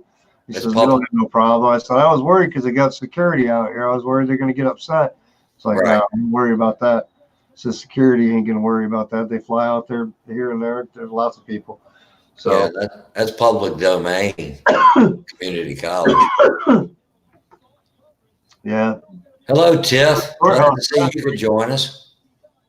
Hey, Yeah. Tiff, how are We got you? Tiff in the house. I flew the courthouse last week. It was on Saturday after hours, this or that, you know. But it was actually Christmas Day. Nobody was there. The Santa house is right next to our courthouse. So Christmas Eve, it was like lined up out to the road. I was like, no, I ain't even chancing that. So Christmas Day, I went downtown and it was empty or whatever. So I got to fly and get some of the scenes of the Christmas village and stuff like that around. They lock the schools up down here. It's not keep people from flying there. There's nobody there. It's just a security thing, I guess. Vandals, whatever. But I mean, like, there's a school not too far south from here. They got a huge football field and all that, but all the gates to it are locked. And on the fence where you would drive in to go there, it says no trespassing, whatever. That's crazy. I'm Trespassing and the gate is locked. It is not authorized. yeah. Gate's unlocked. You can walk in. If there's a locked gate, hey man, that's breaking and entering. The way the law sees it down here. Right. That's like flying water towers. We got to watch the water towers, radio towers. Make sure it's got, able to fly. If it's got no trespassing posted on the fence, you might end up in that fence. Think about it. Yeah. It's a chance to take it. Lined up inside the Just because fence. you're not on the ground right now, it doesn't mean you won't end up in there. So it's a chance to take. If it doesn't have any signs posted, no trespassing or stuff, though, hey, I figure it's free game. It's a no-fly zone. That's different. But the one radio tower that me and Adam dove before, that's like 250 feet, it is just outside. If I pull up like the GoFly app or whatever, and get all my geo fencing and everything all up, the 5-mile marker is about 200 yards from that radio tower. From the international airport. Oh, wow. So I'm like, all right, fair game then. Yeah, there you go. So if you pull up the geofencing, it's 400 feet up to a certain point in that fencing. They've got it marked off, and they've got it marked for 200 feet. I used the, was it Drone Buddy or something? What the heck was that app? Let's see. Drone Buddy was the app. And then that geo fence for the international airport, the 5-mile marker, it has the 400 mark, the 200 mark. So as you get closer, you can fly less distance. But I checked it all over in the areas that there's a church that I want to fly, but it's in that 5-mile area of the darn international airport. So Yeah, but wait a minute. Okay. What do you want to fly there with? well, I figure I'll probably end up doing a race quad. I just got to be careful when I do it. Stay under certain feet. But like I said, with that Drone Buddy app or whatever, But it gives you the limitation to 400 and where you can go 200 inside that 5-mile area. yeah, but if you're under 250 grams, does that matter? Under 250 grams, it still matters. You still have to fly by FAA regulation. Really? You're still supposed to, even though you don't have to register, they still want you to fly by FAA registration or regulations, meaning no fly zones or no fly zones, period, even if you're under 250 grams. You can get away with it a lot more with under 250 grams. Wakey, I don't need a whoop, man. It's 249 grams. That's what we're discussing. It's the Mavic Mini, brother. Is it actually 249, Mike? It's actually like 247 or something like that. They did that intentionally, I'm sure. Totally. For sure. Totally intentionally. I'd have to dig out some scales in order to find out. But yeah, somebody weighed it up on one of their videos. It was like 247.8 or something like that. If you put like the sticker, Bob, they've got like a sticker pack that you can get for it to decorate it. If you put that on, it puts it over the 250. If you put the prop guards onto it, it's over 250. The leg extensions would probably leg push it over. extensions, pretty Yeah. much anything you add to it's going to put it over the 250 grams. I got you. I don't know. Just some of it. I think too much of that is just so they can screw with you if you are being an idiot. I think they're just trying to start regulating the airspace more because of all these companies like Amazon and Google and this and that trying to get that airspace. They're trying to figure out what to do with it. And hobbyists are the easiest to go after. We don't have any pull. We don't have the money to fight them. You know what I mean? These other companies are going to put money towards helping them do stuff, blah, blah, blah, this or that. You know what I mean? To get what they want because they've got fundage. Whereas us as hobbyists and recreational flyers and even 107 pilots, you know, we don't have that kind of fundage going on. So we can't fight them as much. So they're going to go after us and try to make it difficult on us. If you guys want a good video on the regulations that's going on right now with this new ID that's going on, drone ID, that anything that flies is going to have a drone ID, transmit a signal. If you want to find out some more information, check XJet. Just did a big video this morning, I want to say, talking about the regulations and how they are going after us, and what they need to do is put that identifier on the planes. All those that are in the airspace already, helicopters, planes, all these air vehicles that are supposed to be over 400 feet, to identify them for us, because we're supposed to avoid them. They're not supposed to avoid us. We're supposed to avoid them. It's our responsibility. Regulation. That's According the to way it's regulation, always been. they have the airspace. We have to abide by them. If we see a plane coming, we're supposed to get the hell out of the way as a drone pilot. Even as a 107 pilot, you're supposed to clear the air for them. So they should have the identifier on them so that we can identify when they're coming or where they're at, not us. Is that going to light up in my goggles, Mike? Right. It's some kind of radio transmission, and they don't even have it specific. It's only a proposal as to what they want right now. We're going to have like 60 days or something. We can go complain and try to fight them and whatever. But yeah, What's up, Raymond Millwood? Posted this morning. It's all on the new regulations about that drone ID that they want. Yep. Yeah, anything that flies, anything that leaves the ground, they're talking is going to have some type of ID transmitting off of it so that they can locate you up to certain distances or whatever. Like a digital signature. Yep. I've heard about that. Yep. And it's a proposal. They've actually put the proposal out there. It went into the proposal's up already. So Wow. yeah, it's going to get stupid. And the 250 gram thing is kind of a stipulation right now, but they've mentioned the 250 grams and above on this ID thing too. But with the other laws that they've got going of line of sight, this, that, the other thing, there's a whole bunch of other crap that, yeah. Wow.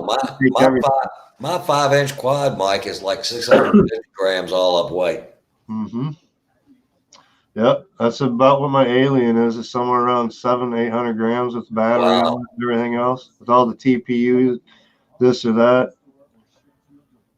Depends on what I think the Alien's probably like 708, but it's got a GoPro session onto it and everything, you know. Right. Whereas like my race quad, I think my race quad's somewhere around 600, 500, somewhere around there. Well, now you got me curious. I gotta break out the scale. My 3-inch is only like, my 3-inch I think is only like 230 or something like that, all up weight. That's with an 850 mile on it. That's not bad. You're under the 250 then. It's a mini Alien. Right. But yeah, my racer, the 3-inch that I had before, the Mach 1 Mini, I had at 211 grams. Oh wow. 3-inch racer. that thing was screaming fast, but it couldn't handle the power. Frame just disintegrated. A couple hits in the trees and that was over.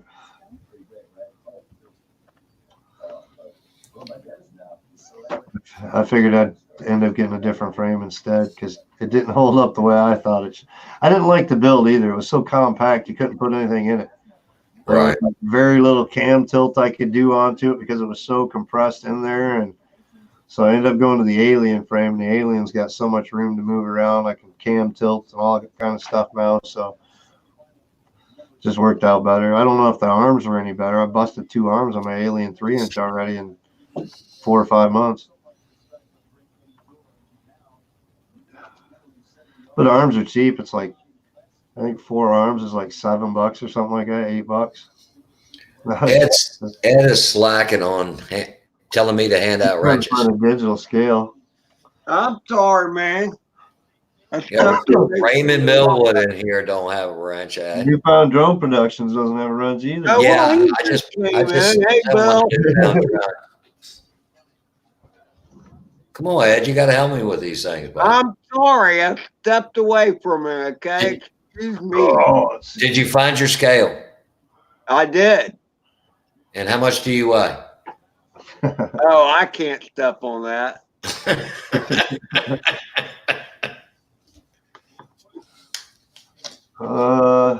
with battery in it. Oh, we've got a guest star. Battery in it. What's up? What's up? We got a guest star. Oh, Eric, what's going on, buddy? There we go. Oh, it's not gonna do it. I'm gonna have to switch batteries out. Okay. See Tiff in the background. Hey, Tiff. Spin the batteries around, maybe the whole. This is I have 407 grams. I think so. Nothing Yeah, on. turn down. How was the party, Eric? Very loud. That's usually good at a party. Lots of kids running around playing. It was a good time. All right. I'm showing 253 on my scales, but they might be off. Time for you to do some shout outs, Eric. Been waiting on you, buddy. I tried to hit everybody I could. My notebook is downstairs. There. There's a lot of new. Well, I wouldn't say. Well, I can't say new. There's just a lot of different people this week, so that was kind of cool. I'm showing 253. Oh, that's what it is. Hold It on. looked like a lumberjack. Why didn't anybody tell me that? Gimbal protector. That was it. Maybe that was the 3 grams. 248.4. Isn't that A lot something? of plastic. Hey, 248. Bill. Isn't that something? That little piece of plastic just put me under. I'm just saying, DJI designed that right under 250 grams. 248.4 grams. That's what I'm saying. What did you do? Just under registration. That's how much I saved. How much did you spend? Mm, Hey, Josh. Hey, Raymond. We just got home like 10 minutes ago. Literally, walked in the door. You know what's funny about that, Dano, is I heard in Japan there's a different version of the DJI Mavic Mini. It's actually 200 grams because they have a limitation on theirs. So they've put a smaller battery pack into it to get it under the 200 gram. Wow. But there is a different version in Japan that's under 200 grams is their smallest that you can fly under that class. So they've made it smaller than this even, or lighter than this even. They're going to do whatever they got to do. To stop it. Yeah, And they you hit ain't the market for a reason. Yeah, you ain't got to The register. only reason they did it 250 for us, 200 for them. There's a reason they wanted that market under that limit. this is what I paid. I think that was part of the fly anywhere type thing that they were dealing with too, that they promoted it as. Is it doesn't matter. It's 200 grams, 250 grams, but Hey, Carlos. because it's under that weight limit. Right. It doesn't matter who you are. You don't have to Hey, have any Jackson. special thing, no registrations, no nothing. Anybody can fly it. Unless you go to Japan, Mike. Well, yeah, I take it to Japan, right? And then I just got to buy the Japanese battery and put it in. Oh, The only difference is the size of the battery. So you're going to get 20 minutes of flight time instead of 25 minutes. is that how much flight time you get on the Mini? 25 minutes? That's incredible. It's up to 30 minutes, they said, but everybody's talking like 24, 25-minute average. That's good flight time. Yeah, I did 18 minutes this morning and still had like 56% battery. Oh, wow. Yeah, the thing flies forever. I'm still getting 22 minutes on the gunship on both batteries, and Right. I've got well over 100 flights on. Well, altogether, I can't remember. I think it's like 60 flights each battery, and that's like in the summertime when it's nice out. You know, it's not too hot, not too cold.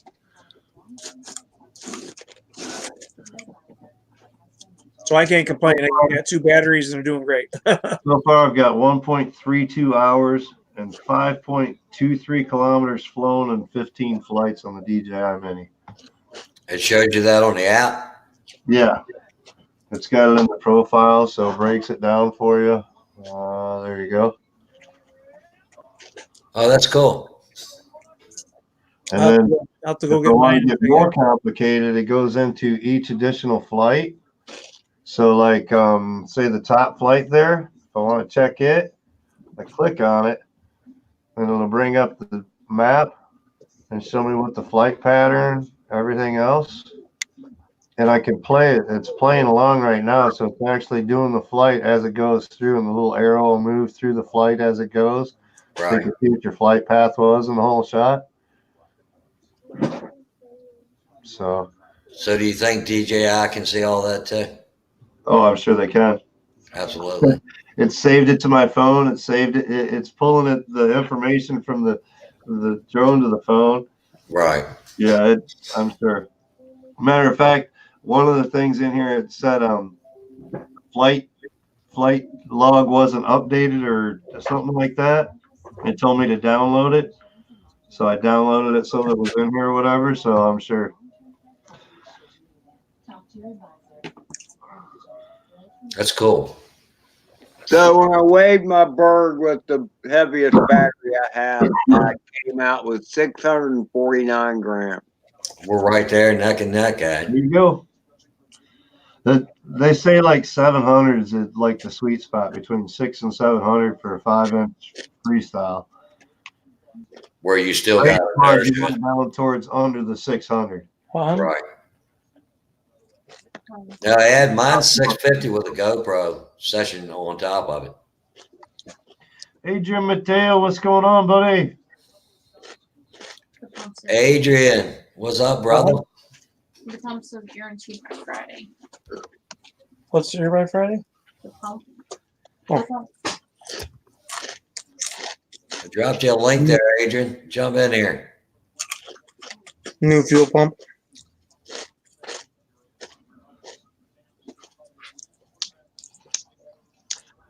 So yeah, I've got 2 videos that I didn't post up, but one I'm going to probably post. I don't know if I'll post the other one.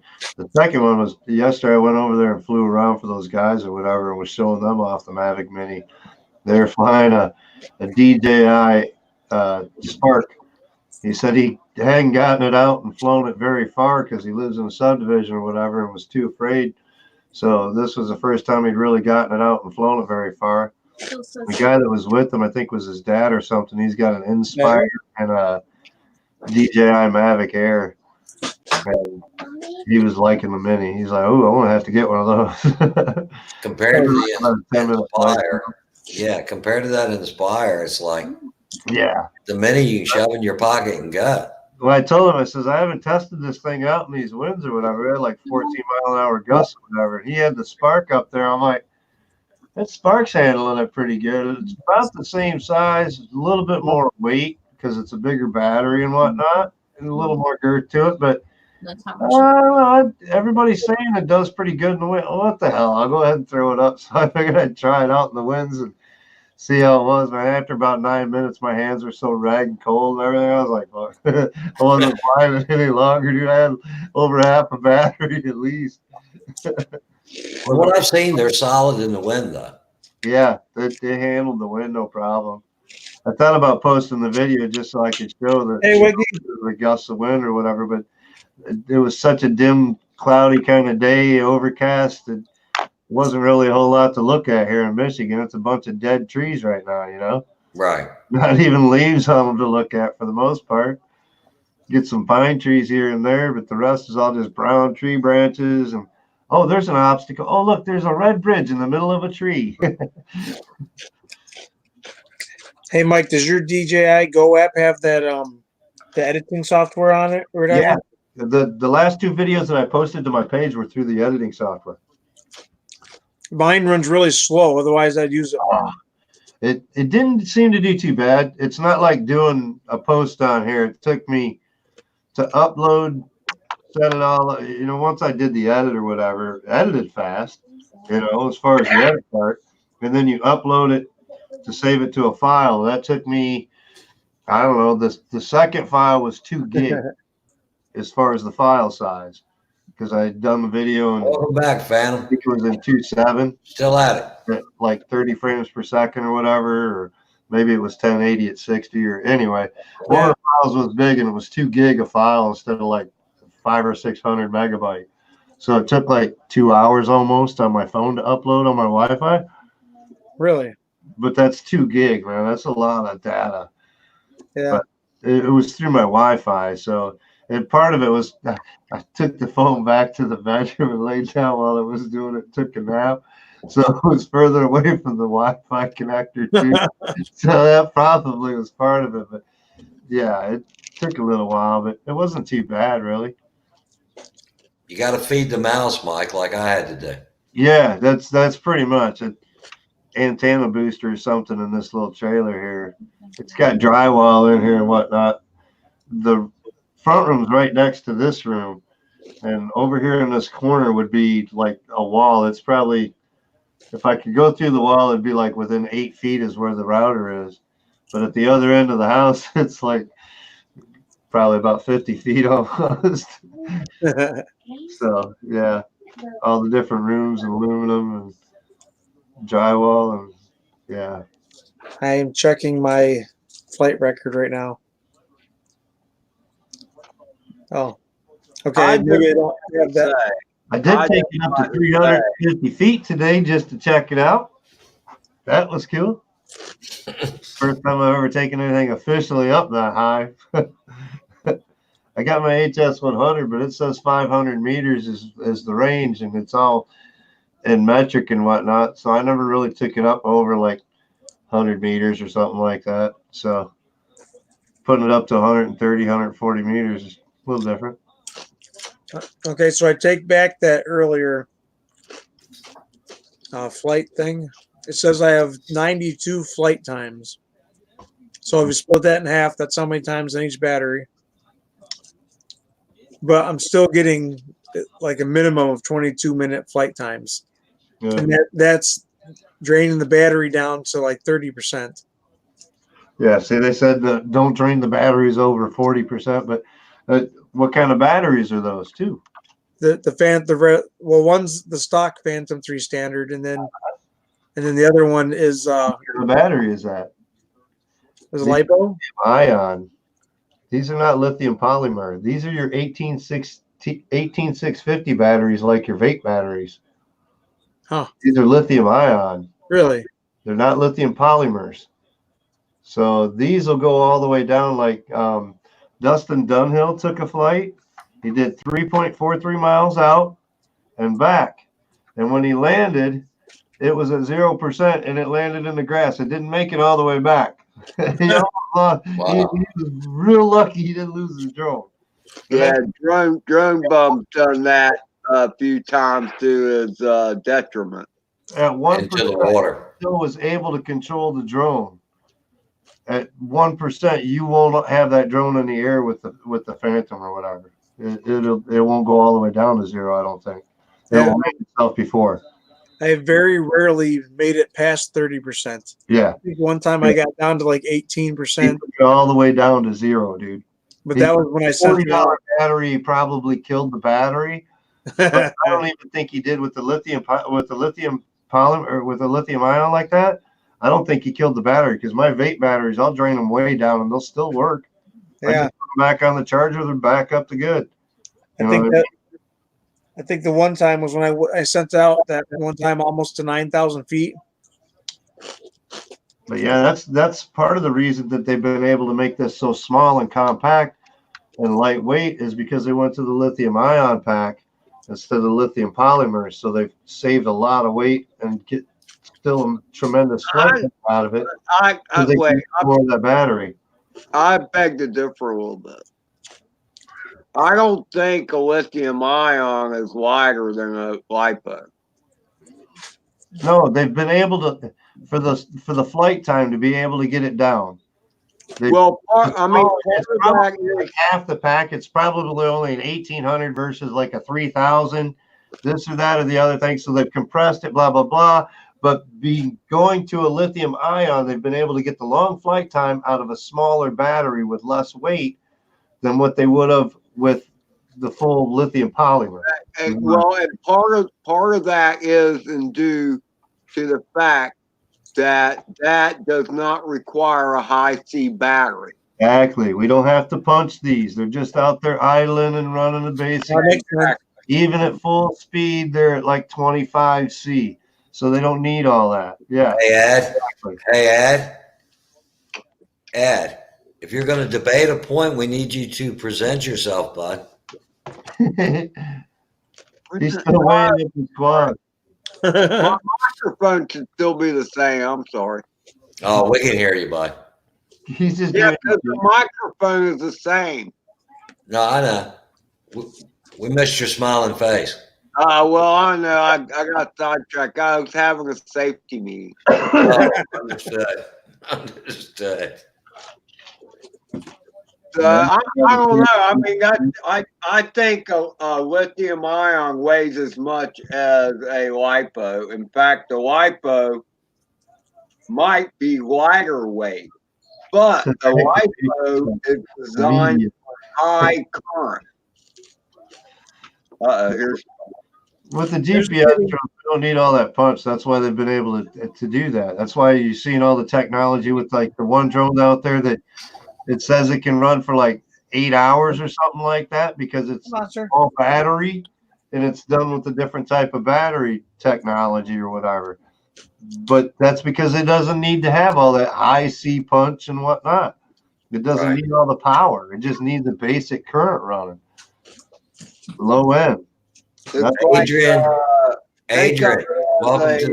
welcome to the stream, And bro. that's what's made these so wonderful to have around. It's going to make this is going to blow up the market just because of the compatibility, the long flight times, the versatility, the compactness.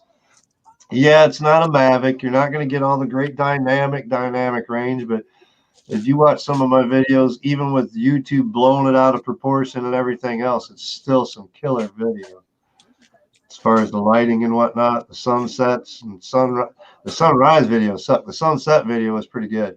I love the color. I seen the sunrise. I haven't caught the sunset yet, Mike. Sunset was a Christmas sunset. It was Christmas night on my way home. I went uptown and flew over the bridge and flew down Main Street to get the Santa Village and all that kind of stuff that they had out because nobody was around on Christmas Day. They were all in their house, so I was taking advantage of no crowds. So I went and flew up there, and then on the way home, I was coming down the road, and it was just red sky, yellow everywhere, purple wrapping around.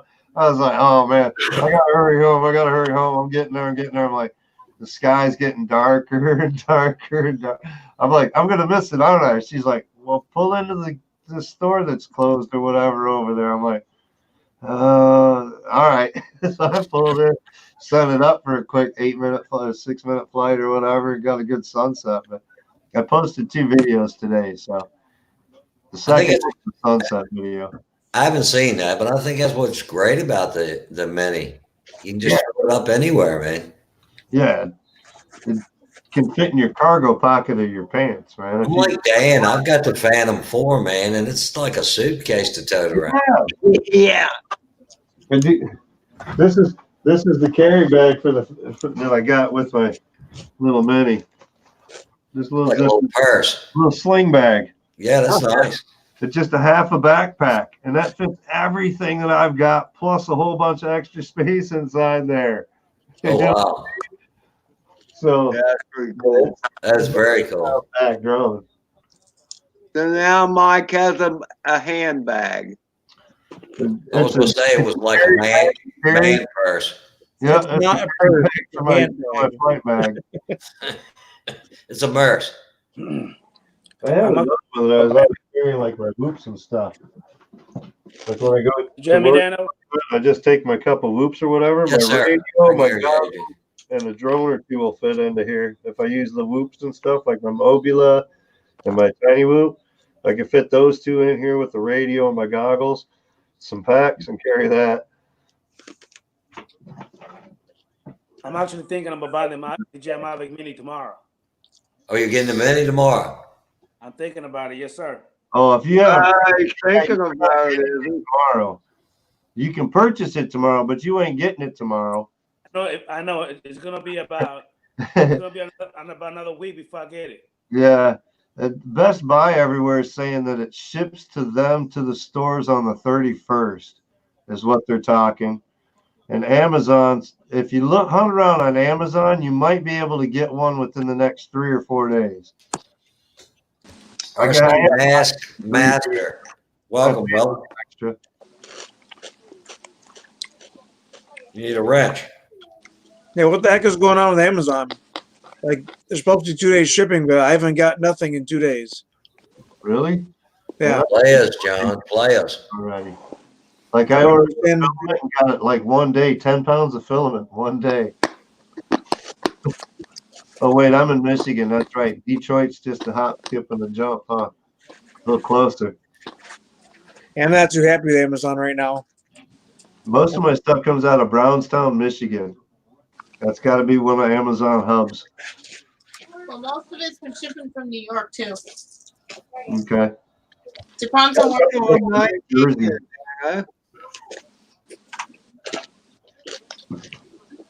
That's pretty good, man. You've been streaming for 3 hours and 22 minutes, and you have 19 people on. You know what I thought was good? That for like the last half hour, he hasn't accidentally dropped out of the stream. Oh yeah, that's it. I fed the mouse. I fed the mouse. I had to feed that mouse, Mike. He He's gave running him a book to start chatter. What'd you do? Give him some bean balls or something? I don't know. I gave him energy. Red Bull. Red Bull. I'm light snacking. I'm eating my Chex Mix. You want to start snacking? Okay, we're gonna bust out the goods. There you go. There it is. How's your weather been, Adrian? Has it been rainy and gloomy like up here? Say that again.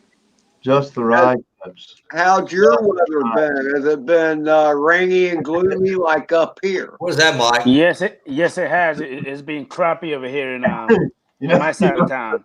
you know the Garganos. This is just the rye chips. Got some chips. Oh yeah, those are good. It's just the rye chips that come in the Gardennos. It's all rye chips. I'm scared about those things breaking my teeth. All that up and stuff are gone. No digs.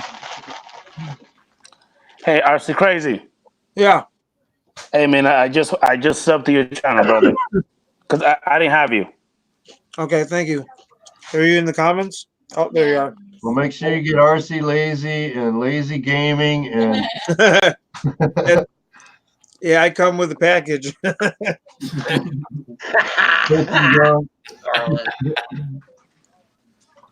Oh, there you go. Yeah. Hey, Raymond, those were some great power loops you did on your last video, man. That was awesome. I got to give a shout out to Raymond Millwood. He's in the chat. Check out his latest doing the power lifts. He does some great power lifts. Oh, did he make it finally? Yeah, he Why made it. that much? He made it through the pine trees. Looked real good. Yeah, I seen he was trying to power loop that pine tree the other day. Oh, he He got did. it down now. He went through. Okay, I had to say something to him because Hey, he's got a great field he's flying at. Okay, and out in the middle of this field are 4 pine trees, and there's 2 to one side and 2 to the other side. So he did do a power loop through the middle of the 2 pairs of trees. There you go. So of course, me being me, I'm like, okay, Raymond, now you got a power loop Pencils. for the pair. Bring it down a little bit further. Shrink it up. What I liked was the first power loop. You could see the tops of the trees when he went over. Yep. It was pretty tight. I do have a question. RC Crazy is When you can get that so that you can keep that nice momentum and keep that view in the power loop as you go through so that you can see the full loop. Yep. Keep it nice and tight like that. It looks so much smoother. It takes a lot of practice to get your quad to your liking and be able to throw it the right way. But And not end up in the top of the tree. right. Hey, is Miss RC and Custom Design the lady behind you, RC Crazy? Yes, she Yeah. is. Okay. I just subbed to her Adrian, channel also. If you don't know who she is, she makes these awesome logos. She does, You Adrian. can have these done. She makes hats, she makes shirts, she makes stickers, she makes decals. These are awesome, dude. These are like hand done. There's 3 layers of color there, and each layer is done by hand. She doesn't like have some machine put shit together. She designed one for me too, Adrian. Hang on. Nice.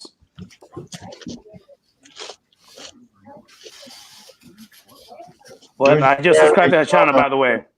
There's your Thank you very much. shout out, Tiff. Thank you. You're welcome. Thank you. I like that, Dano.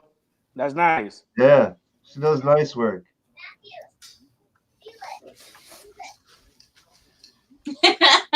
Yes, Becky. Coffee mug too.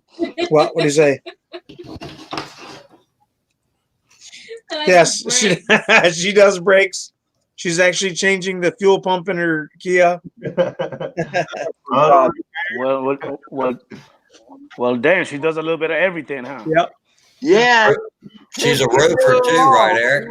Yeah, she does roofing. She's a roofer. And she helps me with siding sometimes.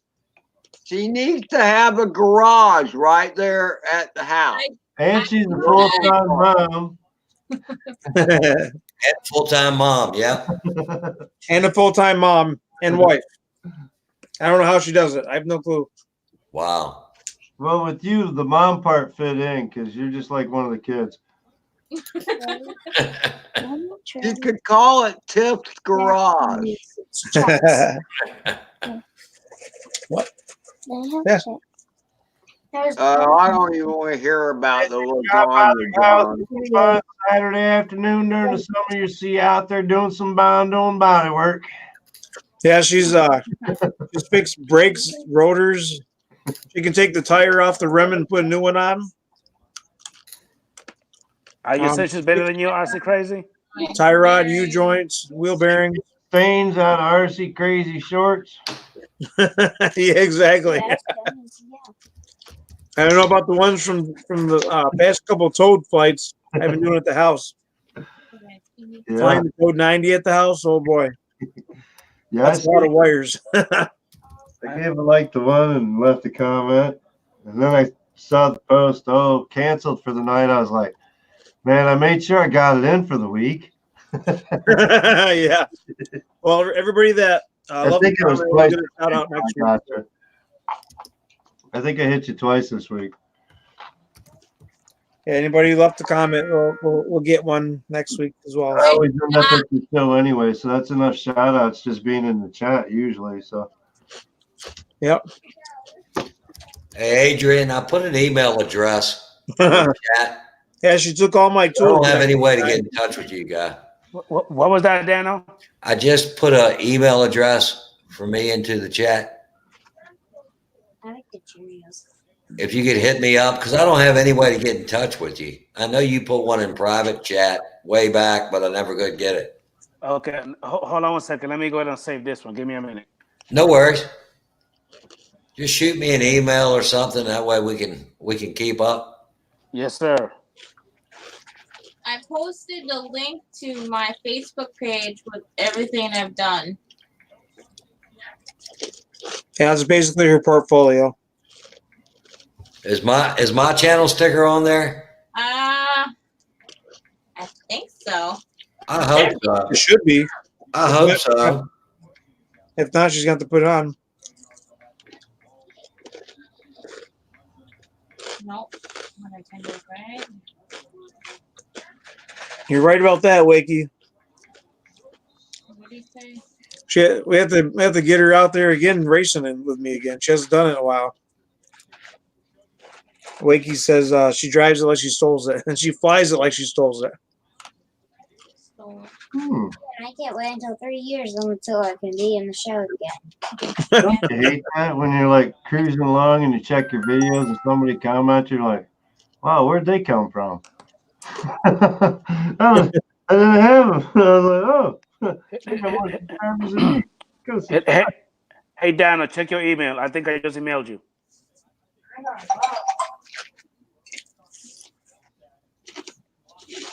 Night Train is on there and Dano's is on there. Night Trains is on there and Dano's. If you look at Ed's hat, she made that hat for Ed. The RC Crazy hat. RC Crazy had the first Night Train sticker out of anyone. Yeah. Posted anywhere. Very first one. I like that. Very The good. first one to use it. Not only have it, but use it. Where are you guys located at? In New York. New York, okay. Upstate New York. I still like the lighter color green better though, Tiff. Yeah, me too. Did you get it, Dano? I'm checking, buddy. Okay. I ain't no tech wizard here. Neither is Ed, but he figured it out. If Ed can do it, I can do it. Oh, really? I got it, Adrian. Okay, good. I got it. That way I can stay in touch with you, brother. Yes, sir.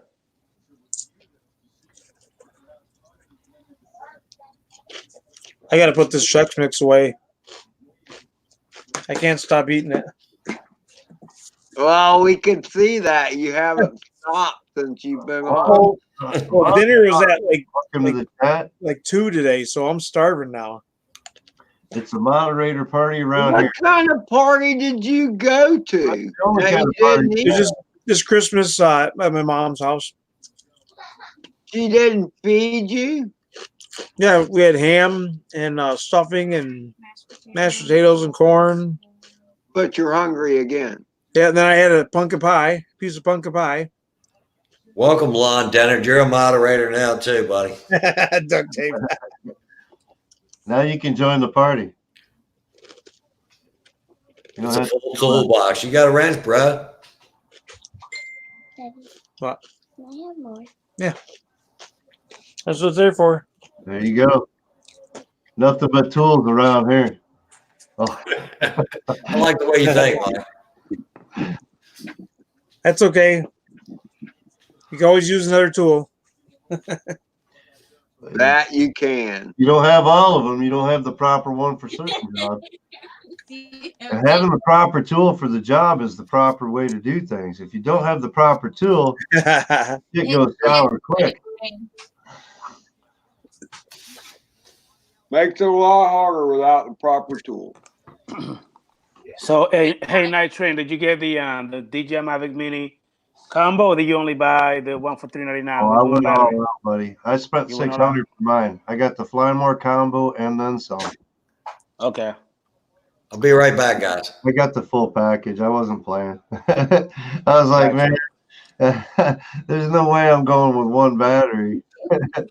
So I had to get the Flymore combo, and I was looking and looking and looking. In order to get it on Amazon, I was gonna pay $550, I think, for the Flymore combo, and then I found one for $600 that had the backpack, it had the visor for the phone, it had the attachment for the tablet, it had landing pad, it had the antenna boosters, Yeah, don't eat those. 28 gig SD card instead of You wanted something right there. Okay. and I paid $600 for it. I think the one that I got is like $680 right now from the same company. Okay. Days later, it went up to $680, but I got it for $600, and I had it shipped in 3 days to my house. Amazon Prime. Okay. If you want a link, man, I can get you a link. Please, if you don't mind, I appreciate it. I bet it's still there. They had like 13 of them, I think. Well, I got it. It might have gone back down even too. I don't know. I just saw that, Carlos. That was pretty funny.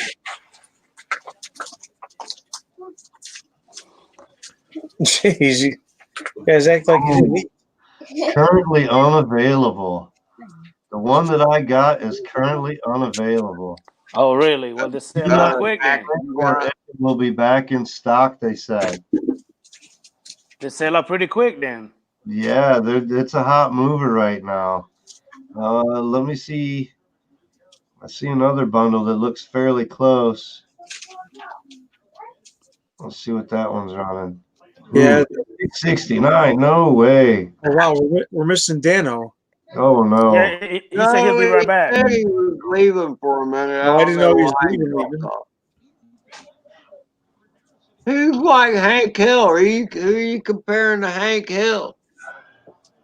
I didn't get me some propane. A lot. Probably the people on the board. Panel. It's a panel, Eric. Yeah, I know a few RC Fun. Looking for RC Batcher. What kind? Ground pounder or air pounder there, John? Probably, I'm guessing a groundy. I know a few good ones, RC Fun. I did some reviews on some, and they are cool.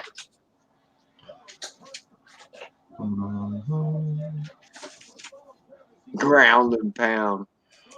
Hey, Wakey, Hank Hill is a cartoon character over here in the state. Huh? No. There he is. Hey, Dennis. I had Welcome back. to get rid of One there, the Adrian. tequila I'm drinking. Ah, Adrian, but it doesn't have the Flymore with it. Okay. But it's only like $4.89 for that one right there, and it'll ship to you by Friday.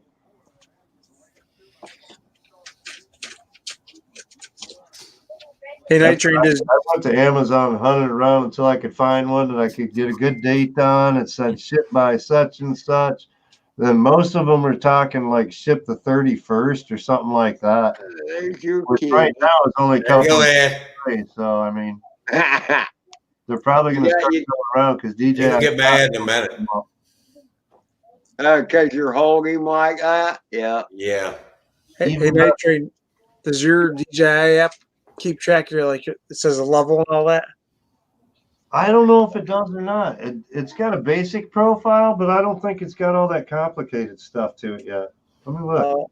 It Let's see what it's keeps got in the profile. it keeps track of your mileage. Like it says travel Yeah, distance, it tells me how many kilometers or whatever. Right. flight total time. I got 19 hours and 31 minutes. Yeah. The distance traveled was 705,129 feet. I like that because it keeps track. And then also, if you go to different countries, it keeps track of that too. Yeah, and DJI knows where you've been and what you've done. Yeah, for some reason, it's claiming I went to Canada, but I didn't. There's my profile page. For Oh, yeah, that. there it is. Yeah. And if I click the little more button, it gives me each individual flight and GPS location with the map and everything else, and shows me Yeah. the flights path and all that. Yeah, Yeah, I got that too, and it keeps that. keeps But it doesn't video. break down any more than that. It doesn't have like the rating system going right here. So this comes in handy if you get pulled over by the cops and they want to know if you flew past 400 feet or not. You can Blah, pull blah. up and hey man, see, I'm in my limits. Yep. You can do Every nothing. single one of my flights are documented. So Yep. I I can have see my that. phone hooked up for it because it records it straight into the phone app and whatnot. So it's all Yeah. there on the app. So yeah, I upload it to the cloud every time I go on. Yep. Uh-oh, trouble's back. yeah, I don't care if Big Brother knows what I'm doing with my drone. And you shouldn't really if you're doing everything the way you should. Yeah. The only thing I'd be more scared with would be my FPV flights when I'm out flying by myself. You know what I mean? Yeah. Those are the more risky because I'm not in the line of sight, this or that necessarily, blah, blah, blah. But most of my flights in FPV are like local parks and small, and it's all cleared area. There's no people walking around, you know? So, and I watch pretty good in my goggles. I keep an observation for areas where people come walking in the parks that I fly. And so, Mike, I had a girl jog right out in front of my quad. yeah. And she had earbuds on, so she never heard it. Oh. And I dished it, and she never saw it either. But she came out of a path in the woods, just jogging right in my path. Me and Adam were flying at a park one time, and there was like a birthday party going on, and they had the pavilion, and the playground was over here. All right, it's a battle, in between, and they were over playing at the park and whatnot, and I was doing some kind of pass, flying to music or whatever, and I got into the flight a little bit, and I cut through this one area, and just as I cut through, I saw it in my goggles, and he saw it coming. He's like, "Holy shit, dude!" This girl come darting across from the playground to the pavilion, dude. I probably missed her by 15, 20 feet or whatever. I was but man, to see her come out of there, the goggles, it gave me a shock. I was like, whoa.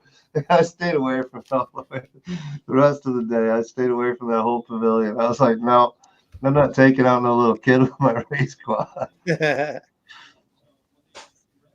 Yeah, if it would have been a Moby or something like that, I wouldn't have cared, you know. I'd probably gone flying around the playground and played with them a little bit, you know, but it was like a 5-inch Ghost and 4S, and yeah, it would have hurt.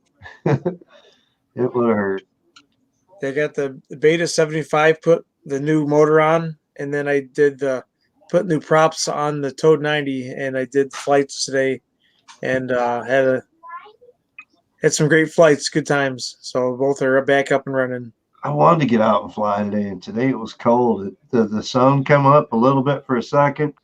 Just after my sunrise, it broke through the clouds for like 15, 20 minutes and then clouded up the rest of the day, and it was like 30 degrees out or some shit. I was like, ugh. Yeah, we had like 43. With the DJI, I come in, my hands were like frozen cold and red. Like a half hour to warm back up. Like, I don't know if I'm going to go fly or not today. It's fun, man. Once you send it out there like that, it's awesome. 20 minutes, dude. It's like so unlimited. I mean, I can fly that thing around here and not even worry about it, because if it loses signal, it's coming right back. Yeah. You know what I mean? Autopilot. Yeah. It's coming home. Yeah. I took it out yesterday, and I did test the type features, the return to home, make sure that it goes up high enough and comes home. Did you check that? Shit, and checked it all out and did everything I was supposed to, and yeah, so I got mine set for like 180 feet. I think I got mine to like 70 meters or something like that, 75 meters.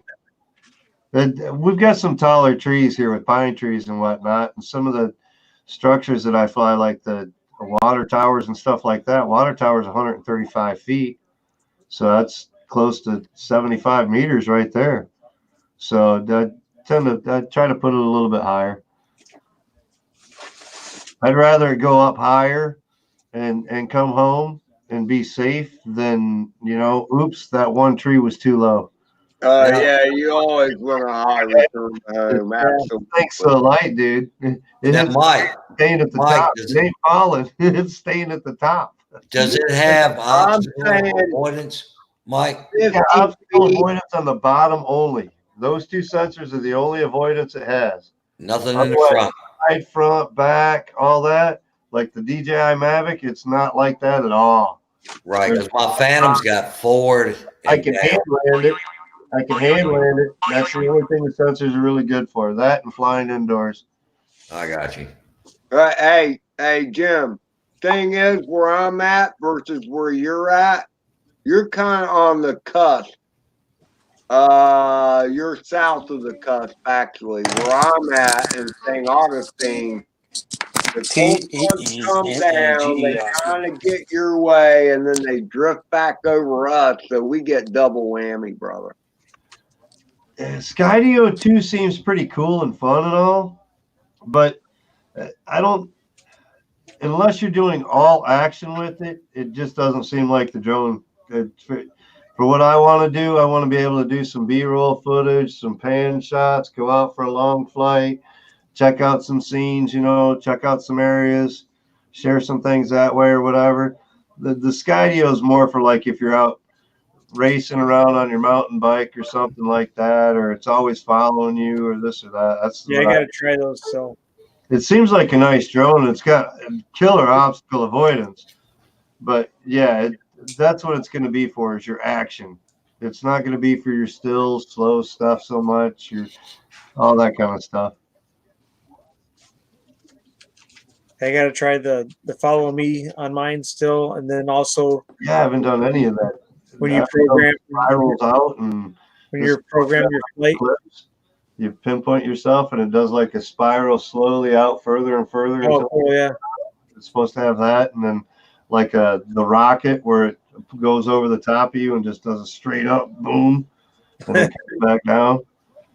It goes up to like 100 feet or whatever. I think you can set the distance on the rocket of how high it goes or whatever, and it goes up to a certain point and then zooms back down and keeps that pinpoint on you. And then it's got some functions with the positioning where you could put it on an object or something like that, and it'll do some type of stuff or whatever. Yeah, I got some trails to hit up with the 4-wheeler. I want it to be able to follow me above it. Don't go too That fast. would be cool. Skydio 2 does like 30 mile an hour or something like that following you or whatever. But Yeah, I don't think I go that fast. Maybe 15, 20 at the most. the thing I think I didn't like about the Skydio is that you got to buy the Skydio, then you got to buy the controller, then you got to buy the little remote thing. The little And they're transponder. all like a bundle, 100. So by the time Actually- you get done, you're buying a Mavic too. Correct. If I'm not mistaken, I think it's got in what, $9.99, Yeah, and then you and add then you, all the and then you stuff gotta on. pay. You gotta pay $150 for the remote, then $150 for the transponder to follow you. Yep. You gotta buy a lot of Extra crap. battery.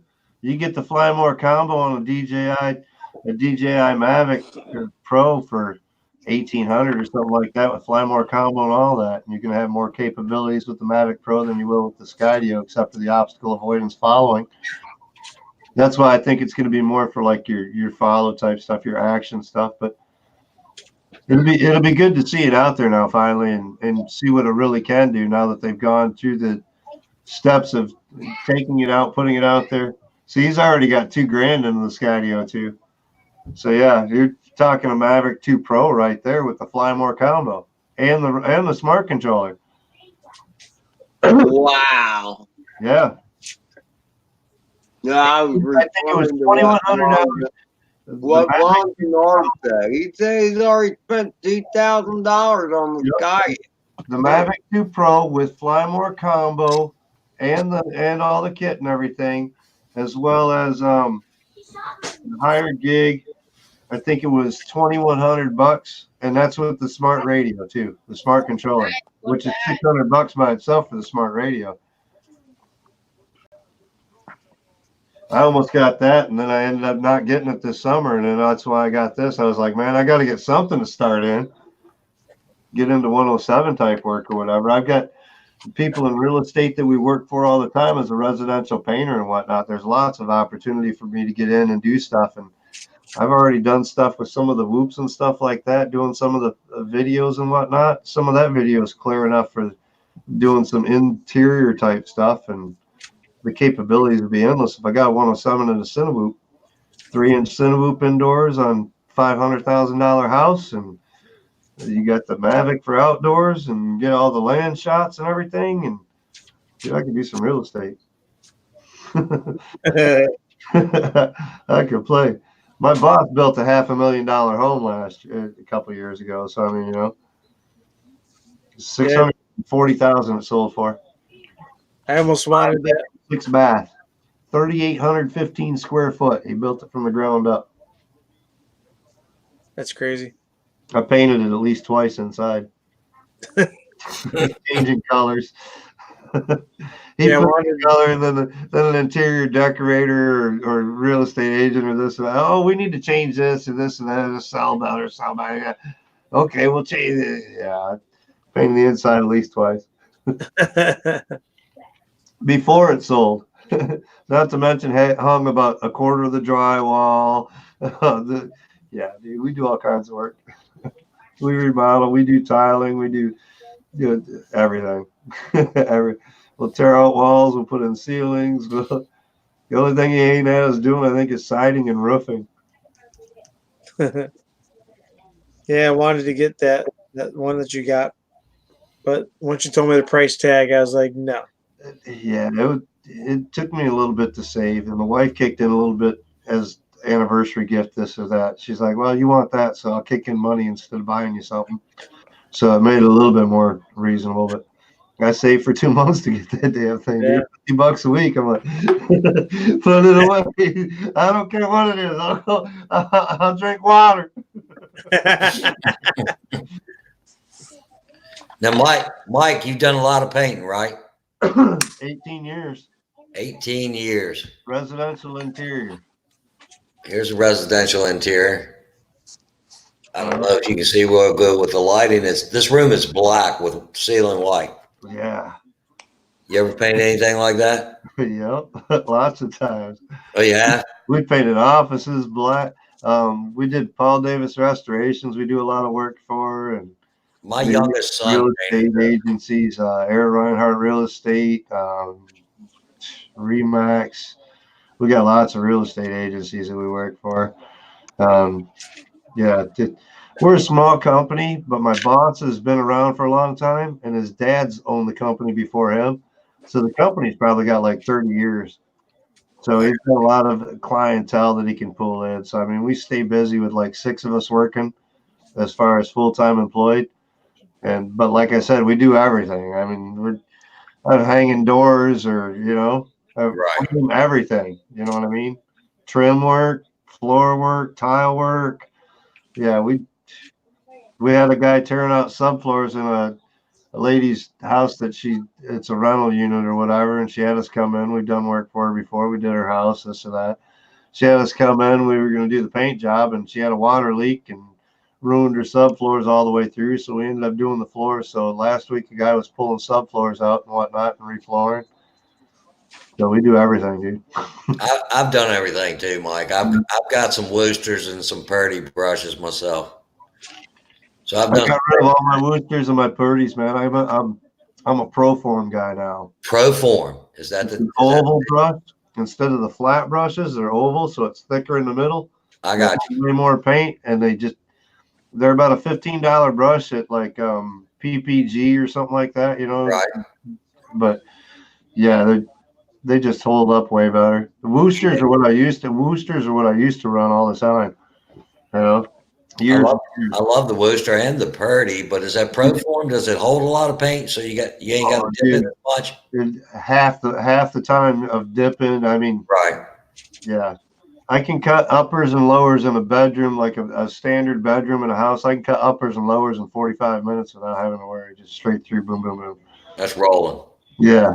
That's definitely rolling, because I helped out a buddy who was a painter, and I was we don't take it. We just run. Yeah, I never taped except when you have to roll over top trim. Yeah, we barely tape over trim, really. We'd rather give it a quick wipe at the end or whatever, If you're fast enough with it and whatnot, you can wipe right after you roll, and it's a quick wipe across the trim most of the time anyway. With some goof off. Mm-hmm. Goof off, paint thinner, lacquer thinners, whatever, anything, just a little bit of breakup. Just wipe it across. Even hot water will work if it's painted, stain trim or whatever, and it's lacquered already. Right. Just have a hot rag. The hotter, the better. You have a hot rag, wipe it across there twice, and it pops right off like peeled plastic. Oh, wow. Yeah. We go into houses that have been painted before, and like their outlet covers are all painted and whatnot, and we'll just take and soak them in hot water and rub it back off, man. It peels right up. Hot water is your cure for latex. Cleans up so easy. I can spill a half a bucket of paint on the floor and clean it up with hot water if it's white carpet and white paint. You'll never notice the difference. I've been there and done that. Hot water and soak I've done that. Wash it in. Out in the yard and stuff, when we're doing exterior and stuff, most of the time we'll spray into people's gardens to clean our sprayers out and whatnot because it's all latex and water based. Hey, Dano. Water. Keep spraying some water on it, washes into the soil. You'll never see it again. Adrian, Hey, Dino. Above and Beyond Drone, he told me to tell you he's in the green room if you could let him in. He's in the green room. Oh no. I don't have a green room. Above and Beyond. Above and Beyond Drone, yeah. The back room, backstage. Oh, I had to scroll down. Welcome. I said, don't tell Dan. Welcome. Welcome, Jim. Welcome, Jim. Hey, buddy. How are you, man? Welcome. Nice got to it. have you. We got every inch of Florida covered now. Oh, wow. From Ed and Adrian on down to the Space Coast. Hey, Jim, I need you to do me a favor. Don't start your crap. Right? Hey, listen, this is a very respectable drone brotherhood right here. Don't start your crap. I got Mrs. RC Crazy's cup. I can do whatever I want. Okay, I got you. All right. He's got to buy. That's the one that she handmade right there. Oh, shit. This thing has been every day, man. Every day I use it. Is that a Rodney? Did that too? cup? He hasn't even cleaned it since he got it from Rodney. RC Crazy, your wife did that too? Yes. Yeah. Oh, shit. Okay, He only nice. washes it outside lightly. Yeah, she's been doing this for a while, man. Always got coffee in it. Right? Mike, tell him, man. Every day.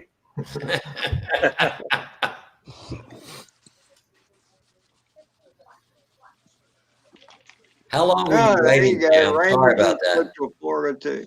8 minutes, I think. It was cool. Man, I am sorry. I'm trying to keep up with the chat and 3 cigarettes later, he quit stopwatching. yeah. That's about right too.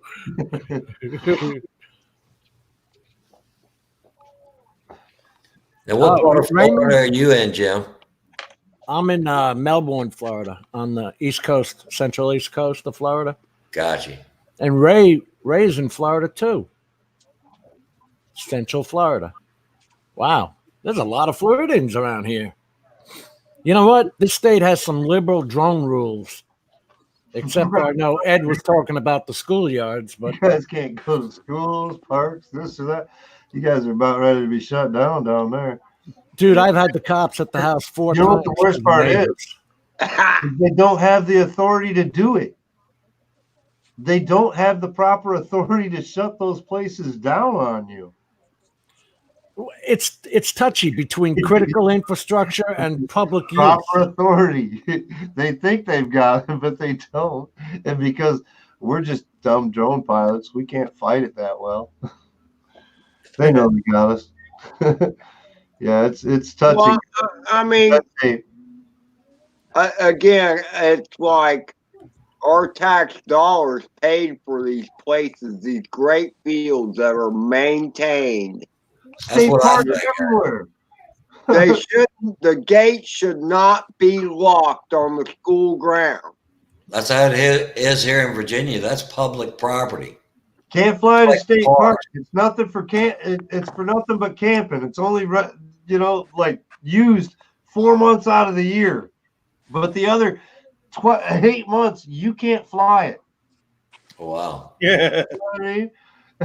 It's all trees and stuff, campsites and a couple waterfalls here and some lakes. You can't fly that stuff because it's state land. State I'm park. surrounded by those Right. Yeah, but I state thought reserves. I thought if Yeah. we lived there, we own the state stuff. Well, ever since Yeah, that we one paid for it, dude but we don't own it. landed his and started a fire, we all got screwed on that one. Yeah, California sucks. What? Yeah, because over here the whole coast is called the Merritt Island National Preserve. My You daughter can't doesn't fly say it. Right. Wetlands. It's all wetlands. Is that Lily? Yeah, no, that was Adrian's Oh. daughter. Yeah, that was my princess. I thought I saw one over there on your screen too. That was Tiffany. Yeah. Tiffany. Okay. She's Back just over there. Her Miss America wave. She had her whole hand rock. Should have known by the tattoo. I probably didn't cut the tattoo though. Yeah. Yeah.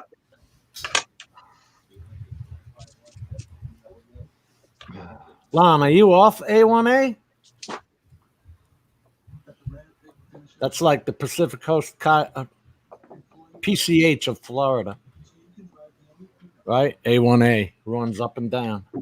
Yeah, it goes a long way. A1A is a long road. Bistro Avenue. I was thinking the same thing. Yeah, long enough. A1A. From A1A. No ice. My mind always goes to music.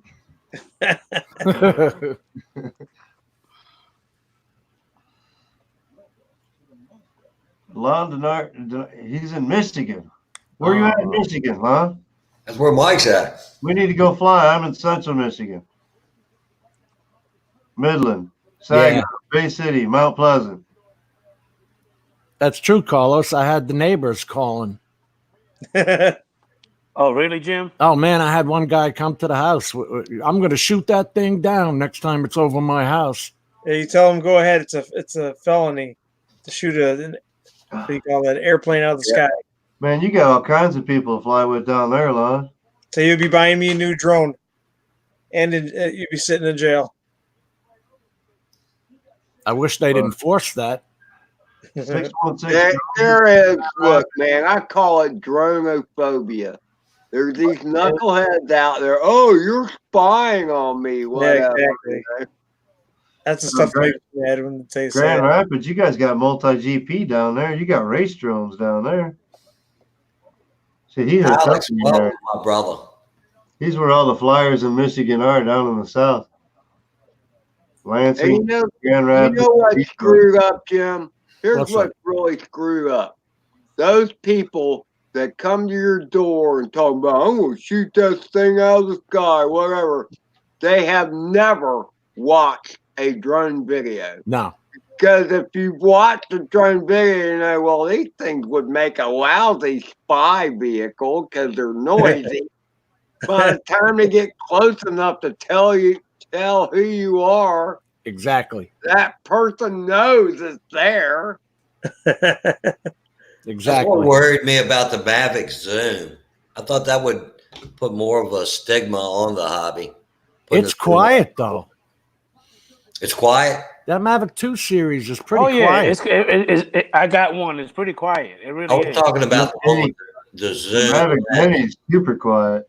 The Mavic is Okay. supposed to be pretty All right. quiet. too. So even with the Zoom's capabilities, how far away would you have to be? What's the furthest away you could be to actually shoot somebody, video-wise, of course, and be able to tell who the hell it was? I honestly don't know. To actually be able to pick them out of a crowd, I don't Yeah. know. Probably a couple hundred meters off from what I've seen of Mike's. A couple hundred meters. Okay, you know how far away I don't It's know. over a football field. I don't know about that. If you could be over a football field up in the air and zoom in on somebody, that's some pretty good zoom. It's got like Right. But I don't think the Mavic Zoom can do that. No. it's couple got hundred some good meters? zoom on it. You didn't ask There are me. military drones that can do that. There are satellites in the sky that can see your license plate number. And Absolutely. they're worried about a drone? But they don't know that. They don't know that their phone that they're carrying is ratting on them every second of the day. That with the GPS on and all that. Right. That too. Like turn on Google Maps on your phone. It'll tell you where you've been.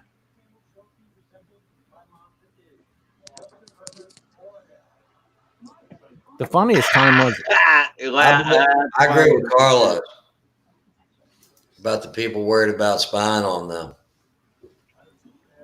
Yeah, they don't even know how it works because it's not like you can go fly across the street and look in somebody's window because right. you lose signal. It'll fly off on you before you even get there. That's why you got to fly high.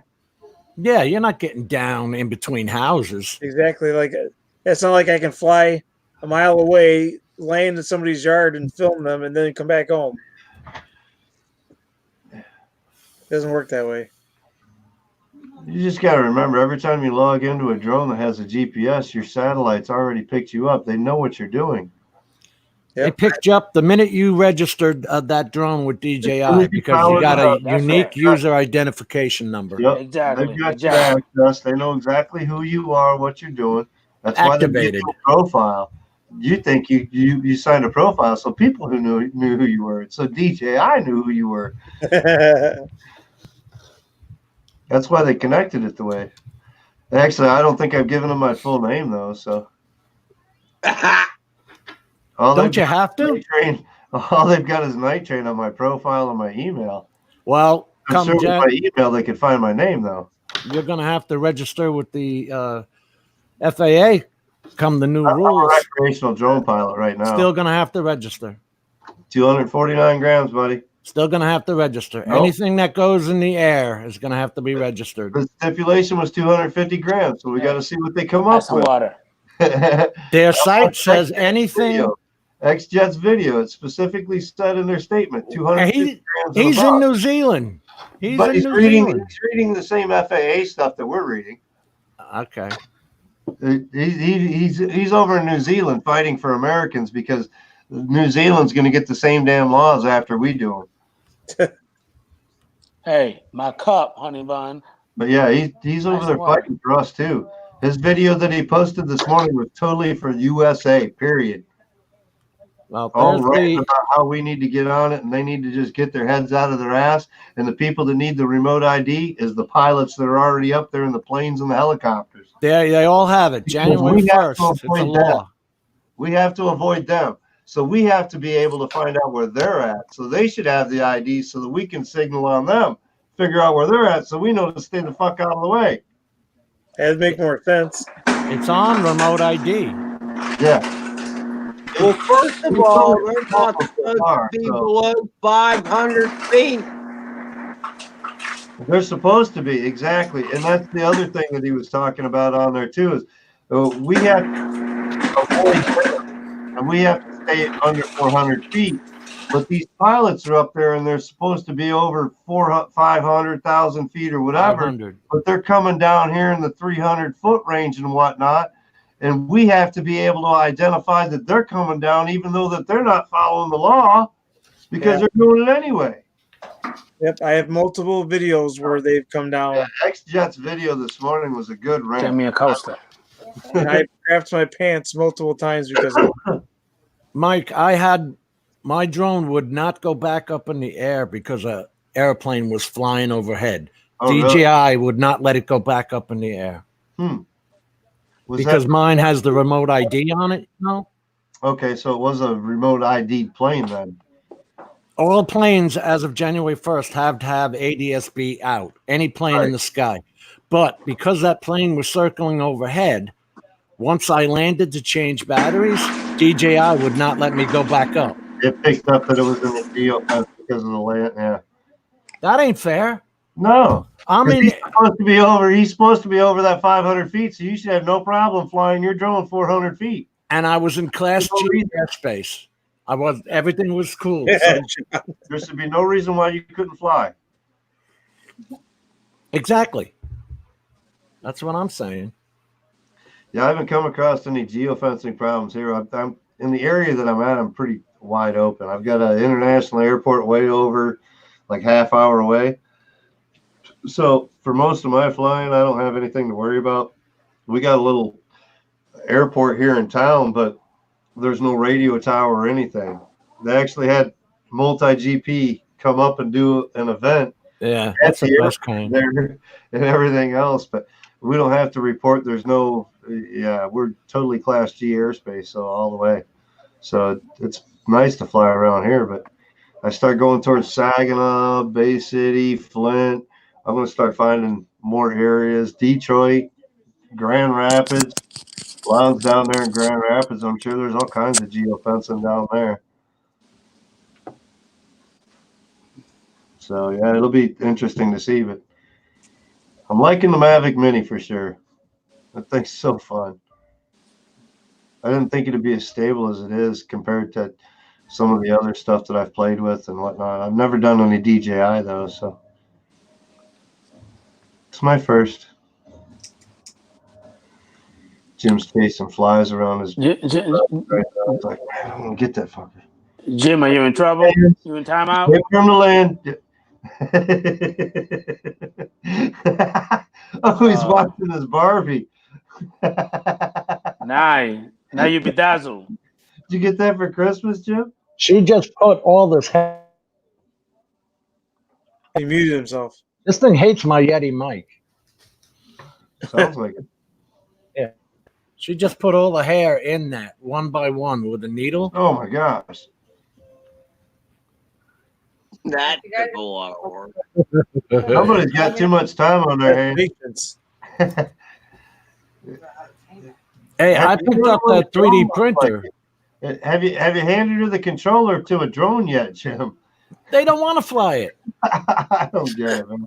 My wife's out there crocheting right now, probably. Only drink sanitized water, Yeah. Carlos, whether in Flint or in St. Augustine. No, that is Grandpa's old cough medicine. That's what you're drinking. Right? I took the Mavic Mini up yesterday. We had like 14-mile-an-hour wind gusts, and I didn't even notice it with the Mavic. That Mini is so stable up there. That's It great. didn't have any problems with the wind. I was getting wind alerts, and it's like, I don't see any problem with it, man. I'm not seeing it like trying to shake or anything. Dude, it was so stable up there in the video, I couldn't even tell the wind was blowing. Yeah, but Night Train, I've seen videos with a DJI Mavic Mini where if you take it a certain spot, when you're trying to come back fighting the wind, it will barely make it. Have you had that problem? In sport mode, it'll go. That thing will cook in sport mode, dude. Always, if you're flying distance, and I did it with my Phantom, fly into the wind. Yeah. That way you can ride the exactly. wind back. Ride the wind back. Yep, always. Now, Mike, how many satellites were you seeing? 16. That's crazy. Yeah, 16 satellites, no problem. So that holds it right in place. You don't have to worry about it. Yeah, it's locked in. I only see like. How fast does it go in sport mode, Mike? I think top speed's like 35 or something like that. That's pretty quick for that little bird. Yeah, for them tiny little motors on there, dude. I mean, they're like half the size of a 5-inch drone motor. Right. They're efficient. Very efficient.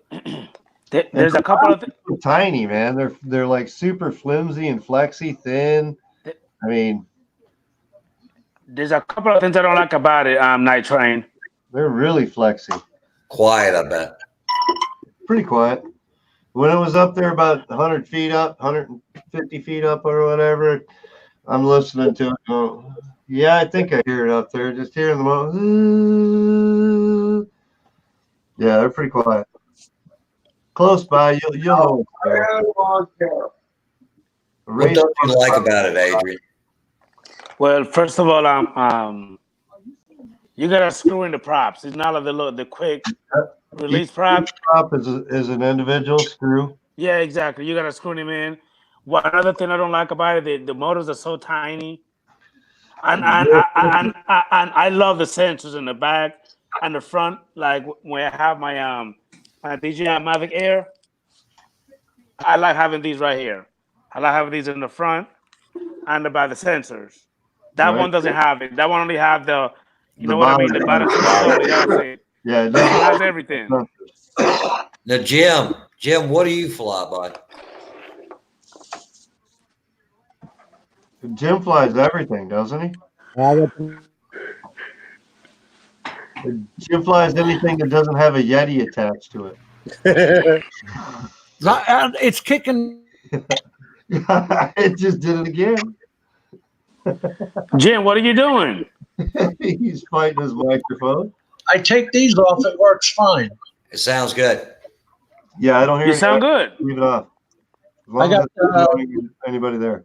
the Matrice 210 RTK, a couple of Inspire 1 Pros, and the Mavic 2 Pros is what I use. But I got the Phantom and all that.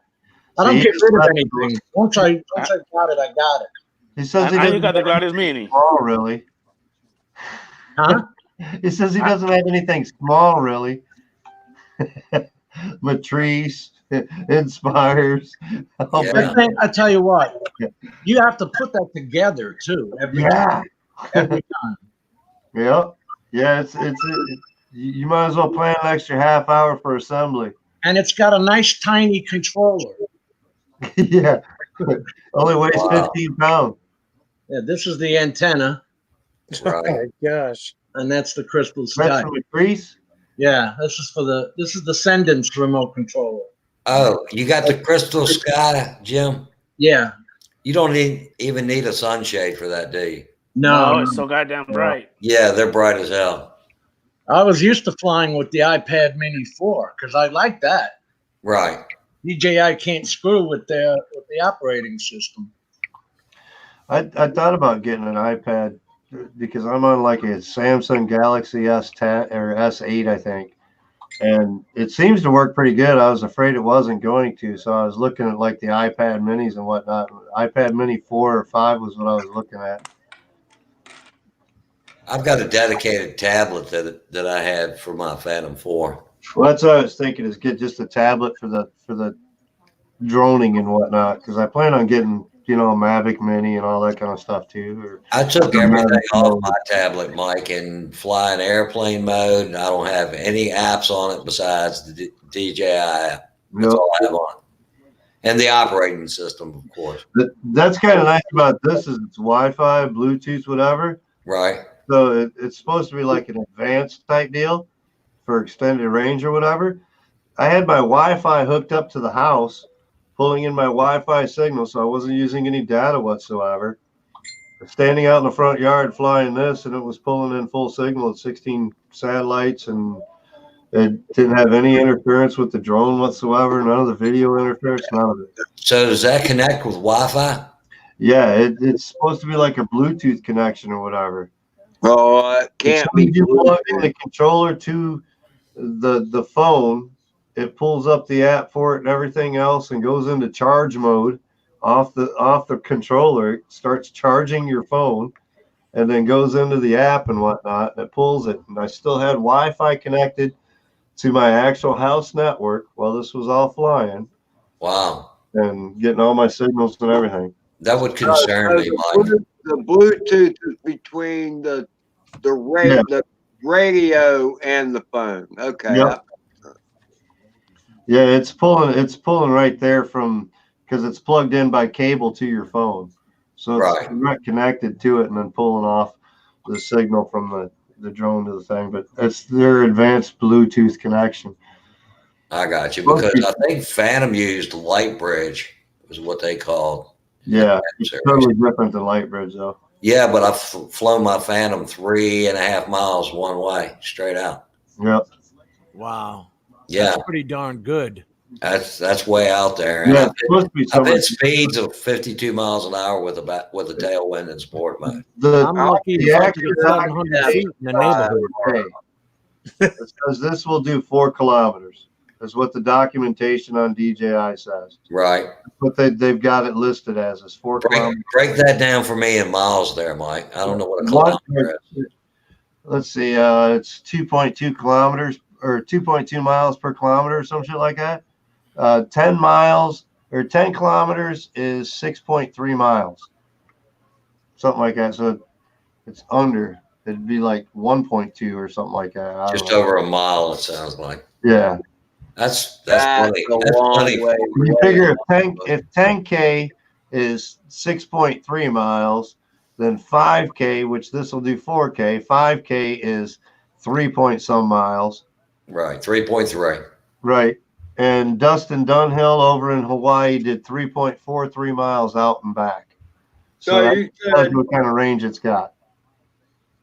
But that's over water and whatnot, you know. It's Over not, water helps. That's yeah, what that's Hawaii. man Not of 3.5 straight signal, line of sight, optimal condition type thing. Yeah. But still, I mean, 4K is pretty reasonable. You ain't gonna get that around me, and I can't fly it that far anyway because line of sight, keeping it in line of sight. I don't think I can get it over probably a mile and a half for me with the Mavic Mini, and you won't be able to see it. Yeah, I wouldn't think you'd be able to see it from 500 yards. I put it up at 400 feet today, and I could see it up there. Oh, you could? It was a dot, but you could see it up there. I'd lose the fan of If you're biggest looking at fan it, of it, I'd lose that you're on like, okay, well, I wasn't that. too committed to locate it, but you can find it up there. It's a dot. It looks like a bird flying. Those are some good eyes. I have to use those Mark II strobes in order to The see it. platform of this is about the same as a 5-inch drone, a 5-inch race drone. So you're talking 220 millimeter platform, you know, stance. Right. It's got some pretty good space to cover still. But a whole lot hey, like Yeah, four- it's all white plastic. You take the battery out and it feels like a toy. Adrian, you gonna get you one still? when I Google 4 kilometers, it comes up to 2.48 miles. That's pretty damn good. What was that, Dan? No. Are you still gonna get you one? The Mini? Yes, I'm still gonna buy it. I'm still gonna get it. No, The I, thing hear you. about the Mini I know is what if you're you buy saying it about right the now, sensors. If you What buy was the that, Mini Dano? right now and you don't like it, you'll be able to sell it for the same price that you paid for it right now because they're so demanding on price and availability right now. I just can't believe they don't even put front-facing sensors on it like my old Phantom 4's got on it. But and see, and another thing, Dano, is that you gotta use a different app to fly it. I like the DJI Go 4 app where I have all my other 3 drones, Right. you know, Go set. fly is Now a- I gotta go to another app. It's What just was that, Night Train? you have as much advanced control in it. The Say app, that is again, much, Night Train? the app isn't much different than the Go Fly, just not as many advanced controls. I You can't understand, do but as many capabilities like your camera control and stuff like that. Yeah, but you're filling up your phone with another app, right? Adrian? Exactly, that's my point. Yeah. Exactly, that's the point I'm trying to make. Exactly, yeah. Yeah. Mike, does it have a 3-axis gimbal on that camera? Yes. It does. Yes. So it's stable, whether Yeah. the wind's blowing you or whatever, you got a great shot. That gimbal's straight. It's No, the I same hear gimbal as the Mavic Air. I think it is. Or I think it's the Mavic Air. Mavic Air or the Spark or something like that. It's the same camera. I got you.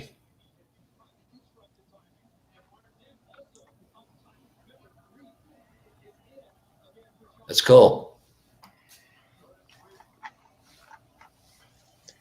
All right, guys. On that note, I'm gonna have to head out of here. Eric, it was my pleasure holding down the fort for you tonight, buddy. Thank you very much. Take it easy, Tell- Isaac. Crazy. I apprate it, man. Thanks Yeah. for meeting the kids Tell on. Tiff we said good night to. All right. She's waving. Good night, Tiff. Y'all have a good night. All right, you too. Night, Tiff. Night. Oh. Guys, I'm gonna have to get out of here too, but y'all are welcome to stay. No, I think that's what I need to do. My You've been on for a while, man. Yeah, Riders get 4.5 hours. Yeah. Jim, it's a pleasure having you, buddy. Thanks, Dan. Hey, It's a pleasure. Adrian, always a pleasure. Mike, thank you, Dano. Ed, Ed, Hit you up got Earl a- RC in the chat and give him a wrench before you take off, Dana. say again? Earl just came into chat. Yeah, Errol. Earl, Alvin. Hey, Yeah. Alvin. How you doing, He buddy? needs a wrench. All right, I'm wrenching you up, Alvin. Just figured I'd catch it before we ran out. I appreciate that, Mike. All right, type something, Alvin, so we make sure you're wrenched up, buddy. Yeah, but he did say that you have to go to a funeral tomorrow. Who? Isn't RC Alvin? Yes. Yes. Yeah, if you read on the chat, he said that he's not something about a funeral. He's wrenched up. Nice to see you, Alvin. I appreciate you stopping by, buddy. Later, Alvin, man. It's gonna be okay, brother. Gonna be okay. I'm gonna have one of those coming up pretty soon too. I just stopped by and visit Dad this last week. He was asking for his boys to stop by. Says he's ready to have it over with. Oh, I already hate that, man. Parkinson's kicking his ass. So, you know, it is what it is. No, I know how that goes, man. Yeah. So, yeah, we're with you, Earl, man. We know what you're feeling, man. Enjoy. I'm gonna jump out. Night, guys. Good night, guys. Everybody have a great night. Well, I'll see you guys later, man. Thanks for stopping by. All right. After a while, man. Hey, stop being a pain in the ass, brother. Why? You love Go me to the way I sleep. am, baby. Adrian, this is for you, bro. Yes, sir. All right. Good night, guys. Later.